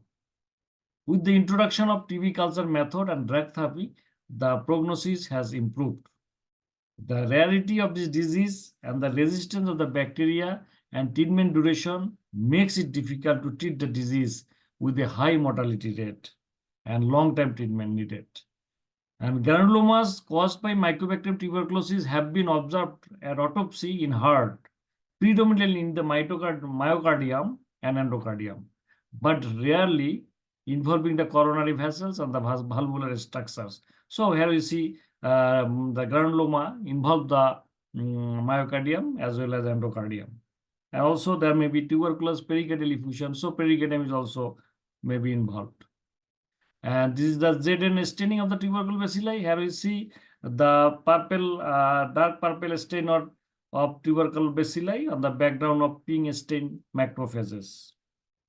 This is the notorious bacteria. And we see the history patient presentation since 1900. This time only treatment, patient dead, and autopsy, then diagnosis by histology. In 1935 to 1950, treatment, patient death, and autopsy, then diagnosis by histological observation or by autopsy. And in that time, first acid phase staining was invented. And since 1950, the patient presented with the sign symptom, and the echocardiogram come and detected the vegetation, and also tuberculous blood culture was done at that time, and valve replacement surgery also done, anti-TB also going on since then. And the miracle things happened because the death rate is very high in 1900 till 1950, but it comes down after the invention of the echocardiogram, also the blood culture method, and anti-TB drugs. And feature of endocarditis, it is an inflammation on the inner layer of the heart called the endocardium. It can be caused by bacteria, not only bacteria, but fungi, viruses, chlamydia, rickettsia also cause it. And there are symptoms, we all know about it. There are the systemic involvement. It can involve all the system. It can goes to there may be embolic phenomena, there may be vasculitic phenomena, there may be immunological phenomena. So it can involve all over the body, the presentation. And my case is Mr. M, a 5 years old boy, presented to our cardiology department, Rangpur Medical College Hospital, Rangpur, Bangladesh, on 17 February 2020 with a history of fever for 20 days. And he had a history of respiratory distress and malaise for 10 days, pain in the lower limb for 10 days. He had also a history. With this history, he admitted into our hospital, and he has given some sort of antibiotic treatment for his fever earlier before he admitted into the hospital. And on examination, we found the patient is anemic, temperature raised, and on abdominal examination, there is hepatomegaly. An investigation report to complete blood count, the patient is anemic, hemoglobin percent is 9.8 gram per deciliter, WBC count 11,000 per cubic millimeter. And this is the X-ray chest post-entry view of the patient, showing here the huge cardiomegaly, the pear-shaped and globular shaped heart, and the oligemic lung field. The cardiomegaly maybe this is the typical feature, maybe due to pericardial effusion, or differential diagnosis may be multiple valvular heart disease if stent anomaly comes. But in this picture, we can think about the pericardial effusion, as it's a globular and pear-shaped heart with a oligemic lung field. And with this X-ray, then we go for echocardiogram, and in the echocardiogram, we see severe pericardial effusion, 27 millimeter posteriorly and 13 millimeter anteriorly, and on the LV side laterally 20 millimeter echo-free space, that is the pericardial effusion, and 17 millimeter on the RV side, lateral side, and there is feature of early pericardial tamponade. And tentacle, the inflammatory lesions with fibrinoid threads were also found in the pericardial fluid. I'll later on see the picture. And there was also, interesting thing is that there was also vegetation attached to the upstream side of the anterior septal leaflet of the tricuspid valve. And vegetation also attached to the upstream side of the posterior leaflet of the mitral valve. So there is vegetation in the two valves, one in the tricuspid valve and another is mitral valve. And this picture echocardiogram, which is a typical fourth chamber view. Here you see the severe pericardial effusion, and we see here the tentacle, fibrinoid thread. This is the tentacles, inflammatory marker. And here you see the severe pericardial effusion with some sort of diastolic collapse, early feature of tamponade. And next we see there is also vegetation attached to the tricuspid valve. In the tricuspid valve, there is a large vegetation in the anterior tricuspid leaflet, also the septal tricuspid leaflet, and also the anterior tricuspid leaflet. There is large vegetation. Also vegetation attached to the mitral valve, PML mitral valve, and here you see the pericardial effusion is also present. And in this picture is a large vegetation in the tricuspid valve. Here is the pericardial effusion and vegetation in the tricuspid valve. So with this scenario, the patient is already getting antibiotics, and we decided to do pericardiosynthesis, as the patient has the feature of pericardial tamponade, and the patient was with respiratory distress. So we decided to do pericardiosynthesis, and the pericardiosynthesis was done. Total 30 ml pericardial fluid was aspirated, and the color was milky color. And pericardial fluid was sent for examination, that is cytological, microbiological, and biochemical examination of this fluid. This is the pericardial fluid aspirated by me in our cath lab, and the color is milky color or cream color. It may be due to, as usually, there may be a stroke color or hemorrhagic color, but milky color may be due to the lymphatic channel, the main lymphatic channel involvement has a thoracic duct, lymphatic channel open to the thoracic duct. So with the involvement of the lymphatic channel, the color is milky color.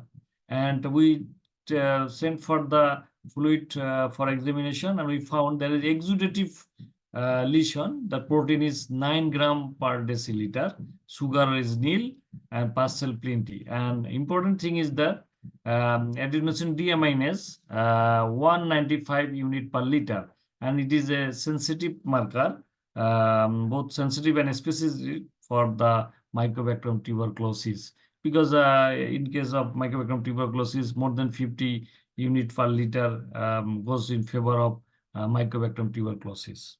So with this thing, we decided to make a diagnosis of tuberculous pericardial effusion with mycobacterial endocarditis, as the both valve is involvement with vegetation.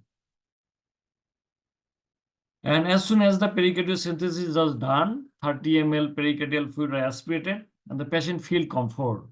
And anti-tuberculosis drug, fourth drug regime was given as per the regime of a 5-year child weighing 14.5 kg. The patient was advised anti-tuberculosis treatment, and we give 3 FDC, 3 remester agent, that is the rifampicin, isoniazide and pyrazinamide tablet, 3 tablets once daily. And we also give ethambutol with the patient is can say everything. So in case of children, ethambutol should be given cautiously, because it causes the some optic nerve atrophy may be happen. So we tell the patient is well and alert. So we talking to him about his side viewing and about his eye problem. If any problem, he should discuss with us. With the above regimen, follow up the patient showed good result during the follow-up. And we remastered 3 FDC, 3 tablets we continuing 2 months, and 2 FDC we continuing another 4 months. And after the end of 6 months, the positive thing is coming. The patient feels better, and also the fever subsided, and also here you see the echocardiogram was done. There is no vegetation, and there is minimal pericardial effusion, maybe the residual. So it is also subsided, and after all, the patient feels better. He can works, he can play, he can enjoying his school activities and the games also. So with this scenario, now we can say this is a very, very rare case, Mycobacterium endocarditis involving a young child, only 5 years age, and the presentation is also the tuberculous pericardial effusion was there, and also it involves the Mycobacterium tuberculosis, also involved the valves, both valves, mitral valve and tricuspid valve. Though we think aortic valve is also involved, but we did not find any feature of aortic valve involvement. Maybe we have done transthoracic echo. If we done transesophageal echo, that may be clear whether the aortic valve involved or not involved. So with this thing, thank you very much for inviting me, and thank you for patience hearing. Thank you.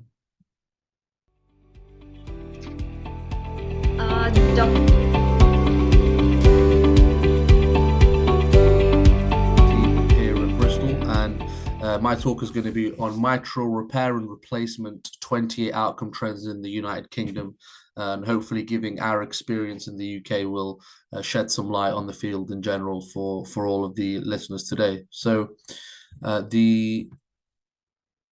second. Yeah, so the background. So we know that mitral surgery has developed significantly over the last 20 years with the increasing improvements in repair techniques, as well as emerging evidence that for a large cohort of patients, mitral repair is the gold standard surgical intervention for patients with mitral valve disease. There are some caveats. So patients that have ischemic mitral valve disease have been shown to do better after a replacement, but in general, there's a move to try and repair valves where we can. And so in the United Kingdom, we have the NHS, and as part of that, we have a nationally collected data, and there's a annual report on mitral and in general cardiac surgical activity, which is collected in the Blue Book, the Society for Cardiothoracic Surgeons, SCTS Blue Book, which demonstrated overall increase in volume of mitral surgery over between 2000 and 2016. Now, this is separate to the data we analyzed. This is just the background. So in their report, they didn't have any data on the etiology of disease, patients who had degenerative mitral disease or ischemic mitral disease, endocarditis. And then a separate national report in 2021 showed that there was a volume decrease after 2016. And overall, the National Audit for Cardiothoracic Surgical Outcomes in the UK quoted that we should be aiming to have a repair rate of 70.6%. And so this is just some of the background to our study, where we wanted to expand upon these reports describing trends in the overall mitral valve population before looking at the repair and replacement population separately. And we also planned to look at outcomes by patient gender or sex, as well as looking at outcomes according to the etiology of mitral valve disease. So we hope that with doing these analyses, we could identify targets for improvements in our service. And so we looked at the volume of surgery, the repair rate, the operative time, and early post-operative outcomes. And I must stress that we only had access to early post-operative outcomes, and this was one of the main limitations, but nevertheless, we still were able to find some interesting trends over this time period. So our methods were to essentially take the overall cohort of mitral valve surgical patients and split them into different groups and then compare them. So the first split was comparing patients who had a repair versus a replacement. The second split was looking at patients who had different causes of mitral disease. And then the third split was looking at males versus females. And the way we compared patients was over time. So we looked at patients by splitting them into 4-year time periods. So the total time period that we had the data for was 2000 all the way to 2019. And so these 20 years were split into 5 groups, each one spanning 4 years. So 2000 to 2003, 2004 to 2007, etc. And we used the following statistical tests to compare trends over time.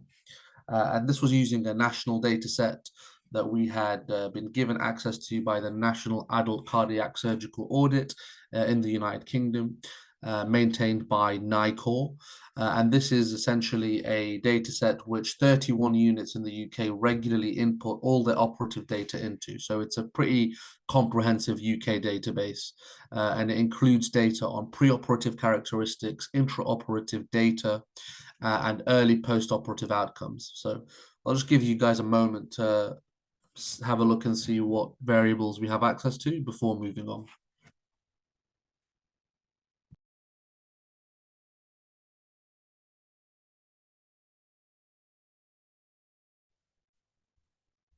Okay, so now these are the inclusions that we had. So we included all etiologies of disease.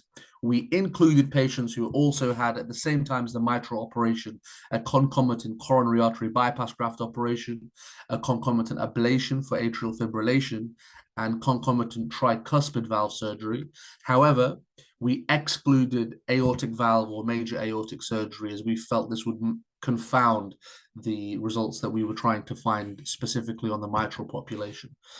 So here are our results. It's a lot of graphs, and I'll talk you through them all. So the first slide is just to show you how many patients we had in this time period. We had 63,000 patients between 2000 to 2019 undergoing mitral valve surgery in general, with a 50-50 split repair replacement. That's the overall cohort. And if we then look at this over time, we find that the volume of mitral valve surgery in the UK, this is the blue line in total, has overall increased with a slight dip between the final 2 time periods. So the x-axis here is time. We can see here, if we put on the replacement line, that actually mitral valve replacement has plateaued, if not dropped significantly over time. By contrast, mitral valve repair has been increasing significantly. And this is a reassuring trend, which shows that in the UK, we are following the best evidence suggesting that repairs in general are the optimal strategy. We then looked at the volume of mitral surgery by etiology of disease in the UK and found that actually the main driver of increased surgical activity here is degenerative disease. Degenerative disease characterized by thickening of the mitral leaflets, elongation of the cords, prolapse of the leaflets, and resulting in a mitral valve regurgitation most commonly. And this is essentially the aging process, the wear and tear of the valve manifesting in later life. So in the UK, endocarditis, ischemic disease are generally stable. It's mainly mainly degenerative disease that's on the rise. Now, when we look at the volume of mitral operating by the genders of the patient, so again, this is the same overall line for you to compare against. Now, when we put the male and female lines on, we can see that there's an overall rise in mitral volume and that there's a relative decline in the volume of female patients receiving surgery as opposed to male patients. And this was quite important, actually, because the other studies, other population studies in the UK have demonstrated that females actually have a higher burden of degenerative mitral valve disease. And so this is an important slide because it suggests that we are under treating or under capturing female patients for mitral valve surgery. So now this is the repair rate. So the y-axis here is the mitral valve repair rate overall, the percentage of patients receiving a repair. And we can see that in the UK, this has climbed from about 15% in 2000 all the way up to around 60% in the total mitral valve population. However, when I overlay the different etiologies of disease, what we can see is there's a very different picture depending on why patients have mitral valve surgery. So if you were to look at the gray line demonstrates patients presenting for surgery with ischemic disease. Now, interestingly, we can see that since 2008, there's been a significant drop in the repair rate. And this is actually good news because around that period of time, there was a major paper in the New England Journal of Medicine showing that patients who have ischemic mitral valve disease actually do better with a replacement. And so here we can see in real time that UK surgical practice is responding to best evidence. On the other hand, we can see that actually the repair rate for patients with degenerative disease is very good and has risen from around 28% to 76% over the time period, almost tripling. And similarly, the repair rate for endocarditis, the yellow line, has also risen significantly to 37%. And the lower rates of repair in endocarditis reflect the technically more challenging lesions associated with an infected valve.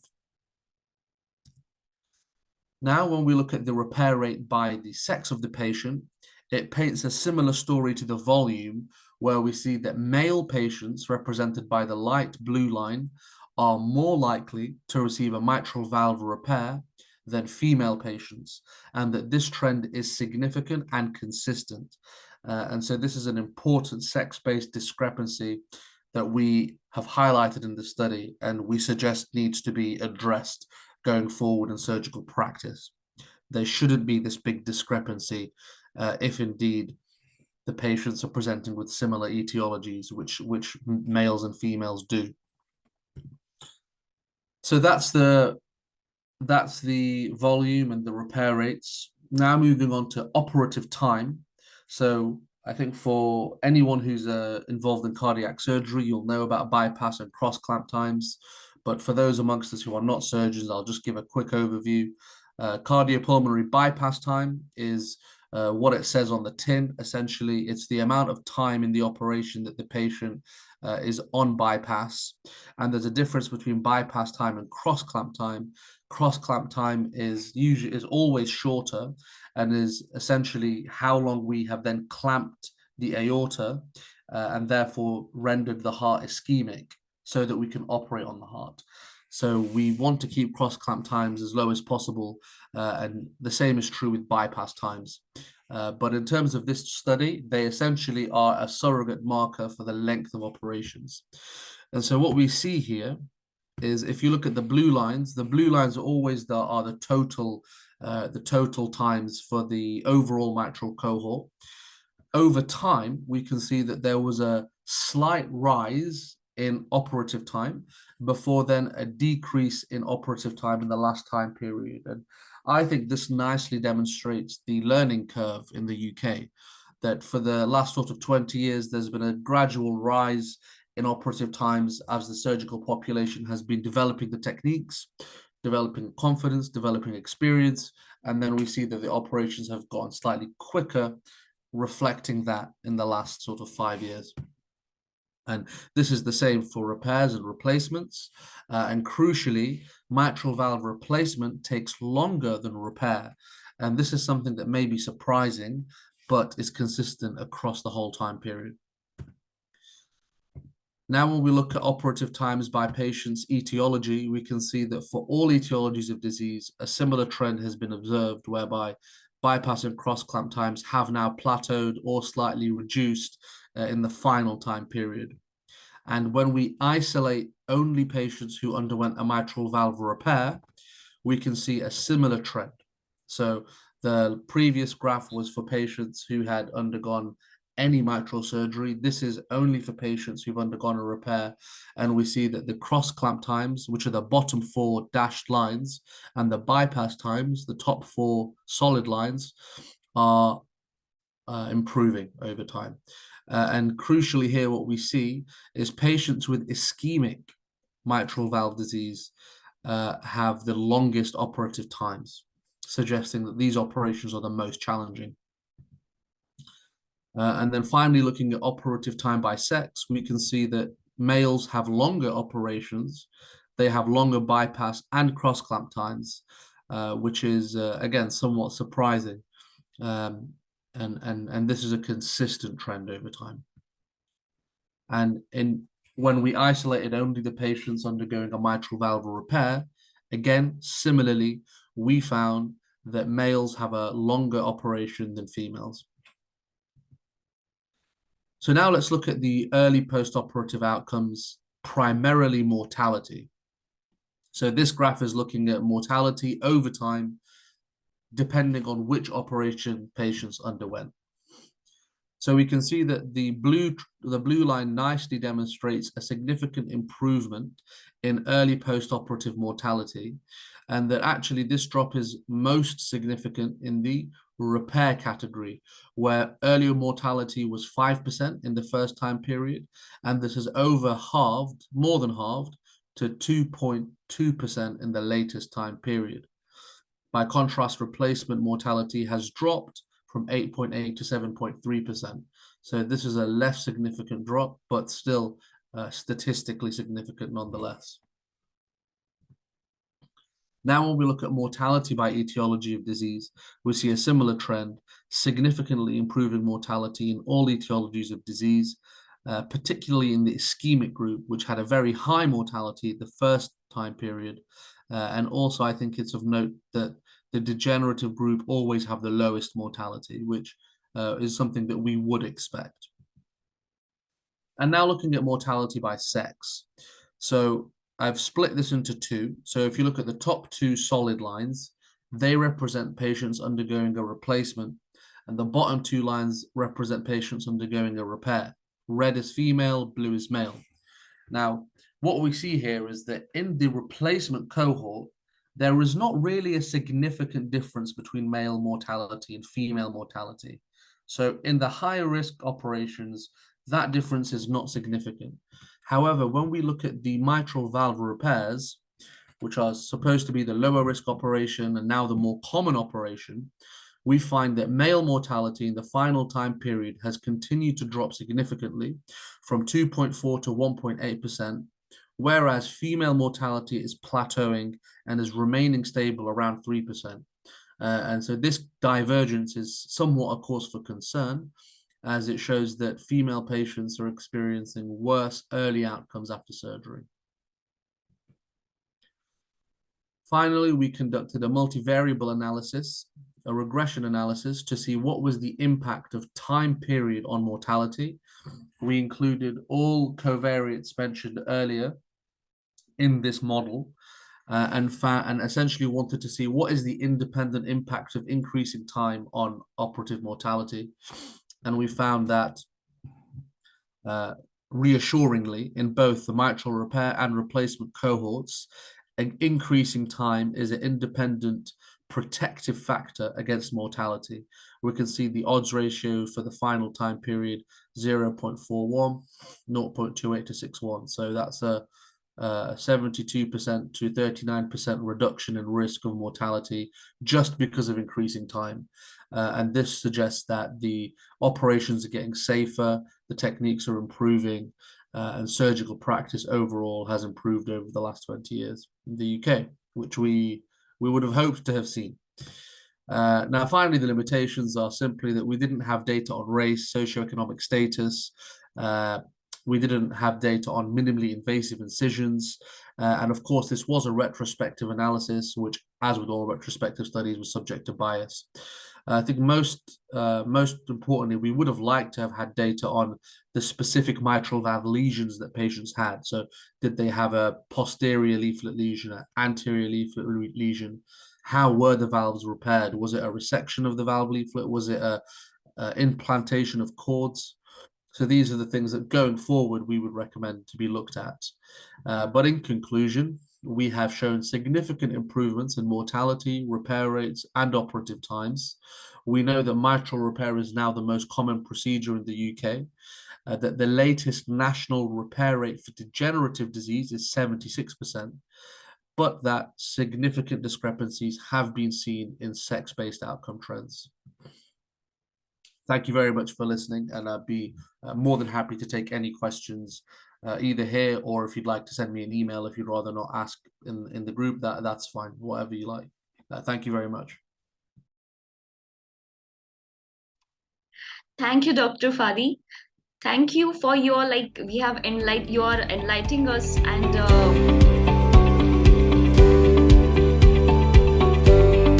yes, please. So the presentation is on. Good. So currently I work for one of the regional cardiovascular surgery centers in Kiev, Ukraine, and being an expert in heart visualization, serve as an eye of a surgeon, so-called. So what should we talk about? I won't talk much about speckle tracking, since everyone who works in visualization knows this B-mode, angle-independent non-Doppler methodics of registration of subendocardial myocardium layer function, which allows us to early diagnose any pathology, because subendocardial layer is the thinnest and it's invisible by human eyes. So even in those cases when we see no regional wall motion abnormalities, speckle tracking allows us to diagnose any sort of myocardial dysfunction very easily, and regardless that, according to the current guidelines, lower normal limits for longitudinal strain, LS, is a bit different depending on the vendor of your sonography machine. Still, we orientate at the 16-18 polar left ventricle map, which shows very well any disturbances in subendocardial function, not only in the coronary artery disease. For instance, here you see the typical amyloid cardiomyopathy strain pattern. Also, it helps us to differentiate between non-ischemic situations, such like complete left branch bundle block on the left with left ventricle dysynchrony, which allows us to make a decision about CRT, for instance, or non-ischemic severe myocardial dysfunction and non-ischemic dilated cardiomyopathy of any etiology. Also, it's very handy for dynamic evaluation of the patients during the treatment and their response to that treatment. For instance, here you see on the left and on the right the difference between strain polar maps in one patient who was admitted with severe congestive heart failure due to post-myocarditis, COVID-19 acute myocarditis, and you see severe myocardial dysfunction, diffuse one, non-ischemic, and 3 months after of optimal medical treatment, you see dramatic improvement. But we'll talk about coronary artery disease. So the ischemic pattern corresponds very well with coronary beds. Here you see the LAD distinct ischemia, which allows you to send the patient for coronary angiography ASAP. Sometimes we meet mixed patterns because there can be comorbidities, like in this patient, we have a basal septal decrease due to left ventricle volume overload, because it's a patient with cords rupture and flail mitral valve prior to mitral valve plastics. The colleague been telling us about one presentation before. But here we also see a wedge-shaped, distinct strain decrease in circumflex area. So this patient went not only for surgeon mitral valve plastics, but for memory graft 1-2. Probably we all know who work in visualization this very fine picture that shows us that 16-18, well, 17 left ventricle polar map by MRI or by speckle tracking echo ST to not only diagnose ischemia, but to see the bed of distinct coronary artery and even the level of stenosis. And also it helps us to diagnose ischemia instantly in distinct cases, like this is a man who was admitted with first angina pectoris, acute 1, and completely, absolutely normal echo, and even normal TDIs. But you see this wedge-shaped vast area of strain drop shows us that there is ischemia in some LAD bed, and he went instantly into the cath lab, and there was a proximal LAD 90% stenosis. So you see 2 days after primary angioplasty, DES1, drug-eluting stent, we have only small area of post-ischemic changes that restored completely in approximately 6 months. So we made our analysis of approximately 750 patients, including a vast amount of patients who already had a history of acute myocardial infarction, and approximately a third of them were after some sort of surgeon or invasive revascularization, including small percent of patients with intramural coronary, predominantly LAD segments. And please take a note that at echo without speckle tracking, even the patients after acute myocardial infarction showed approximately 2/3 of patients that had no hypokinesis or no regional wall abnormalities due to non-STEMI in anamnesis. So speckle tracking is very handy. And we had a big, vast amount of true positive and true negative results. False positive results are usually due to congenital tortuosity of coronary distal branches, and false negative are mostly in the elderly patients with developed collateral coronary vascularization of left ventricle. And of course, as you start, the level of expertise grows with the number of the patients you look. So the diagnostic accuracy of coronary artery at rest itself was very high, as you can see, in patients without myocardial infarction in anamnesis or with, excuse me, let me put it on again. accuracy according to area and the curve and ballast accuracy was pretty high and comparable, even in the patients with intramural coronary segments, because it also can cause ischemia. For instance, you see this intramural wedge-shaped strain drop in the patient with intramural systolic compression of LAD more than 50%. So he went for a mini-invasive surgery. Global longitudinal strain showed pretty high significant correlation with left ventricle ejection fraction in the first place. Of course, indexed the end-diastolic volume and systolic volume correlation was lower, but still significant. And surprisingly, global longitudinal strain GLS showed even good correlation with the left ventricle diastolic function stage, which correlates with heart failure functional class, and even with mean pulmonary artery pressure due to secondary pulmonary hypertension in the patients with reduced ejection fraction. Also, we found pretty high correlation not only in the first place diagnosis of ischemia due to by speckle tracking itself, but even with the number of lesions that were found during invasive coronary angiography. So, since there's been a lot of talk for the last 10-15 years about stress tests, we should mention that visualization requires extreme expertise.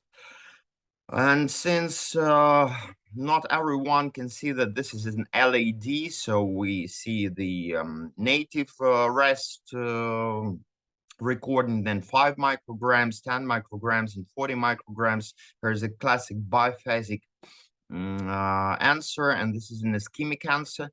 But well, you need an expert for that. You know, not everyone can evaluate, and surgeons urge you to give them more and more precise result. So after looking at the literature, we have usually the papers include 46 patients, 81 patients, 100 patients.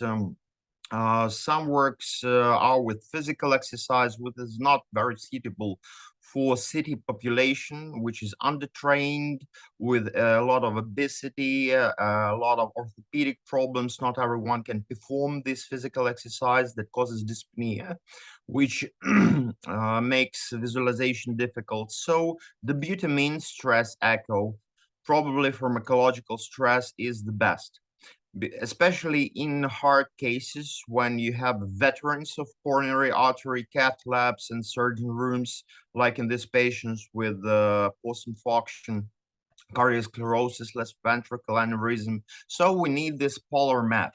And pharmacological stress combined with speckle tracking echo makes this test very easy, very safe, and very fast.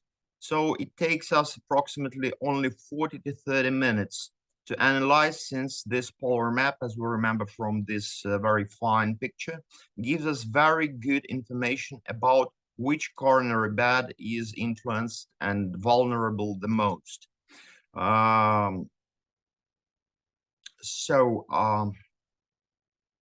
Taking into account very high accuracy in diagnosis of coronary artery disease at rest, which I already showed you, we analyzed our experience. We performed approximately 3,000 tests since 2018.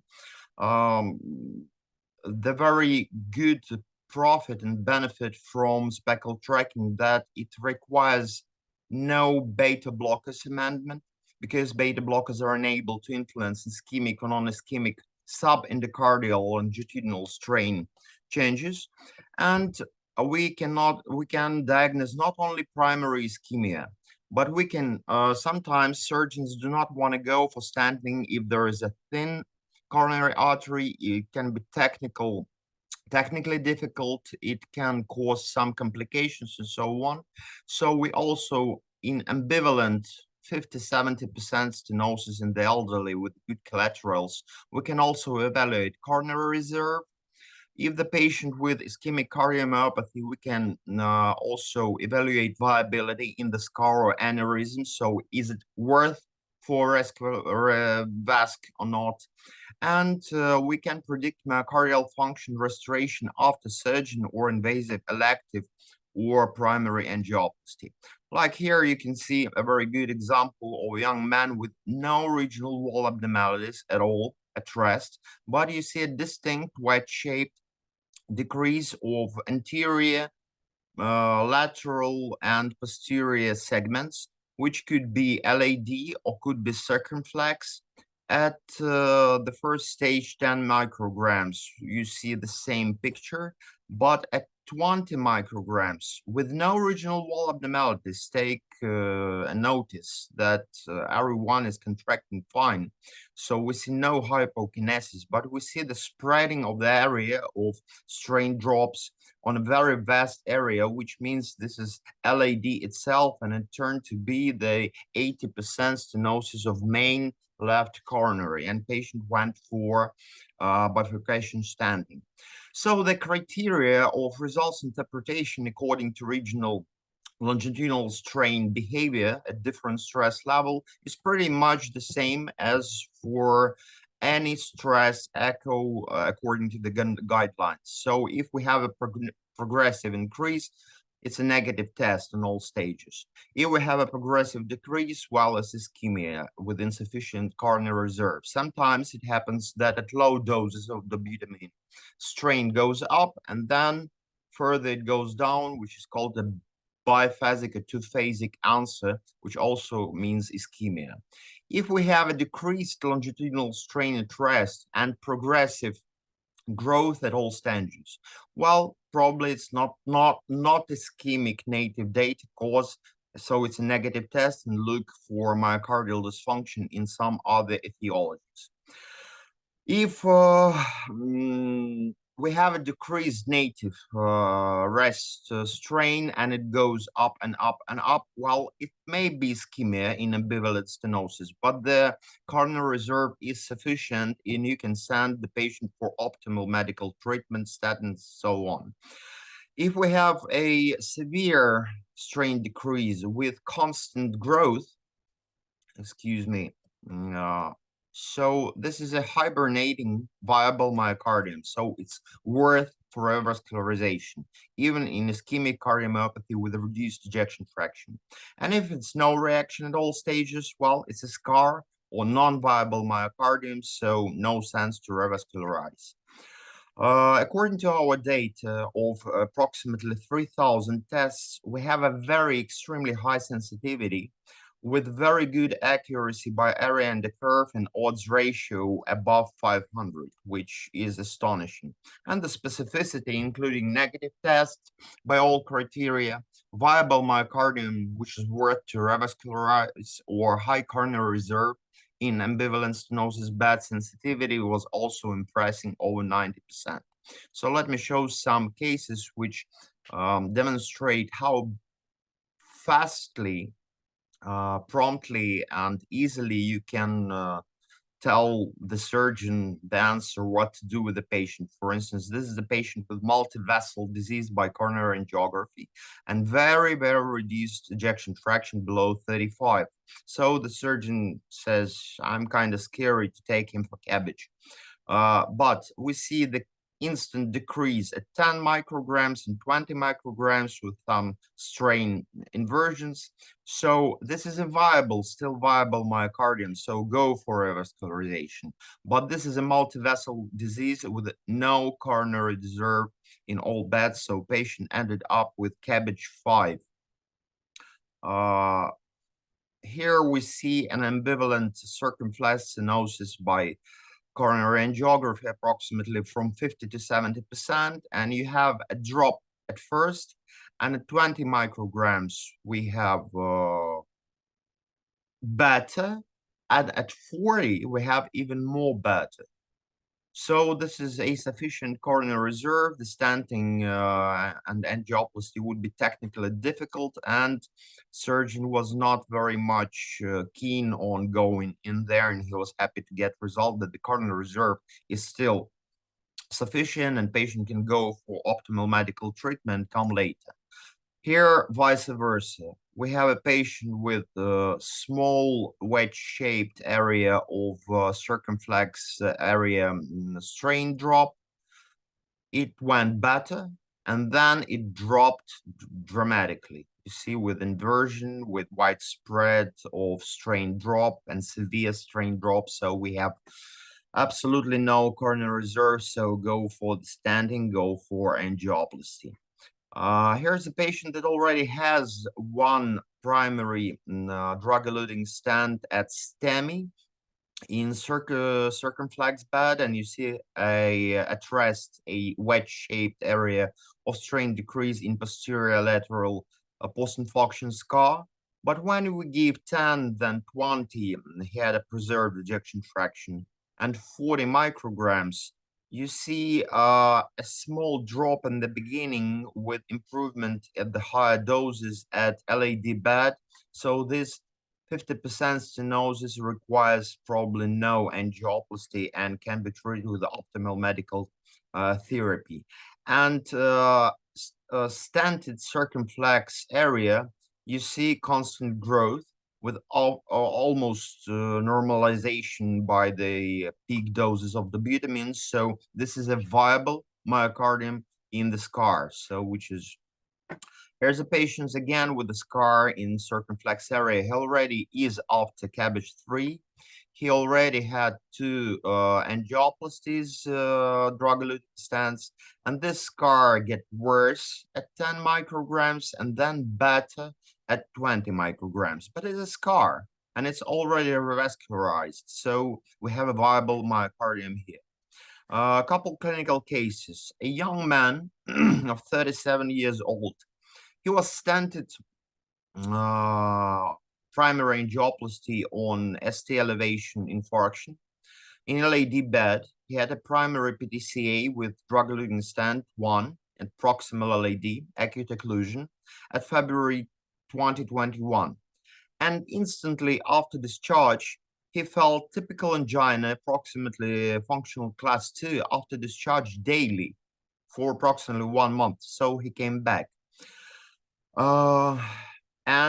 Speckle tracking showed distinct ischemia at rest with biphasic answer in LAD bed. So he went for coronary angiography, and it turned out that he had non-diagnosed LAD dissection distal to stent after primary angioplasty. So they fixed one problem and created another problem. So he went for another stenting. They closed this dissection, and 3 months after recurrent PTCA, he had absolutely good patterns at all levels of pharmacological stress. So applauses to the surgeons, and you see how handy and how helpful this test is. Of course, we wouldn't be able to perform that with physical exercise and without speckle tracking. More complicated test. An old man who is a veteran of coronary care because he has a ST elevation in 2000 with chronic left ventricle apical clotted aneurysm. He had in 2001 elective angioplasty, drug-eluting stents 2. Then he underwent CABG 3 in 2004. He has a persistent normosystolic atrial fibrillation. And coronary angiography showed that mammary graft to LAD occlusion was patent, was fine. But there was a complete chronic total occlusion of right coronary graft and 75% of circumflex graft. So the question was, which graft was the most important? So we had to look for ischemia and coronary reserve evaluation first place in right coronary and circumflex coronary beds. Of course, we were afraid to abolish beta blockers, so we didn't await submaximal heart rate to be reached. And we started with 5 micrograms because he had left ventricle apical aneurysm And if you look at rest recording, 10 micrograms per kilo per minute recording, and 20 micrograms, which was a prolonged submaximal dose. You see no differences and no changes in right regional wall motion abnormalities because a patient with a scar and apical left ventricle aneurysm. But if you look at consequent bullseye polar map, you see the small aneurysm with strain inversion, which didn't change at 10 micrograms, but gets smaller at 20 micrograms. So we have a viable myocardium in revascularized LAD bed. So everything is fine with LAD. So we look for right coronary artery bed, and we look for circumflex bed.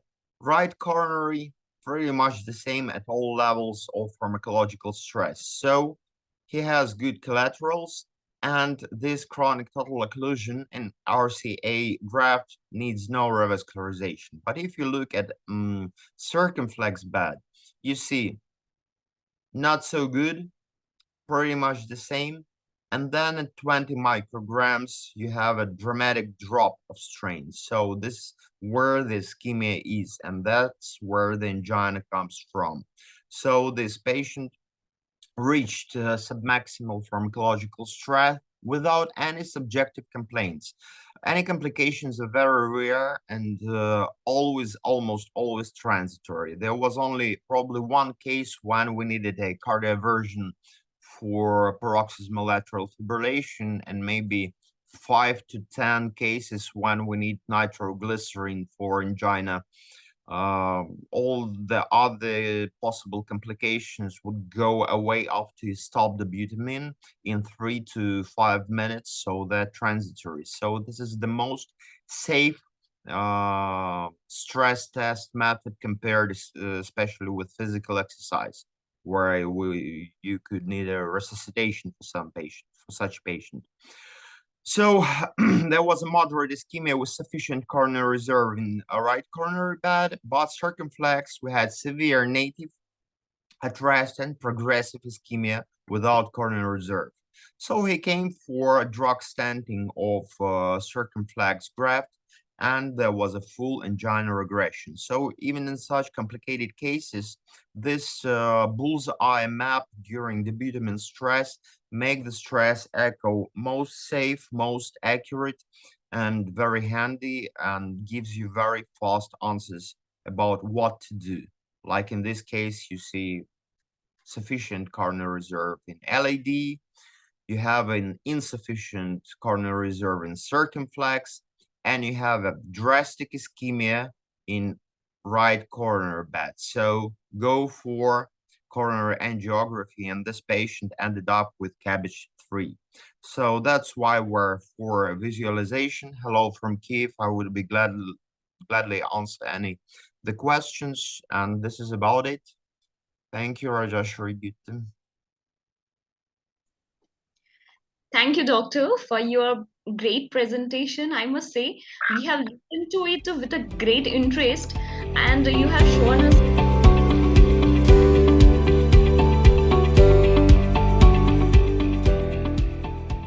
This laser is highly selective for myocardium, and 1064 diode laser produces the deepest and largest lesions in the myocardial wall. This is explained by the fact that this wavelength is not absorbed, almost not absorbed by water, so that it can be scattered in the myocardial wall and create a deep lesion. This is shown here when the laser light is applied epicardially, but what we have to take into consideration is the shape of the light guide, because only a conically shaped fiber tip allows for a ring-shaped and larger surface radiation.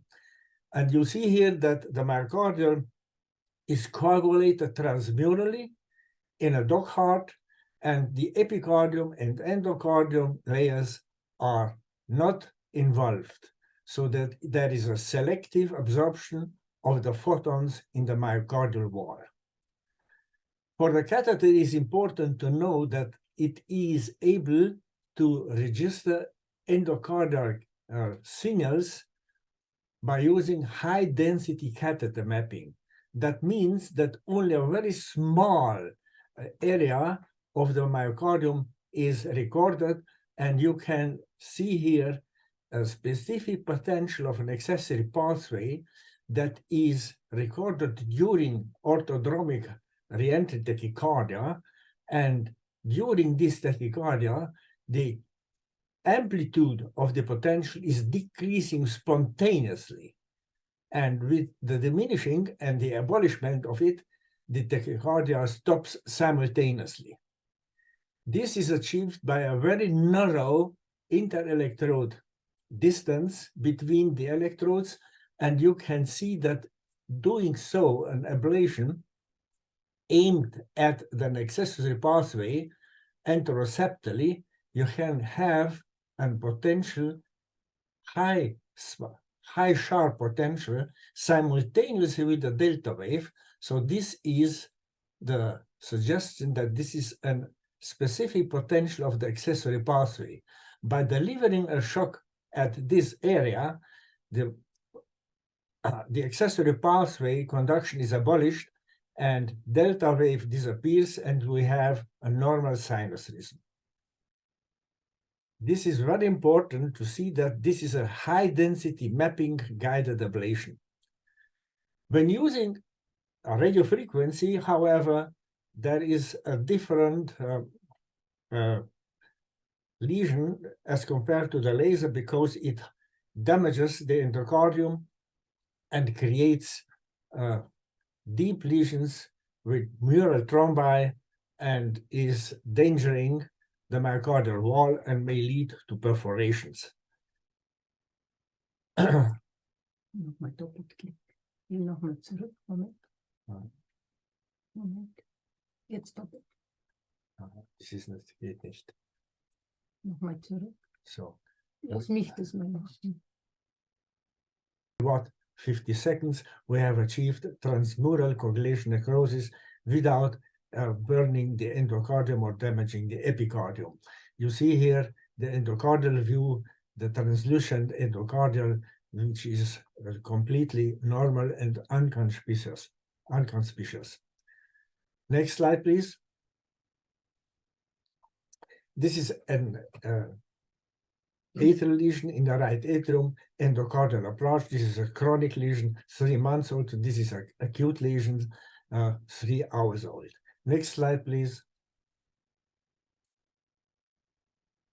This is an endocardial approach in the close to the sinus nodal area, twice applied for the laser, which shows clear-cut white scars produced by laser application without compromising the atrial wall continuity. Next slide, please. This is again a video.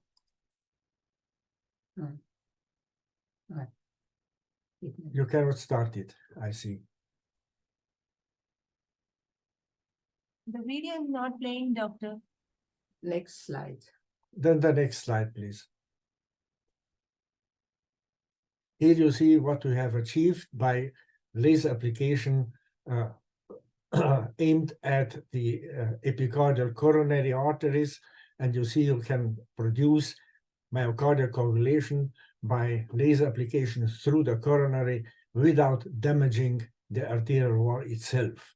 So this is a larger lesion, this is a smaller one, however, produced by the same energy level, because this difference is caused by the tourniquet, which reduces the flow that is cooling with 50% here.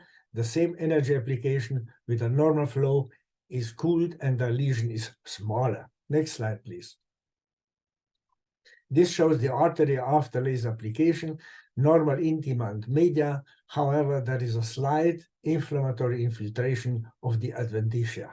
Next slide, please. This is the ECG recording during the laser application, and you see there is a gradual abatement of potential amplitudes, and after stop of the laser, the amplitudes are abolished and the lesion is transmural. With the start and end of laser application, you have an extrasystole which marks the end and at the start and the end of radiation. Next slide, please. This is very important to know that only a precise localization of the catheter upon the target tissue here, for example, of the His bundle, only if all the three bipolar recordings are positive, you see, with this His potential, we can abolish the His bundle in a few seconds, and in the position, in the center position, you have three His bundle potentials, whereas in the lateral position, in one recording, the His bundle is not present. This emphasizes the importance of precise localization of the high-density laser mapping. Next slide, please. This is the result, a scar which is produced when the His bundle is abolished, and here you have the stumps of the His bundles on the right and on the left, and this is the scarred tissue. Next slide, please. Here you see that these effects of abolishment of potentials is achieved in 5 to 10 seconds. However, premature stop of laser application, these potential amplitudes are recovering, and with the reversibility of that symptoms, you can achieve a reversibility of lesions too, so that if you have an unwanted effect, to stop the laser timely, and the lesion is reversible, and there is no permanent damage to the myocardium or to the conduction system. Next slide, please. This is also an example of laser application aimed at the His bundle region, at the compact AV node, and you see the dwindling of the potentials, and with the occurrence of the first blocked conduction, we stop the laser, and after 15-16 minutes, the potentials are recovering, and also the conduction is again normal. So this is a clear sign that you can avoid permanent damages if you stop the laser in time. Next slide, please. The same is the case with the His bundle. If the application is stopped immediately with the first block of the His bundle, after 13 seconds, the His bundle is again conducting, and normal production of the His bundle is maintained also long term. Next slide, please. We can conclude that the specific advantage of high density laser mapping is that the catheter itself is not heated up. The method is applied in normothermic conditions and is reversible. And high-density laser mapping allows for a systematic approach with simultaneous validation of initial success. Next slide, please. You see that the laser lesion is created in a very short time. Within seconds, we have a transmural lesion, whereas other energy and power sources like radiofrequency, microwave, and cryo needs a very long time to achieve a transmural lesion, if any. Next slide, please. Here you see that the high-density laser mapping creates transmural lesions, and these transmural lesions are achieved immediately with a transmural potential amplitudes abolishment, so that lesions are immediately transmural when the atrial potential amplitudes are abolished. That means that the correlation coefficient is near 1, so that at the moment you have achieved abolishment of the potential amplitudes and stop laser radiation, The adjacent structures such as esophagus, lungs, and nerves are saved from radiation effects. So this is a good control for transmural, for the achievement of transmural lesions. Next slide, please. The difference between the transmurality of the lesion and the sensor signal placed in the esophagus is about 3 to 5 seconds, so that if the potential amplitudes are abolished, you can stop the laser after 3 or latest 5 seconds, and thermal damages to the esophagus or lungs or nerves are avoided. Next slide, please. Here you see an example of a left atrial posterior wall laser ablation with a transmural lesion, and the esophageal wall is unconspicuous. Next slide, please. The limit which creates dangerous effects such as pops or steam pops or perforations or craters is a laser application at 15 watts for 50 seconds. However, if this is applied only 20 or 30 seconds, you are always on the safe side and you can avoid all these damages. So that it is important to know that you have limit your application if it is a power of 20 watts below 40 seconds. Next slide, please. But another feature is that there is the catheter orientation during laser application is not important, is not a major determinant for lesion formation. So you have the same size of lesion regardless of position or orientation of the catheter. In case of flat position, the lesion is smaller. However, by lengthening radiation application, you can achieve even larger lesions. So that catheter orientation is not a major determinant for lesion formation. You have to follow the ECG, the local ECG, the high density mapping, laser mapping, and you see if the potential amplitudes are abolished, you have achieved a transmural lesion, regardless of catheter orientation. Next slide, please.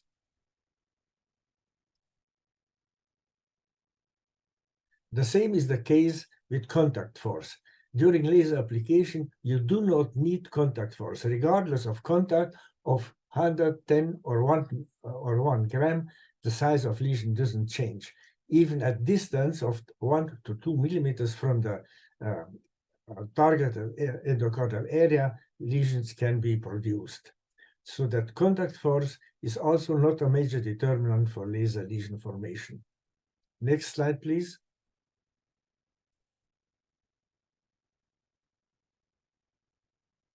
You can use the laser also in the renal artery for renal sympathetic laser modulation. If you irradiate the renal artery, you achieve a tubular radiation of about 9 millimeters, and you achieve a selective ablation of perirenal nerves without damaging the endoarterial artery. So this artery is completely normal, but the nerve surrounded, the surrounded perirenal nerves are damaged and are coagulated, so that you can achieve a sympathetic laser modulation without damage to the renal artery at a length of up to 1 centimeter. Next slide, please. The same is the case for the pulmonary sympathetic laser modulation. Here also, the pulmonary artery is undamaged, whereas the nerves are modulated selectively and can reduce pulmonary hypertension. Next slide, please. This is the first application in a patient with ablation of a left-sided lateral accessory pathway, and this was performed in February '88. It's the first laser application in a patient. Here the erythematosus is introduced transeptally into the left atrium and positioned to the left side lateral wall where the accessory pathway was located, and was successfully abolished. Next slide, please. The first clinical study achieved a result of over 90% success rate. The next slide, please. Ablation time was about 2 hours, and X-ray exposure time totalized almost 15 minutes. All these procedures were without complications. Next slide, please. Here you see laser mapping by exploring the right and left atria in a patient with persistent atrial fibrillation, and you see that from various sides you achieve different high-density mapping signals. This is a rapid stimulation, this is a complex stimulation, and this is a very interesting ECG with the sign of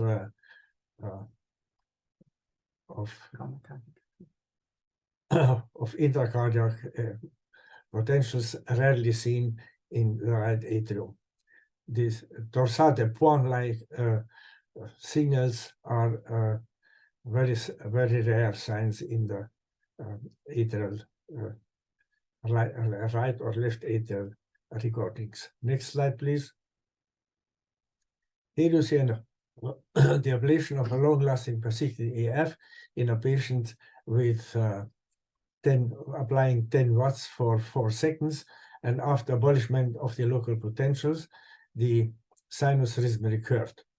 And this is the sign that with 10 watts in 5 to 10 seconds, so it shows that it is a low power, short duration ablation procedure. Next slide, please. The outcome of this second clinical study in patients with long-lasting persistent atrial fibrillation achieved a success rate of 96% in 48 patients. Next slide, please. The quality of life was substantially improved. The procedure time was also less than 2 hours, and radiation time less than 15 minutes, sorry. Next slide, please.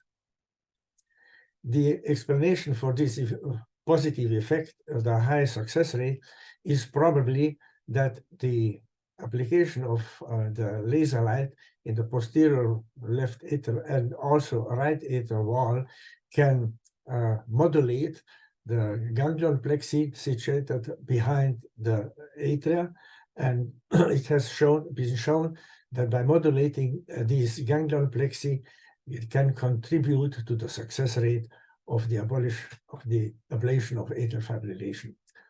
Next slide, please. The novel system of pulse field ablation is very short. It is probably too short to follow the potential amplitudes and to make the lesion reversible. In addition, it is thrombogenic, and as compared to that, the laser is not thrombogenic as compared to radiofrequency and to the microembolic signals which are registered during pulse field ablation. Next slide, please.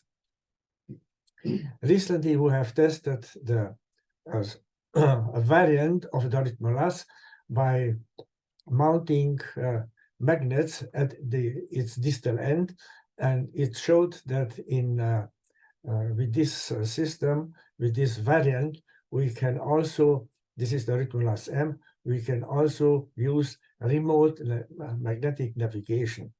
And this is a promising aspect for a system which allows laser application without the need of pressure on the myocardial endocardium in atria or intraventricles. Next slide, please. This is a cardiovascular system which allows for selective interatrial transseptal puncture. This is an optical fiber system which is very simple and can create very safe and inter-aortic septal puncture procedure, regardless of the septum, if fibrotic or not, or aneurysmatic. And this was a good experience, so that this clinical study, this third clinical study, was very conclusive. Next slide, please. It is shown that this is non-published data which you have applied laser energy from the right ventricle towards a hypertrophic obstructive septum, and you see that after application of the laser, the pressure gradient between the artery and the ventricle was abolished, and the left ventricle showed normal angiogram. Next slide, please.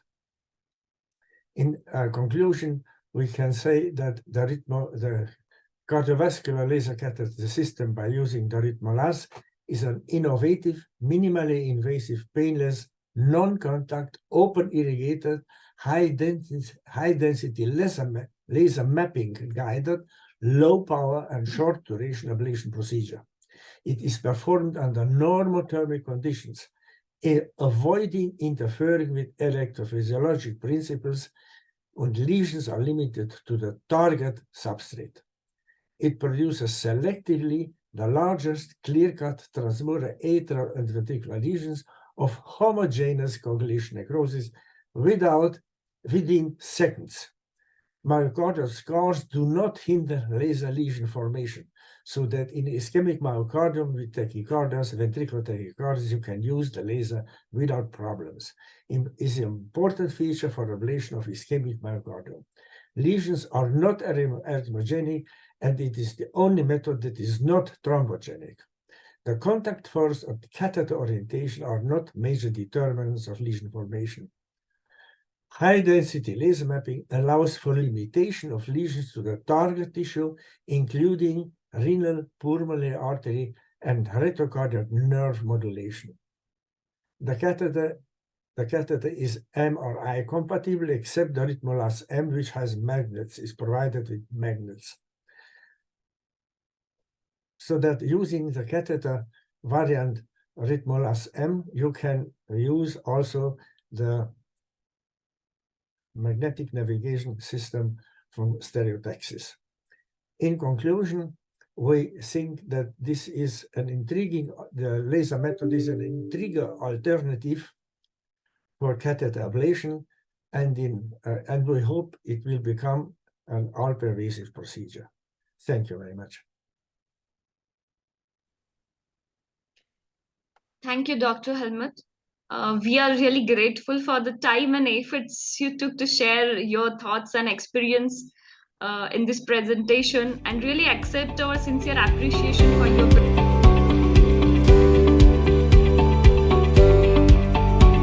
and a few discussion and some conclusions.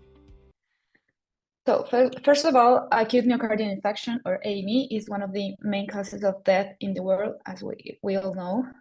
In recent years, thanks to progressive advances in treatment, in-hospital mortality has been significantly reduced. Given its multiple clinical presentation, its diagnosis is often delayed, with epigastric abdominal pain being one of the most challenging reasons for consultation for a correct diagnosis. CT angiography, or CT angio, is indicated in intermediate risk patients who present in an emergency due to chest pain of possible cardiac origin. So we present 4 clinical cases with incidental diagnosis of AMI in CT requested for other reasons of consultation, which were consequently confirmed by laboratory tests and electrocardiogram.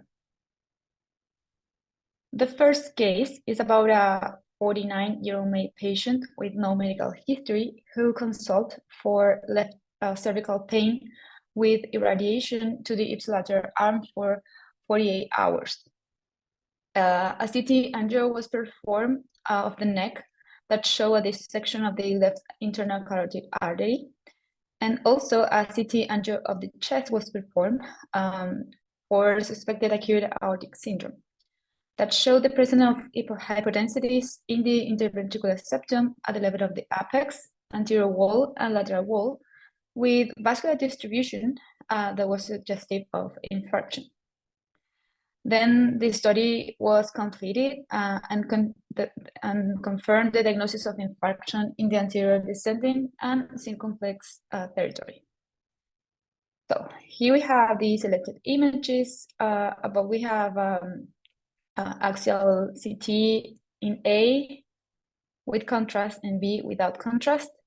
And C in D, we have reconstructions in the short axis view. So here in yellow, we can see a defect of filling, this hypodensity in the area of the endocardium, in the apex, and here in the intraventricular septum, as well as here in the circumflex territory, here in red. It's important to note that in the image without contrast, we don't see a hypodensity, which confirms that this is not chronic. So something that we're going to talk about later. The second case is about a 84-year-old male patient with a history of diabetes mellitus type 2. He presents with intense epigastric abdominal pain with suspicion of acute pancreatitis. So a CT scan abdomen pelvis was performed, and the images of the lower part of the thorax identified findings compatible with an extensive function in the territory of the DA artery. So these are the selected images. Again, we can see here in A, and axial style without contrast, and BC to E are images with contrast. Here axial, this other one coronal sagittal. So we can see an extensive defect, hypodensity in the myocardium that extends to the whole wall. But first of all, here in A, we can see this defect in the image without contrast. This hypodensity that show that the patient had a history of AMI, a prior infarction. So this is chronic. This is adipose like substitution. And as we compare here with the subcutaneous fat, it's kind of ready, has similar density. So here we can see this thinning too of the wall. We will also here we can see this hypodensity. And we can see also this this area that is more hypo than this other one that corresponds to this one, and we can see here in A. And we can see the same images, the same findings here in these in coronal and sagittal images. And also here we can see in the arrow, the green arrow, that this extends to the papillary muscle. The third case is about a 82-year-old female with a history of diabetes type 2 and atrial fibrillation. She consulted due to abdominal pain associated with vomiting. So a CT abdomen was performed and showed hyperdensity in the anteroseptal segment of the left ventricle, suggestive of myocardial infarction, with no other pathological findings in abdominal imaging. So these are the findings that we can see here. This is similar to the second patient, but here in yellow, we can see that there is a filling defect inside the left ventricle that this corresponds to a thrombus. So this was prior to. The fourth last case is a 83-year-old male female too, with a history of hypertension. She presented with abdominal pain in the upper abdomen, so a CT abdomen pelvis was performed, and this one showed hyperdensity and rupture of the infralateral wall of the left ventricle with hemopericardium. So these are the selected images. Here in A, we have a coronal, and B, we have a axial, and C in sagittal. So the most important findings is here marked here with the yellow arrow, this thinning and this defect here in the apex. We can see here too, that extends to this lateral wall and to inferior too. And here in green, we can see this effusion with a high density that is correspond to blood, so it's hemopericardium. And other finding that we have here is that this patient has the gallbladder has a thin wall surrounded by edema and gallstones inside, but this is not in an acute setting. So acute coronary syndrome continues to be a frequent diagnosis in emergency units. Although most patients consult for chest pain or dyspnea, abdominal discomfort can be the main or even the only symptom reported by the patients, especially in women and older adults, as we saw with our patients. Among the main diagnoses of chest pain, we find different pathologies, such as pneumonia, pulmonary embolism, epipericardial fat necrosis, rib fractures, pericarditis, and acute myocardial infarction. Some of these entities, such as epipericardial fat necrosis, basal pneumonia, or acute myocardial infarction, may manifest as discomfort in the abdominal region. Irritation of the diaphragmatic pleura is probably one of the main causes of abdominal symptoms in patients with thoracic pathology. This pain is referred to skin because of some somatic and visceral structures that have double elevation with common afferent fibers that converge in the dorsal horn of the spinal cord. Advances in multi-detector CT have improved the ability to visualize cardiac pathology in non-gated contrast CT. So this is an important thing, that all of these patients wasn't, the CT wasn't gated because it was a emergency setting, and almost all of them was CT abdomen pelvis. So this is a CT with venous contrast, so it doesn't have a gated image. So myocardial hypotenuation can be observed in an early phase in the cases of a CT angiography of the chest that we can see here in one of our patients. This is a finding that is indicative that there is a defect in perfusion that may represent AMI, clinical stenosis that produces severe ischemia, or an artifact. So we should be really aware of this, and we should, as a radiologist, should see the image, also read the image in all the planes, like axial, sagittal, coronal. So if you present with or if you see one of these exams, you should be able to see all of them. In AMI, hypertensity represents an absence or delay in myocardial perfusion caused by slow contrast impregnation, as we saw. These findings may occur due to microvascular obstruction or myocardial necrosis, or both. In the case of all necrosis, it represents the presence of a myocardial scar or fatty replacement, as we saw in one of our patients.